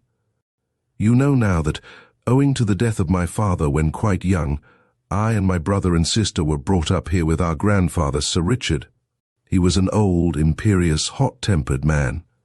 I will tell you what I have made out of a matter that was a mystery for long, and I will tell you afterwards how I came to unravel it. My grandfather was in the habit of going out at night with a young underkeeper, of whom he was very fond, to look after the game and see if any poachers, whom he regarded as his natural enemies, were about. One night, as I suppose, my grandfather had been out with the young man in question, and, returning by the plantations, where the hill is steepest, and not far from the chalk pit you remarked on yesterday, they came upon a man who, though not actually belonging to the country, was well known in it as a sort of travelling tinker of indifferent character and a notorious poacher. Mind this, I am not sure it was at the place I mention. I only now surmise it. On the particular night in question, my grandfather and the keeper must have caught this man setting snares. There must have been a tussle in the course of which, as subsequent circumstances have led me to imagine, the man showed fight, and was knocked down by one or the other of the two, my grandfather or the keeper. I believe that after having made various attempts to restore him, they found that the man was actually dead. They were both in great alarm and concern, my grandfather especially. He had been prominent in putting down some factory riots and had given orders to the military to fire, whereby several lives had been lost. There was a vast outcry against him, and a certain political party had denounced him as an assassin. No man was more vituperated, yet now, in my conscience, I believe he acted with both discretion and pluck, and arrested a mischievous movement that might have led to much bloodshed. Be that as it may, my impression is that he lost his head over this fatal affair with the tinker, and that he and the keeper together buried the body secretly, not far from the place where he was killed. I now think it was in the chalk pit, and that the skeleton found years after there belonged to this man." "Good heavens!" I exclaimed, as at once my mind rushed back to the figure with the fur cap that I had seen against the window. Sir Francis went on, "The sudden disappearance of the tramp, in view of his well-known habits and wandering mode of life, did not for some time excite surprise. But, later on, one or two circumstances having led to suspicion, an inquiry was set on foot, and among others my grandfather's keepers were examined before the magistrates. It was remembered afterwards that the underkeeper in question was absent at the time of the inquiry, my grandfather having sent him with some dogs to a brother-in-law of his who lived upon the moors. But whether anyone noticed the fact, or if they did, preferred to be silent, no observations were made. Nothing came of the investigation, and the whole subject would have been dropped if it had not been that 2 years later, for some reasons I do not understand, but at the instigation of a magistrate recently imported into the division, whom my grandfather greatly disliked and who was opposed to him in politics, a fresh inquiry was instituted. In the course of that inquiry it transpired that, owing to some unguarded words dropped by the underkeeper, a warrant was about to be issued for his arrest. My grandfather, who had a fit of the gout, was away from home at the time, but on hearing the news he came home at once. The evening he returned, he had a long interview with the young man, who left the house after he had supped in the servants' hall. It was observed that he looked much depressed. The warrant was issued the next day, but in the meantime the keeper had disappeared. My grandfather gave orders to his people to do everything in their power to assist the authorities in the search that was at once set on foot, but was unable himself to take any share in it. No trace of the keeper was found, although at a subsequent period rumors circulated that he had been heard of in America.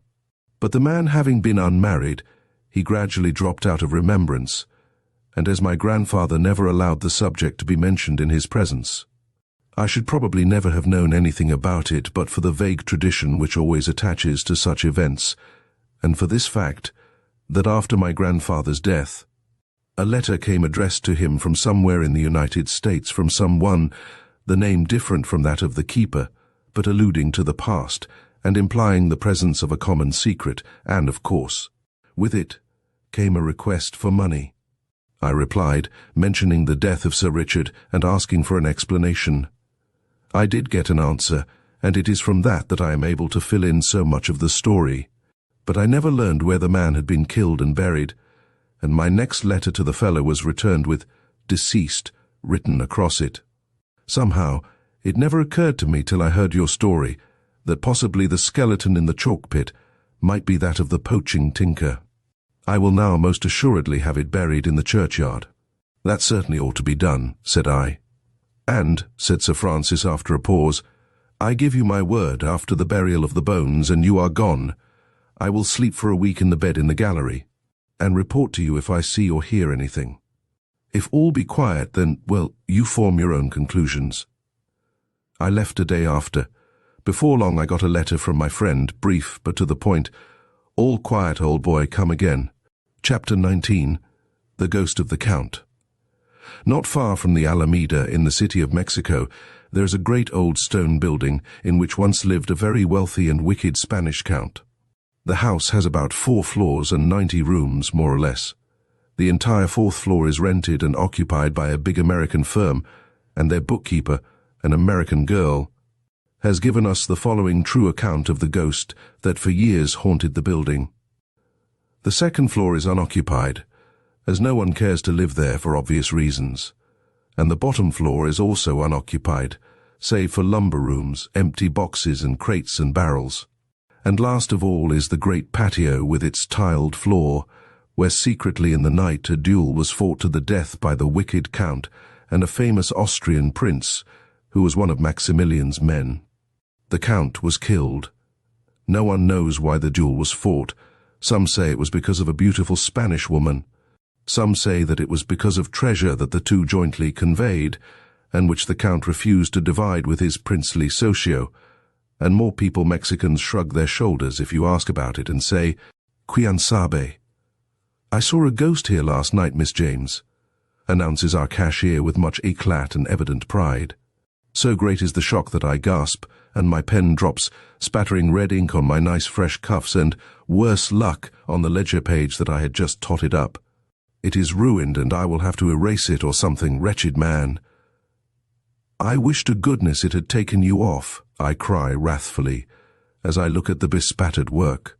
"Now will you just look here and see what you have done? I wish you and your ghosts were in Gehenna?" he inquires sweetly. "I'll fix that. It won't take half a minute. And don't look so stern, else I won't tell you about the espanto. And you will be sorry if you don't hear about it. It would make such a good story." Insinuatingly. "Then go ahead with it." Ungraciously. "Well, last night I was waiting for West. He was to meet me here, after which it was our intention to hit the... we were going out together." I nod scornfully. "And it seems that while I was patiently waiting here, in my usual sweet-tempered way, the blank idiot had his supper, and then lay down to rest himself for a while. You know how delicate he is." Another contemptuous nod. Unfortunately, he forgot the engagement and slept on. He says he never awoke until 3 o'clock, and so didn't come, thinking I wouldn't be there. Meantime, I also went to sleep, and might have snoozed on until 3, likewise. But for the fact that the ghost woke me... "Well, do go on," I urge. "The ghost woke me, as I said," proceeds the simpleton slowly. "It was passing its cold fingers over my face and groaning.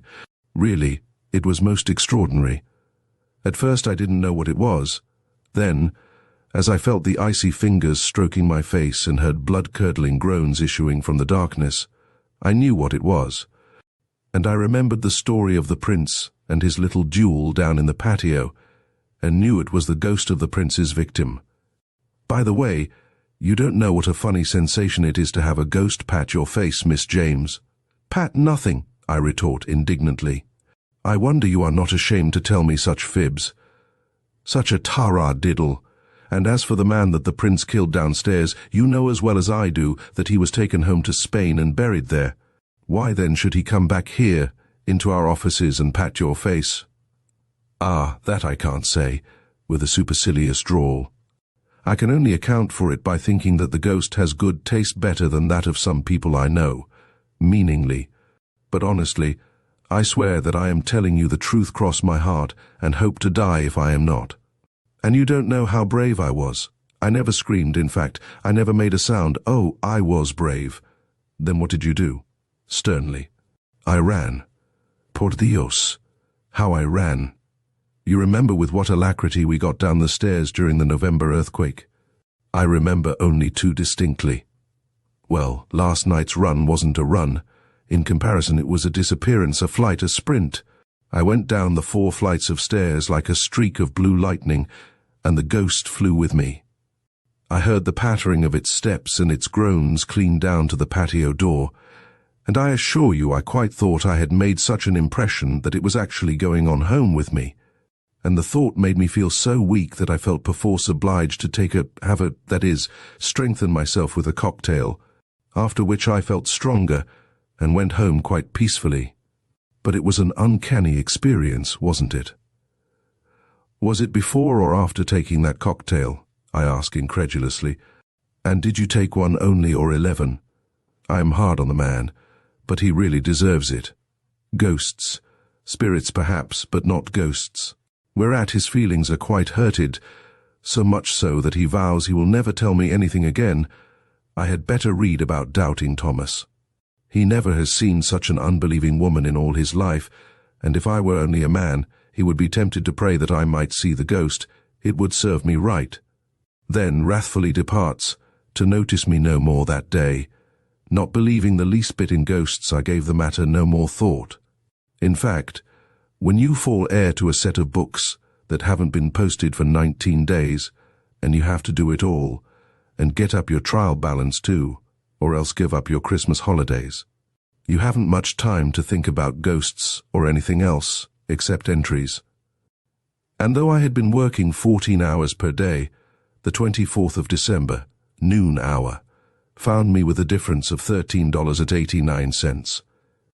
The which I, of course, must locate and straighten out before departing next morning on my week's holiday. Por supuesto, it meant night work. Nothing else would do, and besides, our plans had all been made to leave on the 8 o'clock train next morning.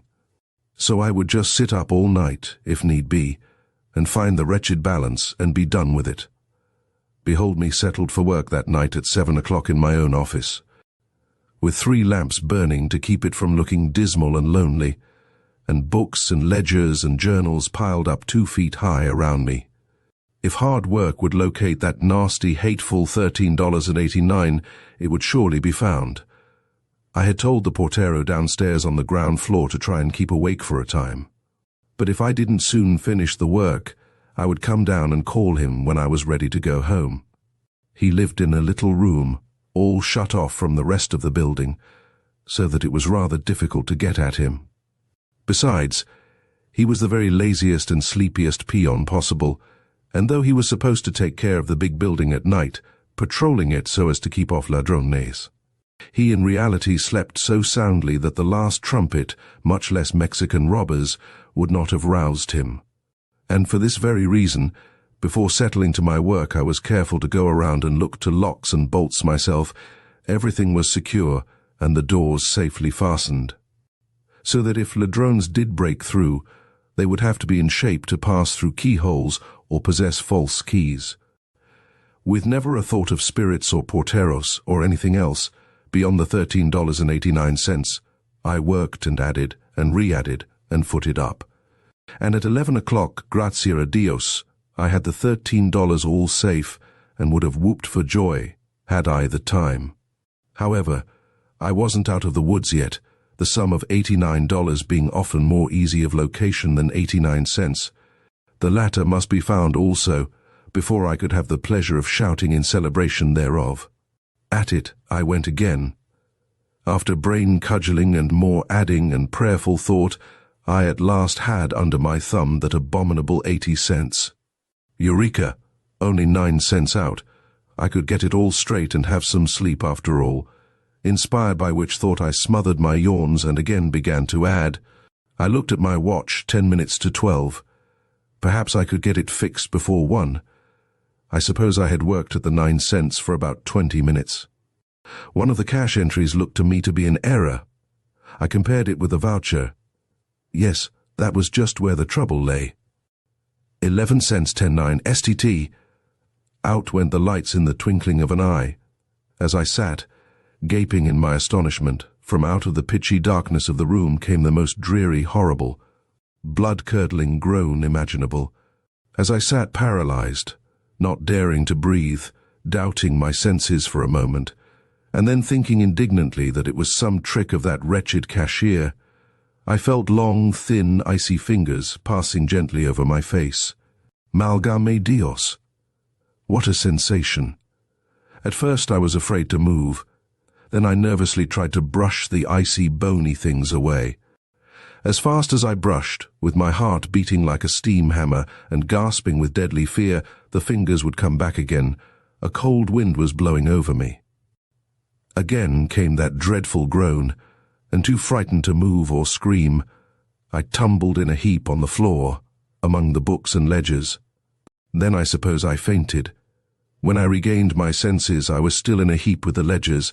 Still it was dark, and still I felt the cold fingers caressing my face, at which I became thoroughly desperate. No ghost should own me. I had laughed at the poor cashier and hinted darkly at cocktails. Pray, what better was I? I scrambled to my feet, the fingers still stroking my face. I must address them. What language? Did they understand English or Spanish, I wondered.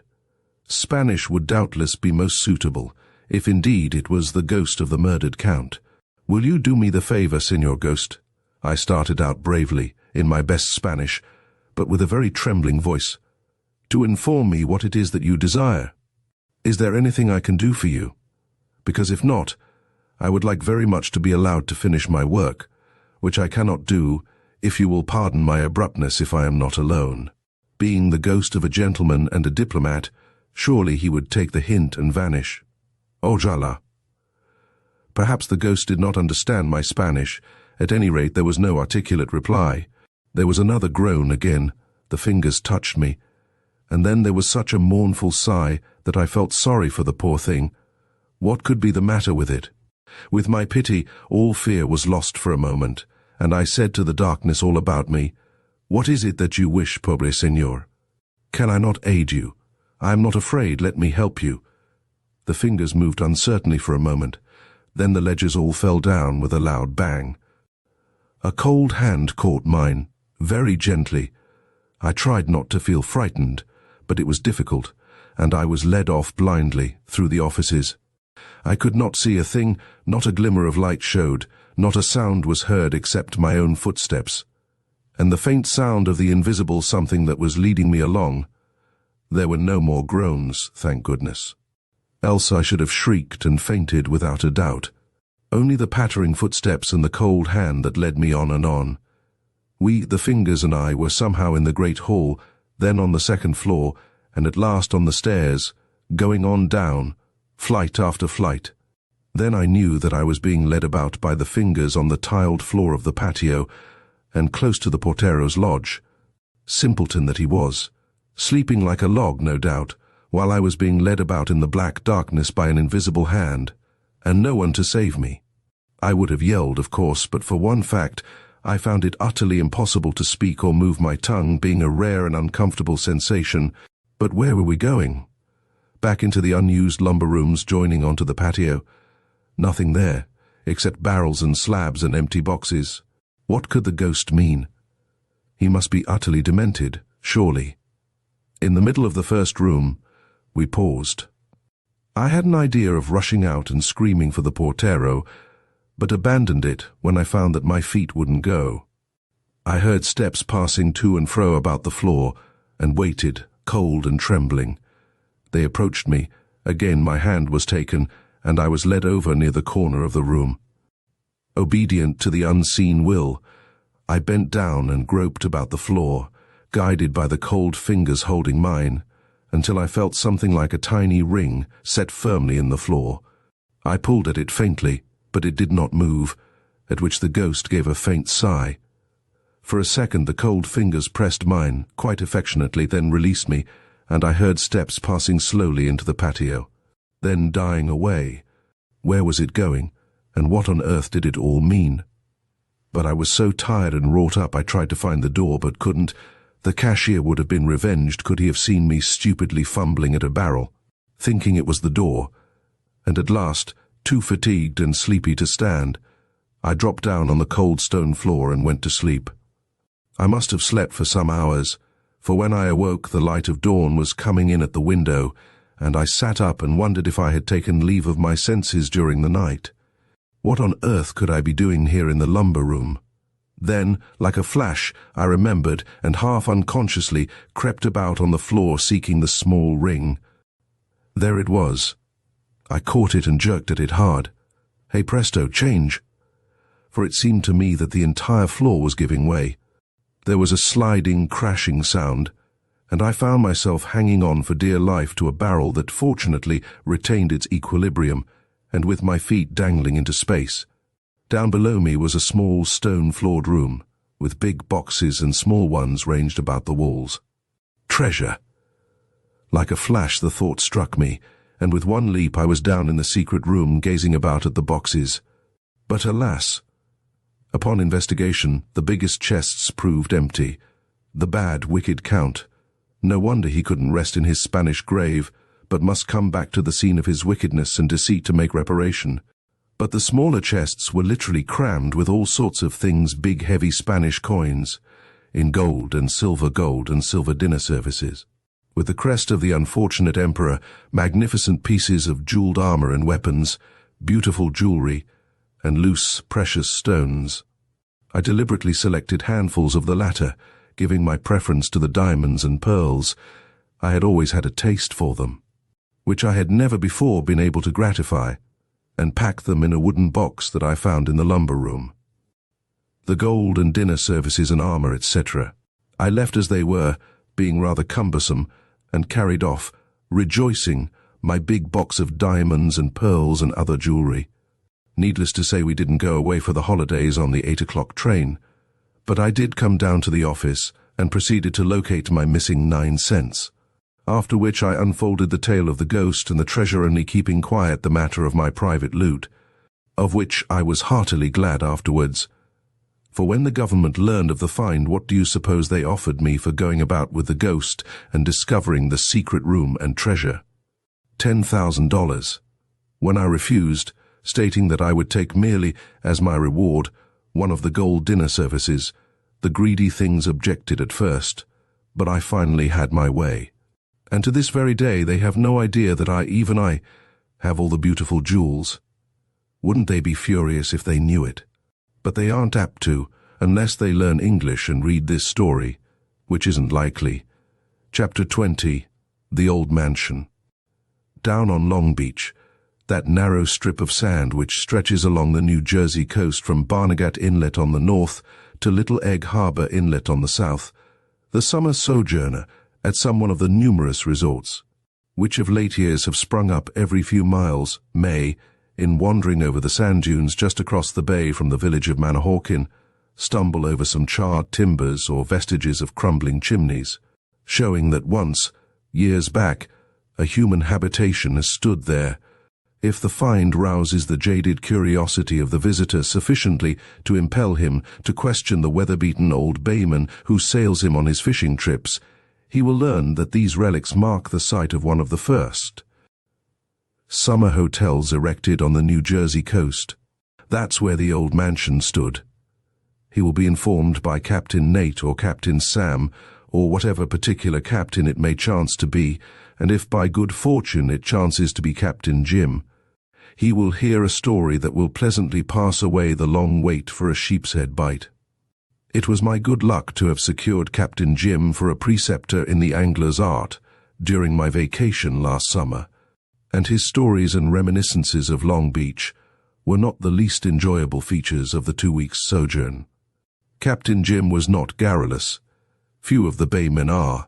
They are a sturdy, self-reliant and self-controlled people, full of strong common sense, but still with that firm belief in the supernatural which seems inherent in dwellers by the sea. "The old mansion," said Captain Jim, or the Mansion of Health, for that was its full name, was built away back in 1822, so I've heard my father say.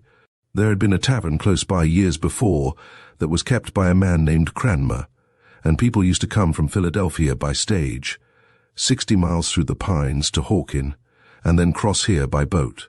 Some would stop at Cranmer's, and others went on down the beach to Homer's, which was clear down at end by the inlet. Finally, some of the wealthy people concluded that they wanted better accommodations than Cranmer gave, so they formed the Great Swamp Long Beach Company and built the Mansion of Health.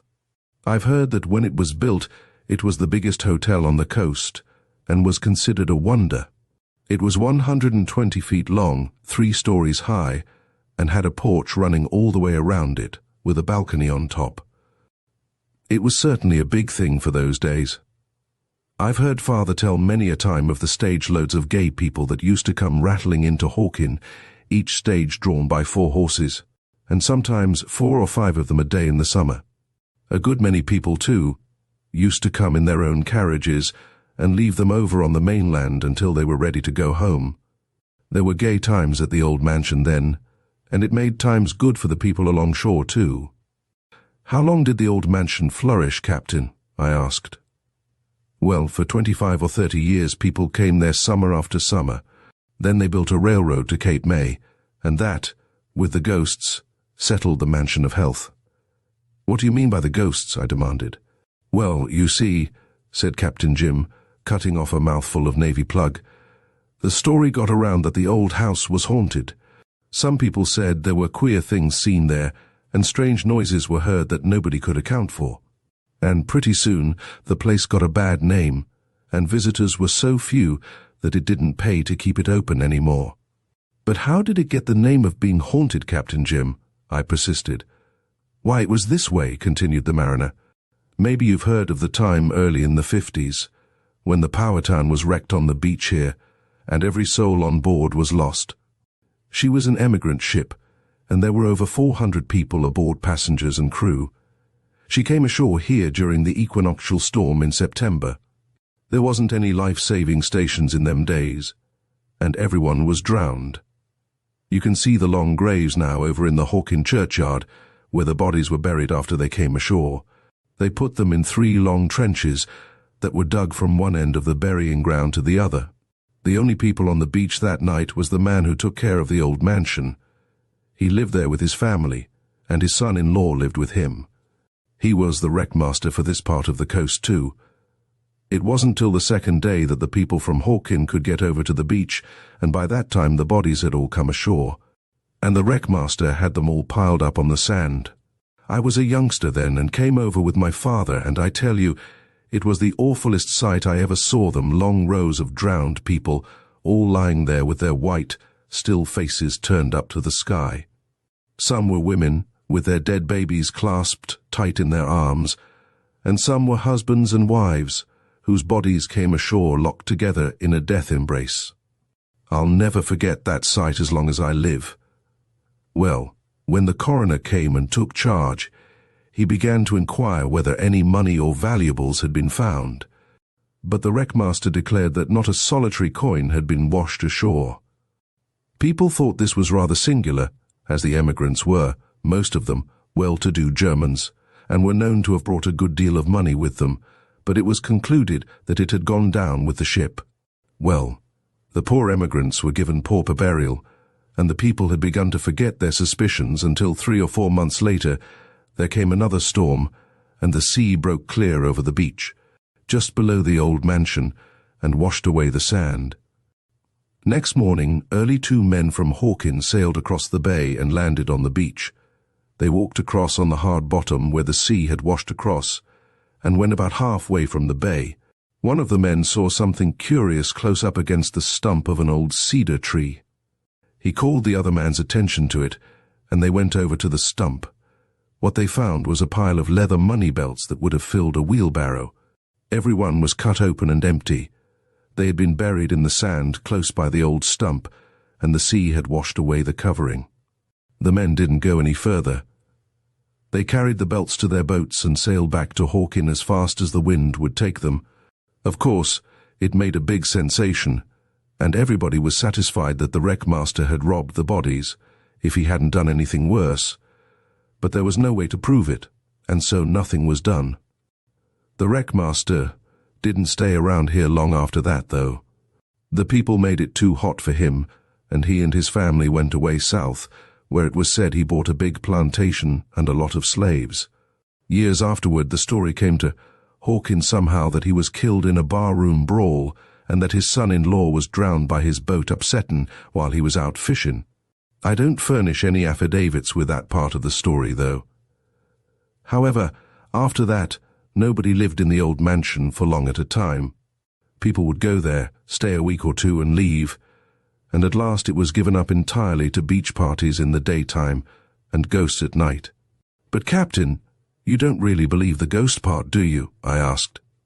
Captain Jim looked down the bay, expectorated gravely over the side of the boat, and answered slowly, "Well, I don't know as I would have believed in him if I hadn't seen the ghost."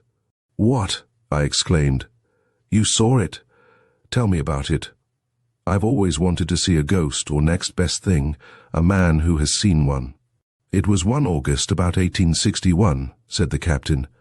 "I was a young fella then, and with a half-dozen more was over on the beach cutting salt hay. We didn't go home at nights, but did our own cooking in the old mansion kitchen, and at nights slept on piles of hay upstairs. We were a reckless lot of scamps, and reckoned that no ghosts could scare us. There was a big full moon that night, and it was as light as day. The mosquitoes was pretty bad too, and it was easier to stay awake than go to sleep. Along toward midnight, me and 2 other fellas went out on the old balcony and began to race around the house.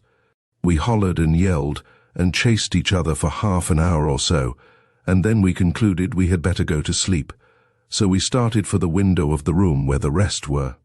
This window was near one end on the ocean side, and as I came around the corner I stopped as if I had been shot, and my hair raised straight up on top of my head. Right there in front of that window stood a woman looking out over the sea, and in her arms she held a little child. I saw her as plain as I see you now. It seemed to me like an hour she stood there, but I don't suppose it was a second, then she was gone.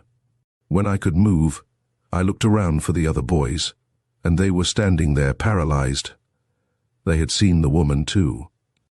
We didn't say much, and we didn't sleep much that night, and the next night we bunked out on the beach. The rest of the crowd made all manner of fun of us, but we had had all the ghost we wanted, and I never set foot inside the old house after that." "When did it burn down, Captain?" I asked, as Jim relapsed into silence. "Somewhere about 25 years ago. A beach party had been roasting clams in the old oven, and in some way the fire got to the woodwork. It was as dry as tinder, and I hope the ghosts were all burnt up with it." Chapter 21. A Misfit Ghost.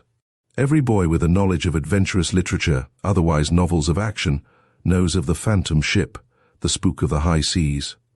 But it has not been known that ships themselves are haunted, and that in the service of the United States Coast Survey there is a vessel now in commission that is by her own officers supposed to be haunted. Yet the Eager, a 140-foot schooner of the Coast Survey, is looked upon in the service as a very undesirable vessel to be aboard of. About her there is an atmosphere of gloom that wardroom jest cannot dispel. Duty on board her has been shunned, as would be a pestilence, and stories have been told by officers who have cruised aboard her that are not good for timid people to hear. Officers have hesitated about telling these uncanny stories, but they have become sufficiently well known to make a billet to duty aboard the eager unwelcome among the Coast Survey men.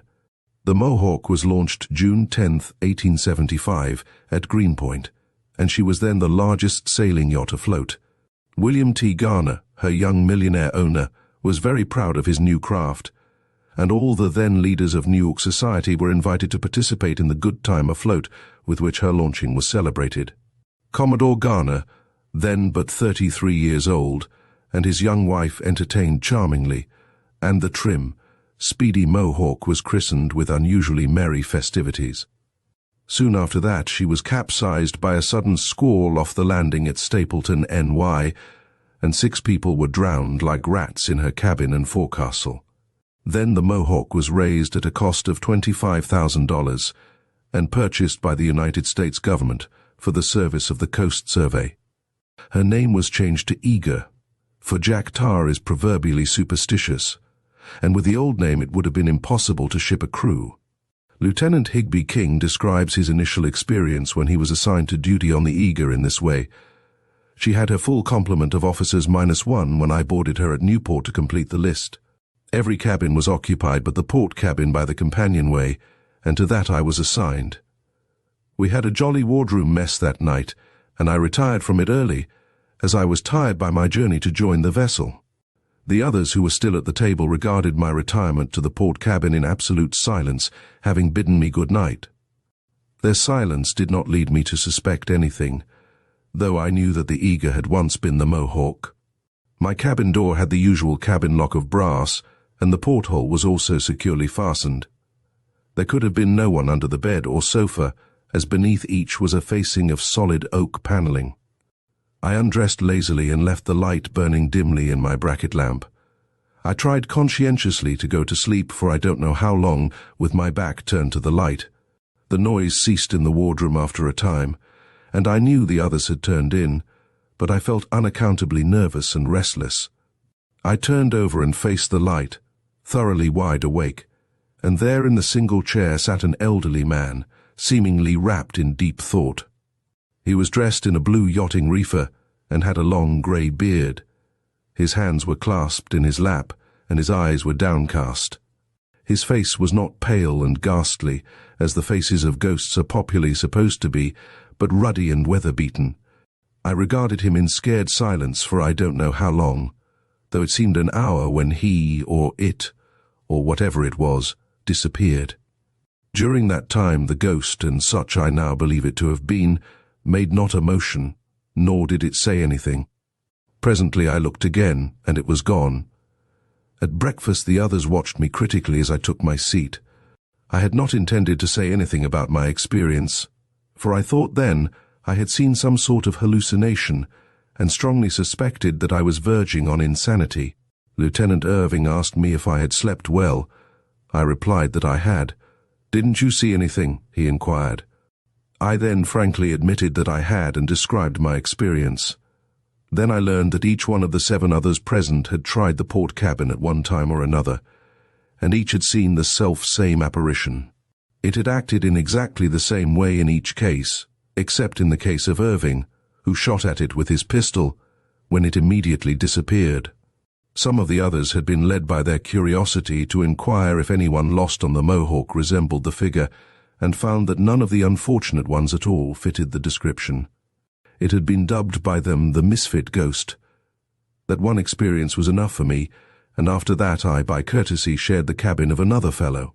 Lieutenant Irving and others corroborate the story of Lieutenant King, and as additional evidence that the Eager is haunted, Lieutenant Irving describes a New Year's Eve experience of the Eager's officers that is, to say the least, novel in the way of supernatural manifestations. It was at mess. The first toast, sweethearts and wives, had been drunk, as it always is by Yankee sailors the world over on occasions of festivity. Everyone was feeling happy, or as Thackeray has it, pleasant, when suddenly the sliding doors separating the wardroom from the companionway closed slowly with a loud squeaking noise. They had seldom been closed, and it took the entire strength of a man to start them from their rusty fastenings. Yet upon this occasion they started easily and closed tightly, while the officers jumped to their feet in breathless astonishment. Half a dozen men hauled them open in haste, but not a soul was behind them or anywhere about. "It must be our old friend of the port cabin," suggested one, and in awe-stricken silence the health of the Misfit ghost was drunk. Chapter 22. An Unbidden Guest.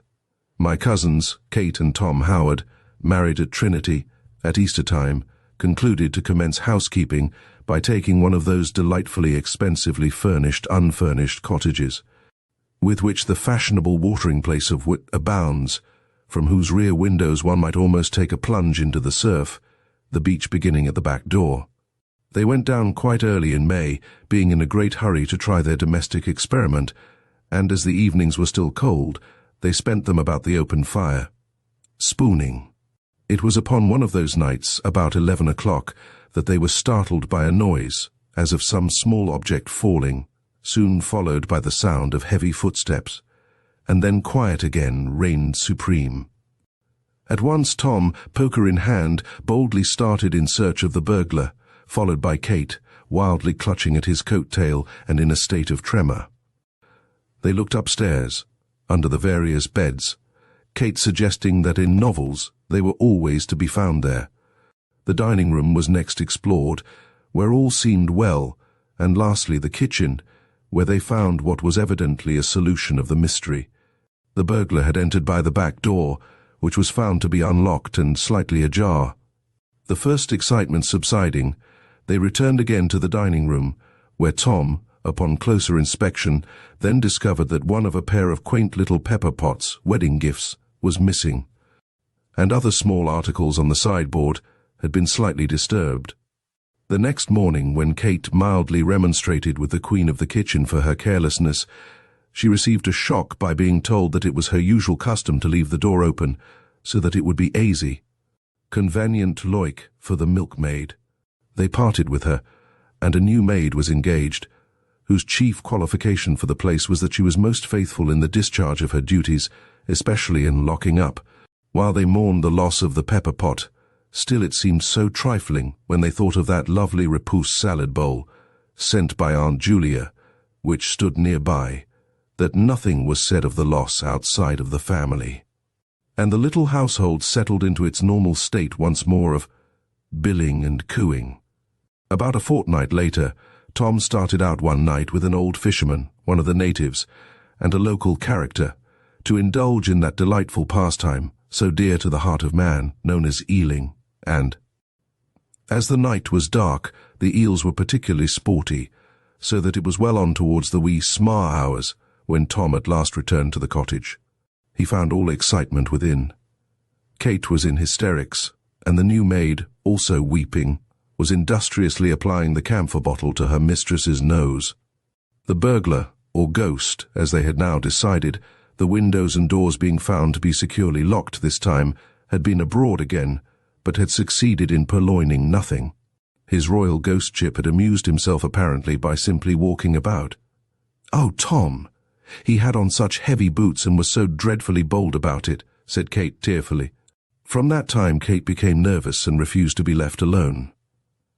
Tom started whenever a door creaked, and the treasure departed hurriedly, saying, "Faith, the house is haunted, sure." After that, Kate spent her days in girl-hunting, and her nights in answering shadowy advertisements that never materialized. They tried Irish, English, Dutch, and a heathen Chinese, with a sprinkling of colored ladies, to vary the monotony. They seemed about to become famous throughout the length and breadth of the land, as the family that changes help once a week, when they landed treasure number 2. Shortly after her advent, we were all asked down to help celebrate their happiness, and incidentally to christen the new dinner set. We were not a little surprised at finding Kate so pale and Tom rather distrait.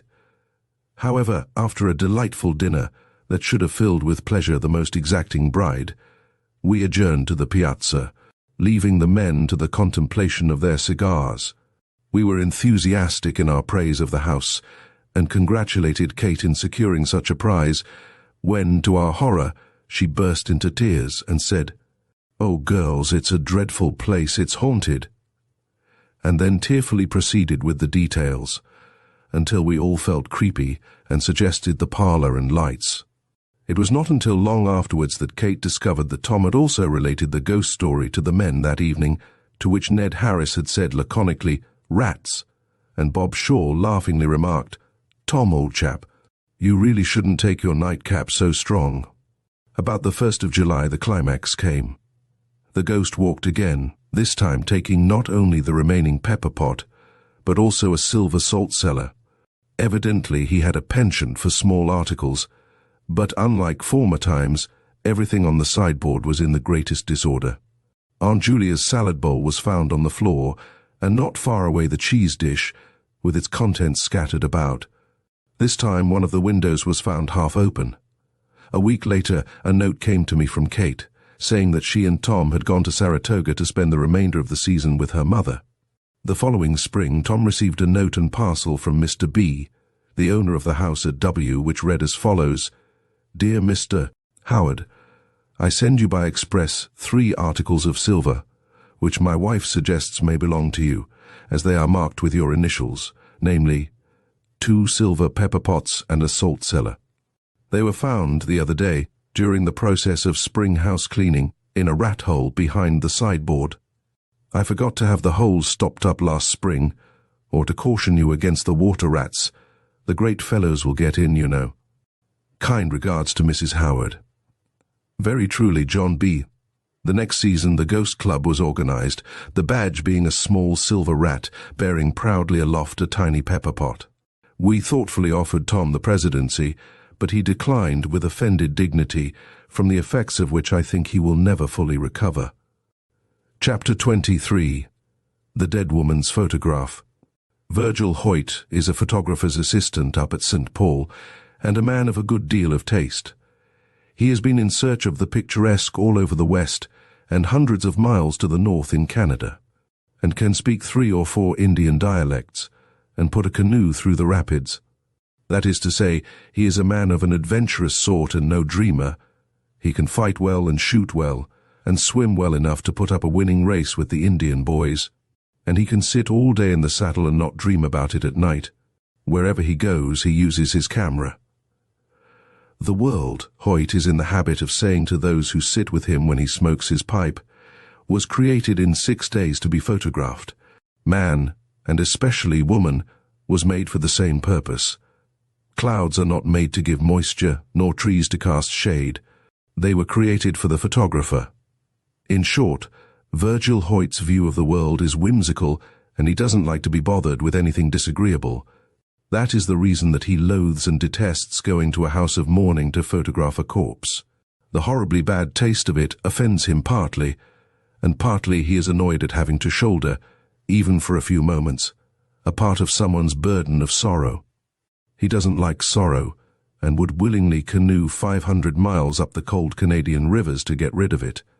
Nevertheless, as assistant photographer, it is often his duty to do this very kind of thing. Not long ago he was sent for by a rich Jewish family at St. Paul to photograph the mother, who had just died.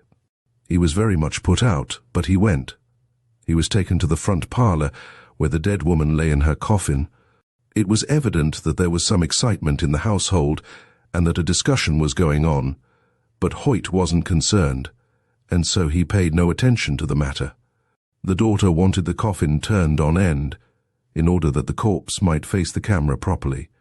But Hoyt said he could overcome the recumbent attitude and make it appear that the face was taken in the position it would naturally hold in life, and so they went out and left him alone with the dead. The face was a strong and positive one, such as may often be seen among Jewish matrons. Hoyt regarded it with some admiration, thinking to himself that she was a woman who had been used to having her own way. There was a strand of hair out of place, and he pushed it back from her brow. A bud lifted its head too high from among the roses on her breast, and spoiled the contour of the chin, so he broke it off. He remembered these things later very distinctly, and that his hand touched her bare face 2 or 3 times. Then he took the photographs and left the house. He was very busy at the time, and several days elapsed before he was able to develop the plates. He took them from the bath, in which they had lain with a number of others, and went to work upon them.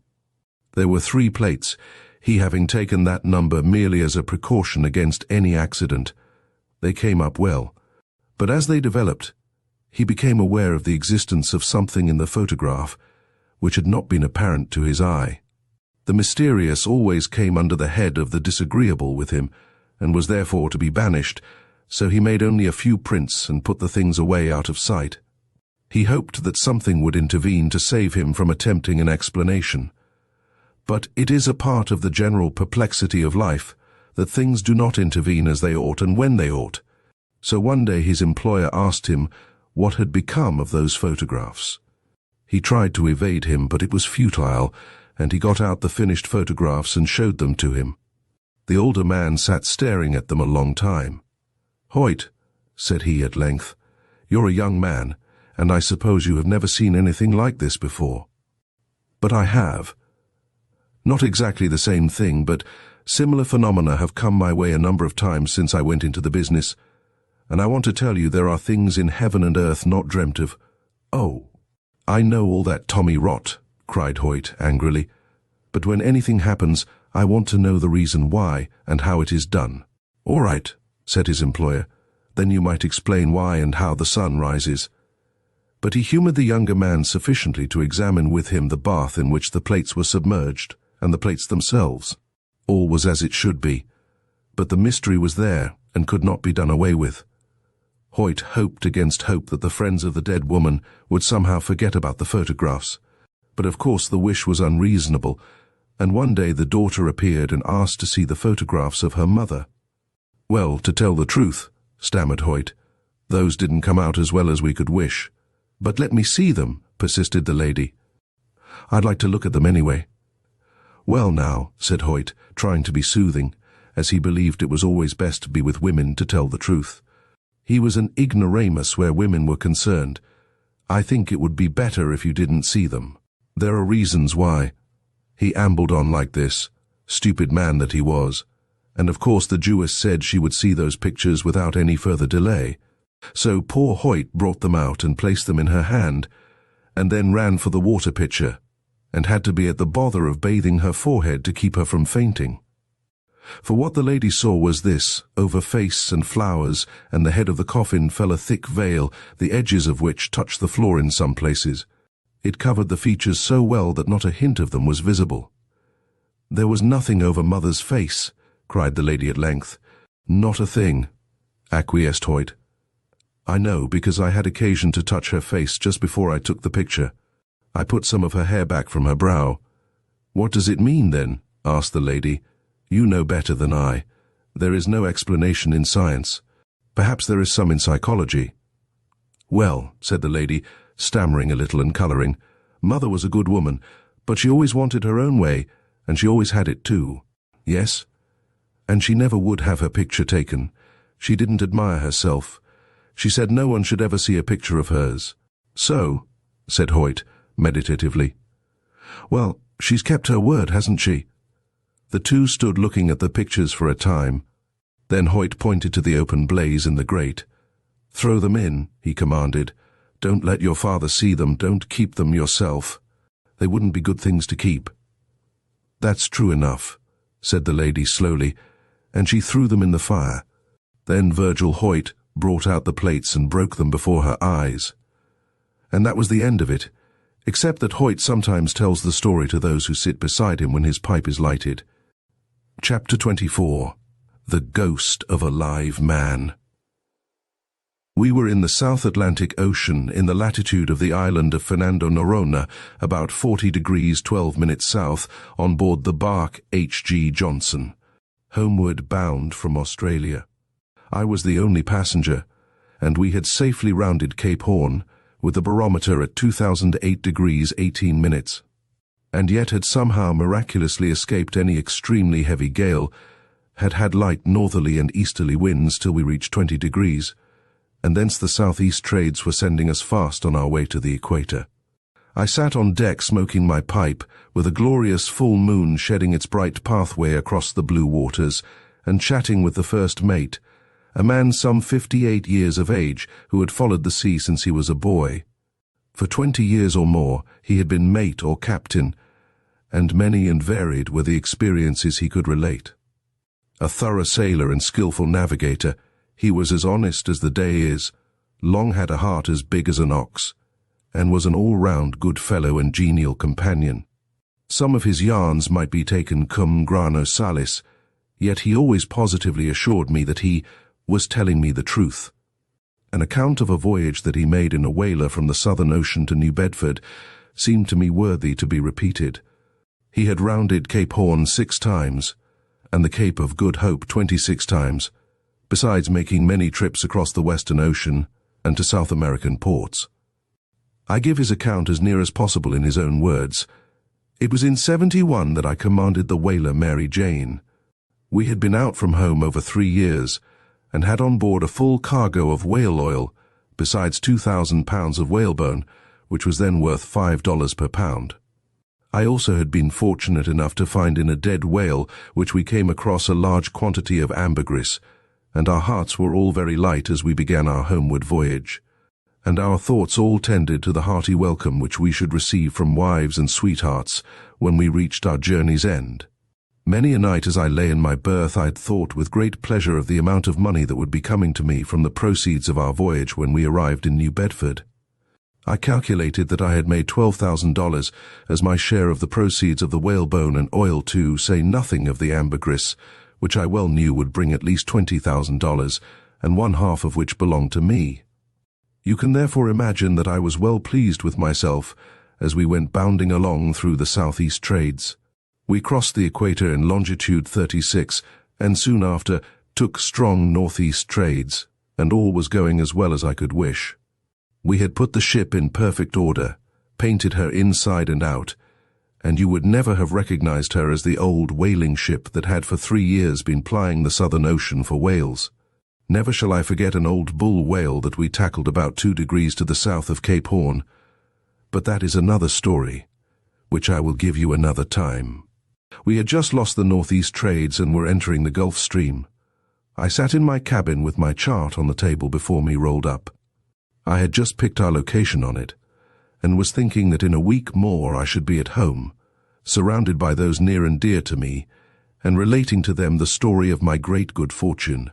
It was always my custom to work up my latitude and longitude about 4 o'clock in the afternoon, and then after supper pick off her position on the chart, have a smoke, and perhaps just before retiring a nip of grog. And then at 8:30 o'clock, as regular as a clock, I would turn in. I am a great smoker, and this day I had been smoking all the afternoon besides having had 2 or 3 nips. We had a dog on board whom we called Bosun, who had been out with us all the voyage, and who was afraid of nothing. He had endeared himself to every man on board, and when Bosun took water, something very serious was in the wind. This night, as I sat in the cabin, I heard a most dismal howl from Bosun, and called out to the mate to know what was the matter with the dog. He replied that he reckoned some of the men had been teasing him, and the occurrence soon passed from my mind. Suddenly I saw someone coming down the after companion way into the cabin. I supposed at first it was the mate, and wondered that he had not first spoken to me. But then I noticed that he wore clothes I had never seen on the mate, and as he advanced into the cabin, I saw his face. It was the face of a man I had never seen in my life. He was thin and pale and haggard, and as he advanced he looked about the cabin and at the rolled-up chart on the table. There seemed to be an appeal in his eyes, and then there swept over his face a look of intense disappointment, and before I could move or speak, he had vanished from my sight.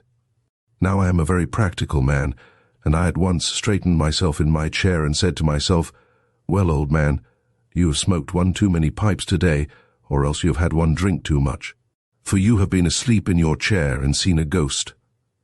I was quite satisfied that I had had a dream, especially as I called to the mate and asked him if he had seen anyone come below.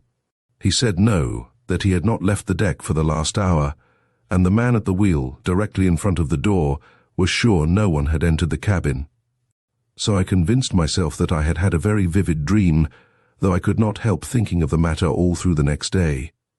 At 8 o'clock the next evening I sat in the same place with my work just finished, and the chart lying rolled up on the table before me, when suddenly The dog's dismal howl rang through the ship. And looking up, I saw those same legs coming down the after companion. My hair fairly stood on end, and yet today surely I was wide awake. I had only smoked one pipe all day, and had not touched a drop of liquor. The same wan, emaciated figure walked into the cabin, glanced inquiringly and appealingly at me, and again there spread over his face that look of utter disappointment, as if he had sought something and failed to find it. And again he disappeared. I rushed on deck to the mate and told him all I had seen during the last 2 nights, but he made light of it, and assured me I had been asleep or smoking too much. He did not like to suggest that I had been drinking. Still, I could see that the thought that came into his mind was, the old man has seen him again. I gave up trying to convince him, but requested that the next night, from 8 to 8.30, he should sit with me in the cabin. How the next day passed, I cannot tell. I only know that my thoughts never left that ghostly visitant, and somehow I felt that the evening would reveal something to me and the spell be broken. I made up my mind I would speak to the thing, whatever it was, and I felt a sort of security in the presence of the mate, who was a daring fellow and feared neither man nor the devil. Neither rum nor tobacco passed my lips during the next day, and 8 o'clock found the mate and I sitting in the cabin, and this time the chart lay open on the table beside us. Just as 8 bells struck, the dog's premonitory wail sounded, and looking up, we both saw the figure descending the cabin stairs. We both seemed frozen to our seats, and the strange weirdness of the whole proceeding cast the same spell over the mate and me alike, and we were both unable to move or speak. Slowly the figure proceeded into the cabin and glanced around without a word, but with the same expectant look on his face. His form was even more wasted, his cheeks sunken, and his eyes seemed almost out of sight, so deeply were they set in their sockets. As his eye fell on the open chart, a look of supreme joy fairly irradiated his features, and advancing to the table he placed one long bony finger on the chart, held it for a moment, and then again disappeared from our sight. For 5 minutes after he had left us, we sat speechless. Then I managed to say, "What do you think of that, Mr. Morris?" "My God!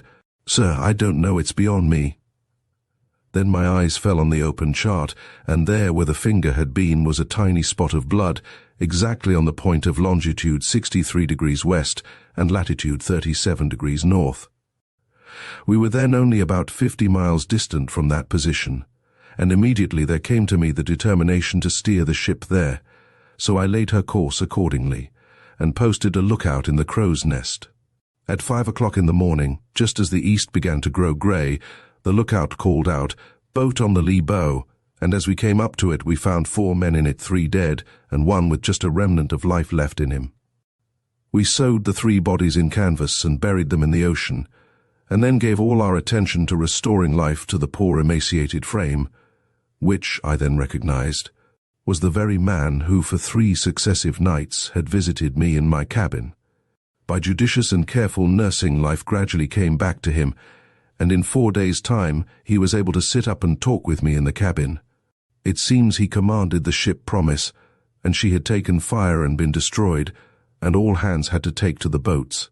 10 were in the boats at first, but their food had given out, and one by one he had seen them die, and one by one he had cast the bodies overboard.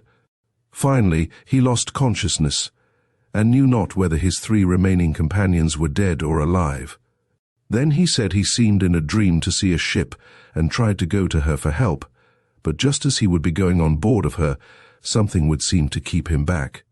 3 times in his dreams he tried to visit this ship, and the last time there seemed to come to him a certain satisfaction, and he felt that he had succeeded in his object. Turning to my table, he said, "Let me take your chart. I'll show you just where we were." "Stop," said I. "Don't take that chart. It is an old one and all marked over. Mark your position on this new one." He took my pencil and knife and carefully sharpened his pencil. Then, taking my dividers, he measured his latitude and longitude and placed a pencil dot at a point on the clean chart. As he lifted his hand, he said, "Oh, excuse me, Captain. I cut my finger in sharpening the pencil and have left a drop of blood on the chart." "Never mind," said I. "Leave it there." And then I produced the old chart, and there, in an exactly corresponding place, was the drop of blood left by my ghostly visitor. Then, looking steadily into my face, the mate solemnly added, "I can't explain this, sir. Perhaps you can, but I can tell you on my honor it is God's own truth that I have told you." Chapter 25. The Ghost of Washington. It was early on Christmas morning when John Riley wheeled away from a picturesque little village where he had passed the previous night, to continue his cycling tour through eastern Pennsylvania. Today his intention was to stop at Valley Forge, and then to ride on up the Schuylkill Valley, visiting in turn the many points of historical interest that lay along his route. Valley Forge, his road map indicated, was but a short distance further on. All around him were the hills and fields and roads over which Washington and his half-starved army had foraged and roamed throughout the trying winter of 1777 to 8126 years ago. It was a beautiful Christmas day, truly, and, as he wheeled along, young Riley's thoughts were almost equally divided between the surrounding pleasant scenery and the folks at home, who, he knew very well, were assembling at just about the present time around a heavily laden Christmas tree in the front parlor. The sun rose higher and higher, and Riley pedaled on down the valley, passing every now and then quaint, pleasant-looking farmhouses, many of which, no doubt, had been built anterior to the period which had given the vicinity its history. Arriving, finally, at a place where the road forked off in two directions, Riley was puzzled which way to go on. There happened to be a dwelling close by. Accordingly he dismounted, left his wheel leaning against a gate post at the side of the road, and walked up a wretchedly flagged walk leading to the house, with the idea of getting instructions from its inmates. Situated in the center of an unkempt field of rank grass and weeds, the building lay back from the highway probably 150 feet. It was long and low in shape, containing but one story, and having what is termed a gabled roof, under which there must have been an attic of no mean size. On coming close to the house, a fact Riley had not noticed from the road became plainly evident. It was deserted. He saw that the roof and side shingles were in wretched condition, that the window sashes and frames, as well as the doors and door frames, were missing from the openings in the side walls where once they had been, and that the entire side of the house, including that part of the stone foundation which showed above the ground, was full of cracks and seams. At first, on the point of turning back, he concluded to see what the interior was like anyway. Accordingly, he went inside. Glancing around the large, dust-filled room, he had entered. His gaze at first failed to locate any object of the least interest. A rickety-appearing set of steps went up into the attic from one side of the apartment, and over in one corner was a large open fireplace, from the walls of which much of the brickwork had become loosened and fallen out. Riley had started up the steps toward the attic, when, happening to look back for an instant, his attention was attracted to a singular-looking, jug-shaped bottle no larger than a vinegar cruet, which lay upon its side on the hearth of the fireplace, partly covered up by debris of loose bricks and mortar. He hastened back down the steps and crossed the room, taking the bottle up in his hand and examining it with curiosity. Being partly filled with a liquid of some kind or other, the bottle was very soon uncorked and held under the young man's nose. The liquid gave forth a peculiar, pungent, and inviting odor. Without further hesitation, Riley's lips sought the neck of the bottle. It is hardly possible to describe the pleasure and satisfaction his senses experienced as he drank. While the fluid was still gurgling down his throat, a heavy hand was placed most suddenly on his shoulder, and his body was given a violent shaking. The bottle fell to the floor and was broken into 100 pieces. "Hello," said a rough voice almost in Riley's ear. "Who are you, anyway? And what are you doing within the lines?" "A spy, I'll be bound." As most assuredly, there had been no one else in the vicinity of the building when he had entered it, and with equal certainty, no one had. Come down the steps from the attic, Riley was naturally surprised and mystified by this unexpected assault. He struggled instinctively to break loose from the unfriendly grasp, and when he finally succeeded, he twisted his body around so that he faced across the room. Immediately he made the remarkable discovery that there were 4 other persons in the apartment, 3 uncouth-looking fellows habited in fantastic but ragged garments, and a matronly-looking woman, the latter standing over a washtub which had been elevated upon 2 chairs in a corner near the fireplace. To all appearance the woman had been busy at her work and had stopped for the moment to see what the men were going to do. Her waist sleeves were rolled up to the shoulders and her arms dripped with water and soapsuds. Over the tops of the tubs, partly filled with water, there were visible the edges of several well-soaked fabrics. To add to his astonishment, he noticed that in the chimney place, which a moment before was falling apart, but now seemed to be clean and in good condition, a cheerful fire burned, and that above the flames was suspended an iron pot, from which issued a jet of steam. He noticed also that the entire appearance of the room had undergone a great change. Everything seemed to be in good repair, tidy and neat, the ceilings, the walls and the door, even the stairway leading to the attic. The openings in the walls were fitted with window sashes and well-painted doors. The apartment had, in fact, evolved under his very eyesight from a state of absolute ruin into one of excellent preservation. All of this seemed so weird and uncanny that Riley stood for a moment or two in the transformed apartment, utterly dumbfounded, with his mouth wide open and his eyes all but popping out of his head. He was brought to his senses by the fellow who had shaken him, growling out, "Come, explain yourself." "An explanation is due me," Riley managed to gasp. "Don't bandy words with the rascal, Harry," one of the other men spoke up. "Bring him along to headquarters." Thereupon, without further parley, the 3 men marched Riley in military fashion into the open air and down to the road. Here he picked up at the gate post his bicycle, while they unstacked a group of 3 old-fashioned-looking muskets located close by. When the young man had entered the house a few minutes before, this stack of arms had not been there. He could not understand it. Neither could he understand, on looking back at the building as he was marched off down the road, the mysterious agency that had transformed its dilapidated exterior, just as had been the interior, into a practically new condition. While they trudged along, the strangers exhibited a singular interest in the wheel Riley pushed at his side, running their coarse hands over the frame and handlebar, and acting on the whole as though they never before had seen a bicycle. This in itself was another surprise. He had hardly supposed there were 3 men in the country so totally unacquainted with what is a most familiar piece of mechanism everywhere. At the same time that they were paying so much attention to the wheel, Riley in turn was studying with great curiosity his singular-looking captors. Rough, unprepossessing appearing fellows they were, large of frame and unshaven, and it must be added, dirty of face.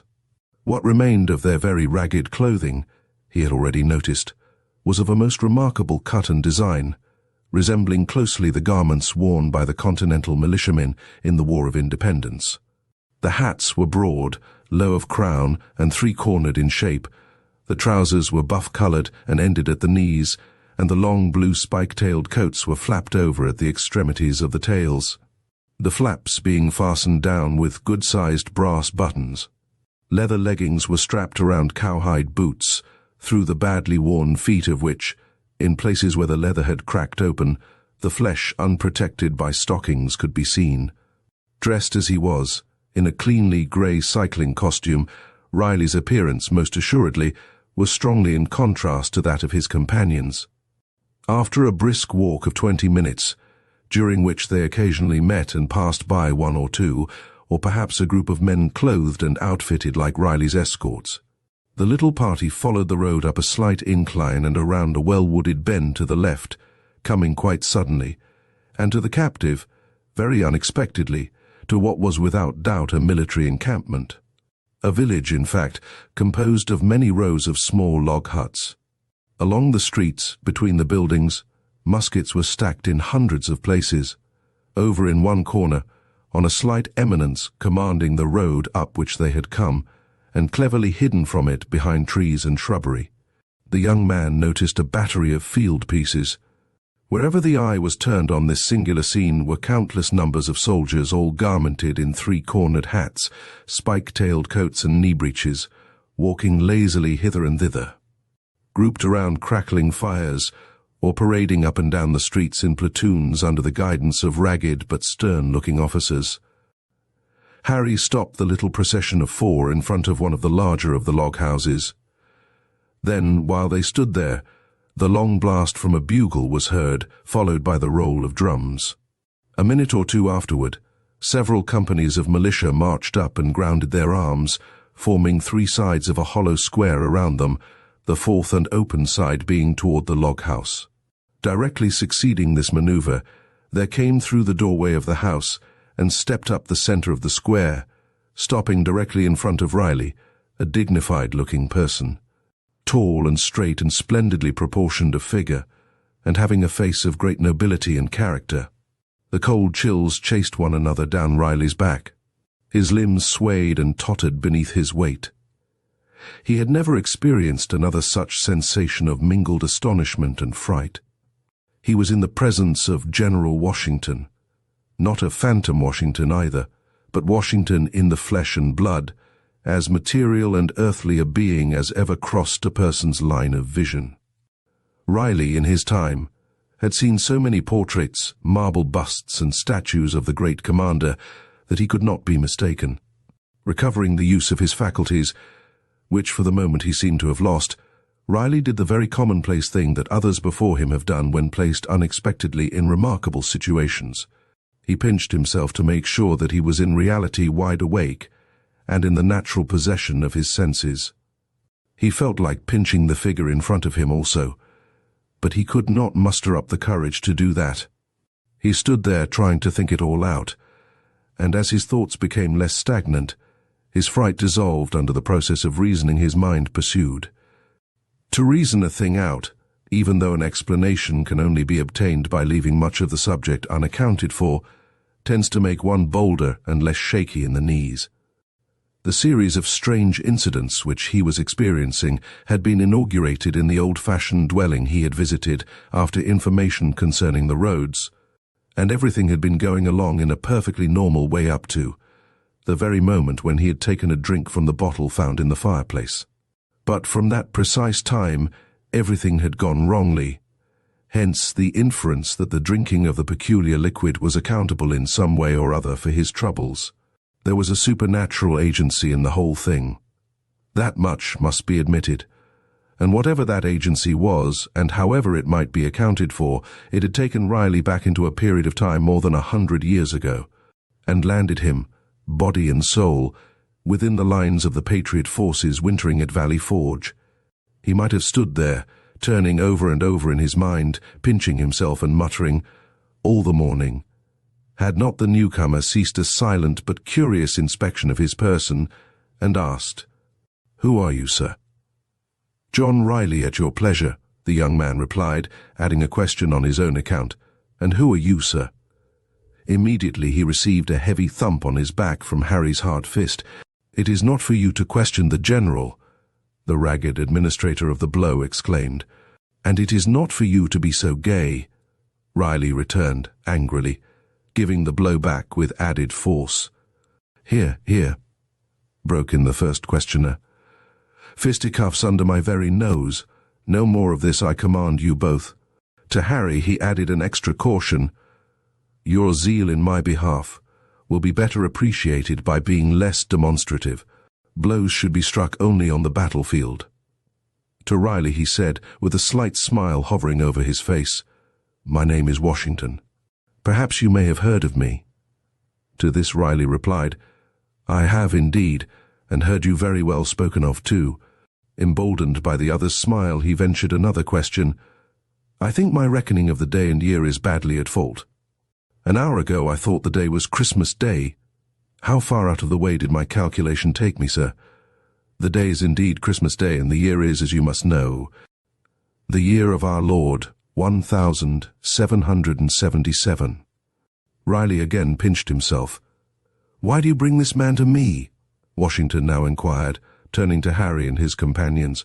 "He is a spy, sir," said Harry. "That is a lie," Riley indignantly interpolated.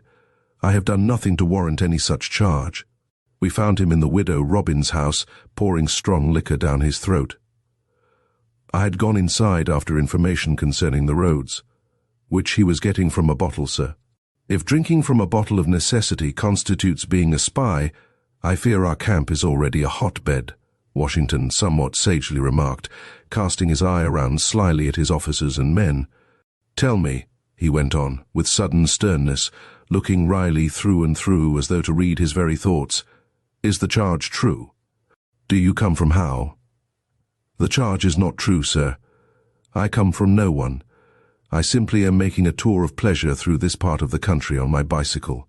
With the country swarming with the men from two hostile armies, any kind of a tour, save one of absolute necessity, seems ill-timed. When I set out, I knew nothing about any armies.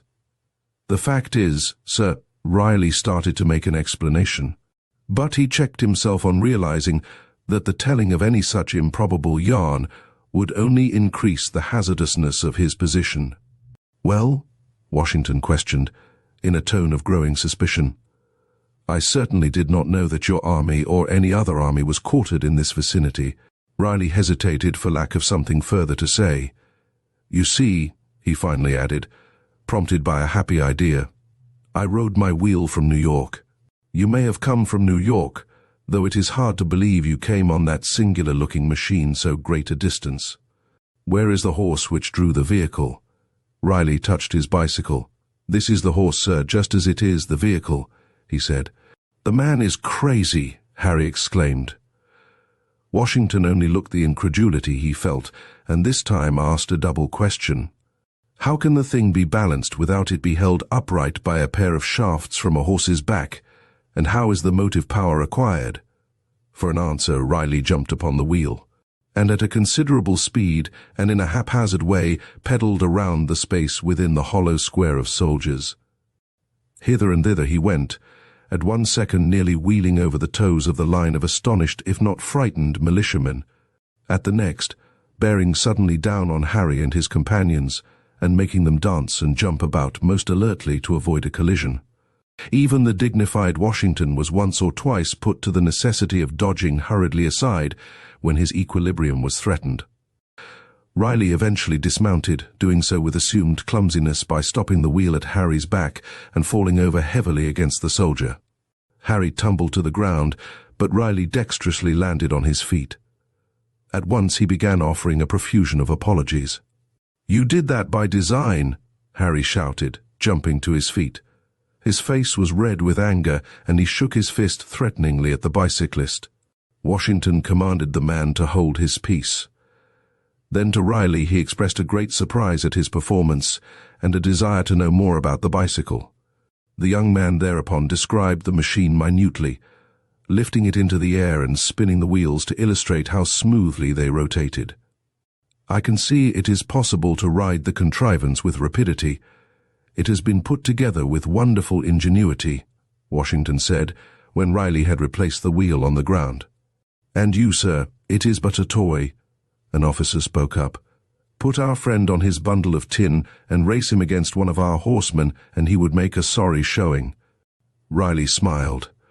"I bear the gentleman no ill will for his opinion," he said. "Still, I should like to show him by a practical test of the subject that his ignorance of it is most profound." "You would test the speed of the machine against that of a horse?" Washington said in amazement. "I would, sir. You have a good road yonder. With your permission and a worthy opponent, I would make the test at once." "But, sir, the man is a spy," Harry broke in. "Would it not be better to throw a rope around his neck and give him his deserts?" "The charge is by no means proven," Washington replied, "nor can it be until a court-martial convenes this afternoon.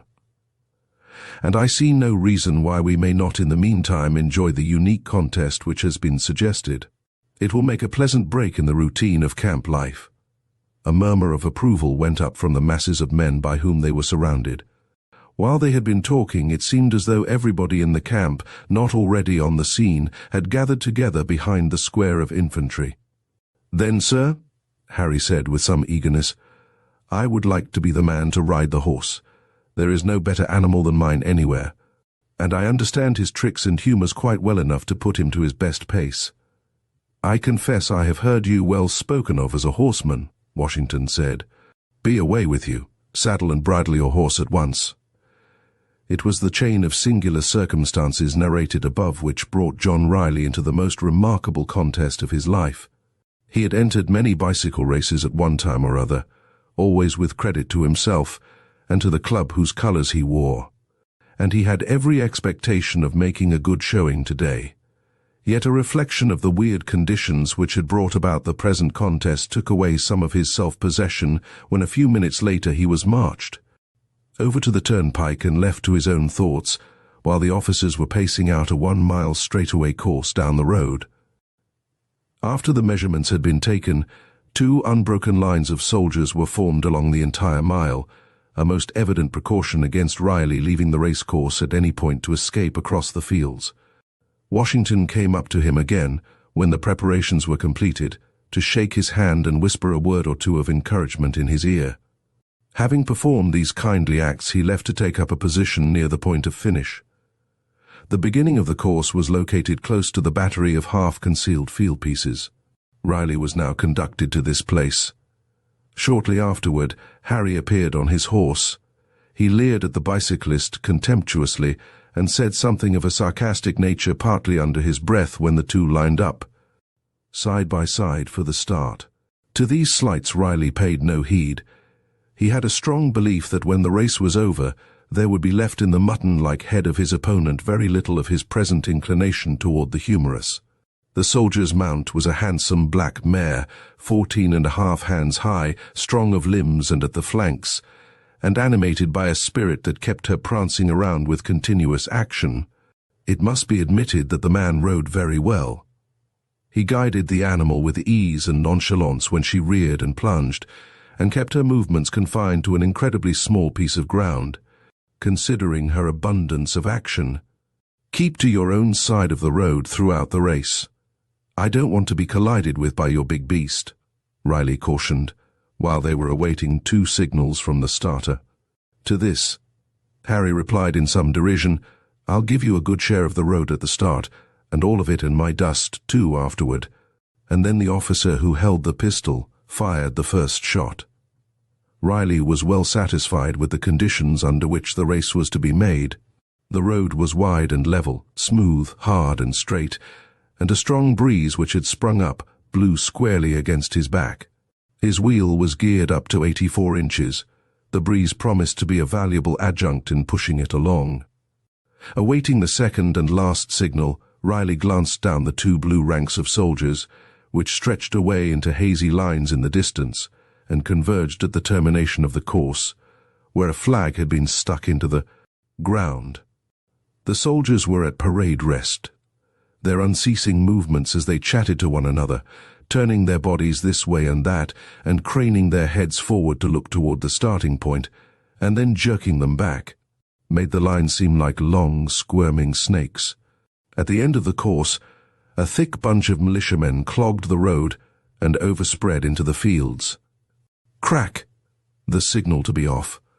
Riley shoved aside the fellow who had been holding his wheel upright while astride of it and pushed down on the pedals.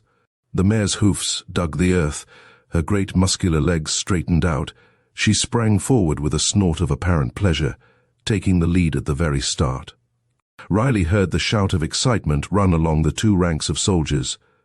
He saw them waving their arms and hats as he went by, and on ahead through the cloud of dust there was visible the shadow-like outlines of the snorting, galloping horse, whose hoofbeats sounded clear and sharp above the din which came from the sides of the highway. The mare crept farther and farther ahead. Very soon, 100 feet or more of the road lay between her and the bicyclist. Harry turned in his saddle and called out another sarcasm. "I shall pass you very soon. Keep to your own side of the road," Riley shouted, not a bit daunted by the way the race had commenced. His head was well down over the handlebars. His back had the shape of the upper portion of an immense egg. Up and down his legs moved, faster and faster and faster yet. He went by the soldiers so rapidly that they only appeared to be 2 streaks of blurry color. Their sharp, rasping shouts sounded like the cracking of musketry. The cloud of dust blew against the bicyclist's head and into his mouth and throat. When he glanced ahead again, he saw with satisfaction that the mare was no longer increasing her lead. It soon became evident even that he was slowly cutting down the advantages she had secured. Harry again turned his head shortly afterward, doubtless expecting to find his opponent hopelessly distanced by this time. Instead of this, Riley was alarmingly close upon him. The man ejaculated a sudden oath and lashed his animal furiously. Straining every nerve and sinew, the mare for the moment pushed further ahead. Then her pace slackened a bit, and Riley again crept up to her. Closer and closer to her than before, until his head was abreast of her outstretched tail. Harry was lashing the mare and swearing at her unceasingly now. But she had spurted once, and appeared to be incapable of again increasing her speed. In this way they went on for some little distance, Harry using his whip brutally, the mare desperately struggling to attain a greater pace. Riley hanging on with tenacity to her hind flanks and giving up not an inch of ground. A mile is indeed a very short distance when traversed at such a pace. The finishing flag was already but a few hundred feet further on. Riley realized that it was time now to go to the front. He gritted his teeth together with determination and bent his head down even further toward his front wheel. Then his feet began to move so quickly that there was only visible an indistinct blur at the sides of his crankshaft. At this very second, with a face marked with rage and hatred, Harry brought his horse suddenly across the road to that part of it which he had been warned to avoid. It is hard to tell what kept Riley from being run into and trampled underfoot. An attempt at backpedaling, a sudden twist of the handlebar, a lurch to one side that almost threw him from his seat. Then, in the fraction of a second, he was over on the other side of the road, pushing ahead of the mare almost as though she were standing still. The outburst of alarm from the throats of the soldiers changed when they saw that Riley had not been injured. First into a shout of indignation at the dastardly attempt which had been made to run him down, and then into a roar of delight when the bicyclist breasted the flag, a winner of the race by 20 feet. As he crossed the line, Riley caught a glimpse of Washington. He stood close to the flag and was waving his hat in the air with the enthusiasm of a schoolboy. Riley went on down the road, slackening his speed as effectively as he could. But before it was possible to entirely stop his wheel's momentum, the noisy acclamations in his rear ceased with startling suddenness. He turned in his saddle and looked back. As sure as St. Peter, he had the road entirely to himself. There wasn't a soldier or the ghost of a soldier in sight. As soon as he could, he turned his bicycle about and rode slowly back along the highway, now so singularly deserted, looking hither and thither in vain for some trace of the vanished army. Even the flag, which had been stuck into the ground at the end of the 1-mile racecourse, was gone. The breeze had died out again, and the air was tranquil and warm. In the branches of a nearby tree, 2 sparrows chirped and twittered peacefully. Riley went back to the place where the camp had been. He found there only open fields on one side of the road and a clump of woodland on the other. He continued on down the little hill up which Harry and his companions had brought him a few hours previously, and followed the road on further, coming finally to the fork in it near which was located the old farmhouse wherein he had been taken captive. The house was, as it had been when he had previously entered it, falling apart from age and neglect. When he went inside, he found lying on the brick hearth in front of the fireplace a number of pieces of broken glass. Thank you for joining us on this haunting journey through 25 ghost stories. We hope these eerie tales have left you with a thrill and a shiver. If you enjoyed the stories, please like, comment, and subscribe to Storytime Haven for more captivating content. Until next time, keep the lights on and your imagination alive.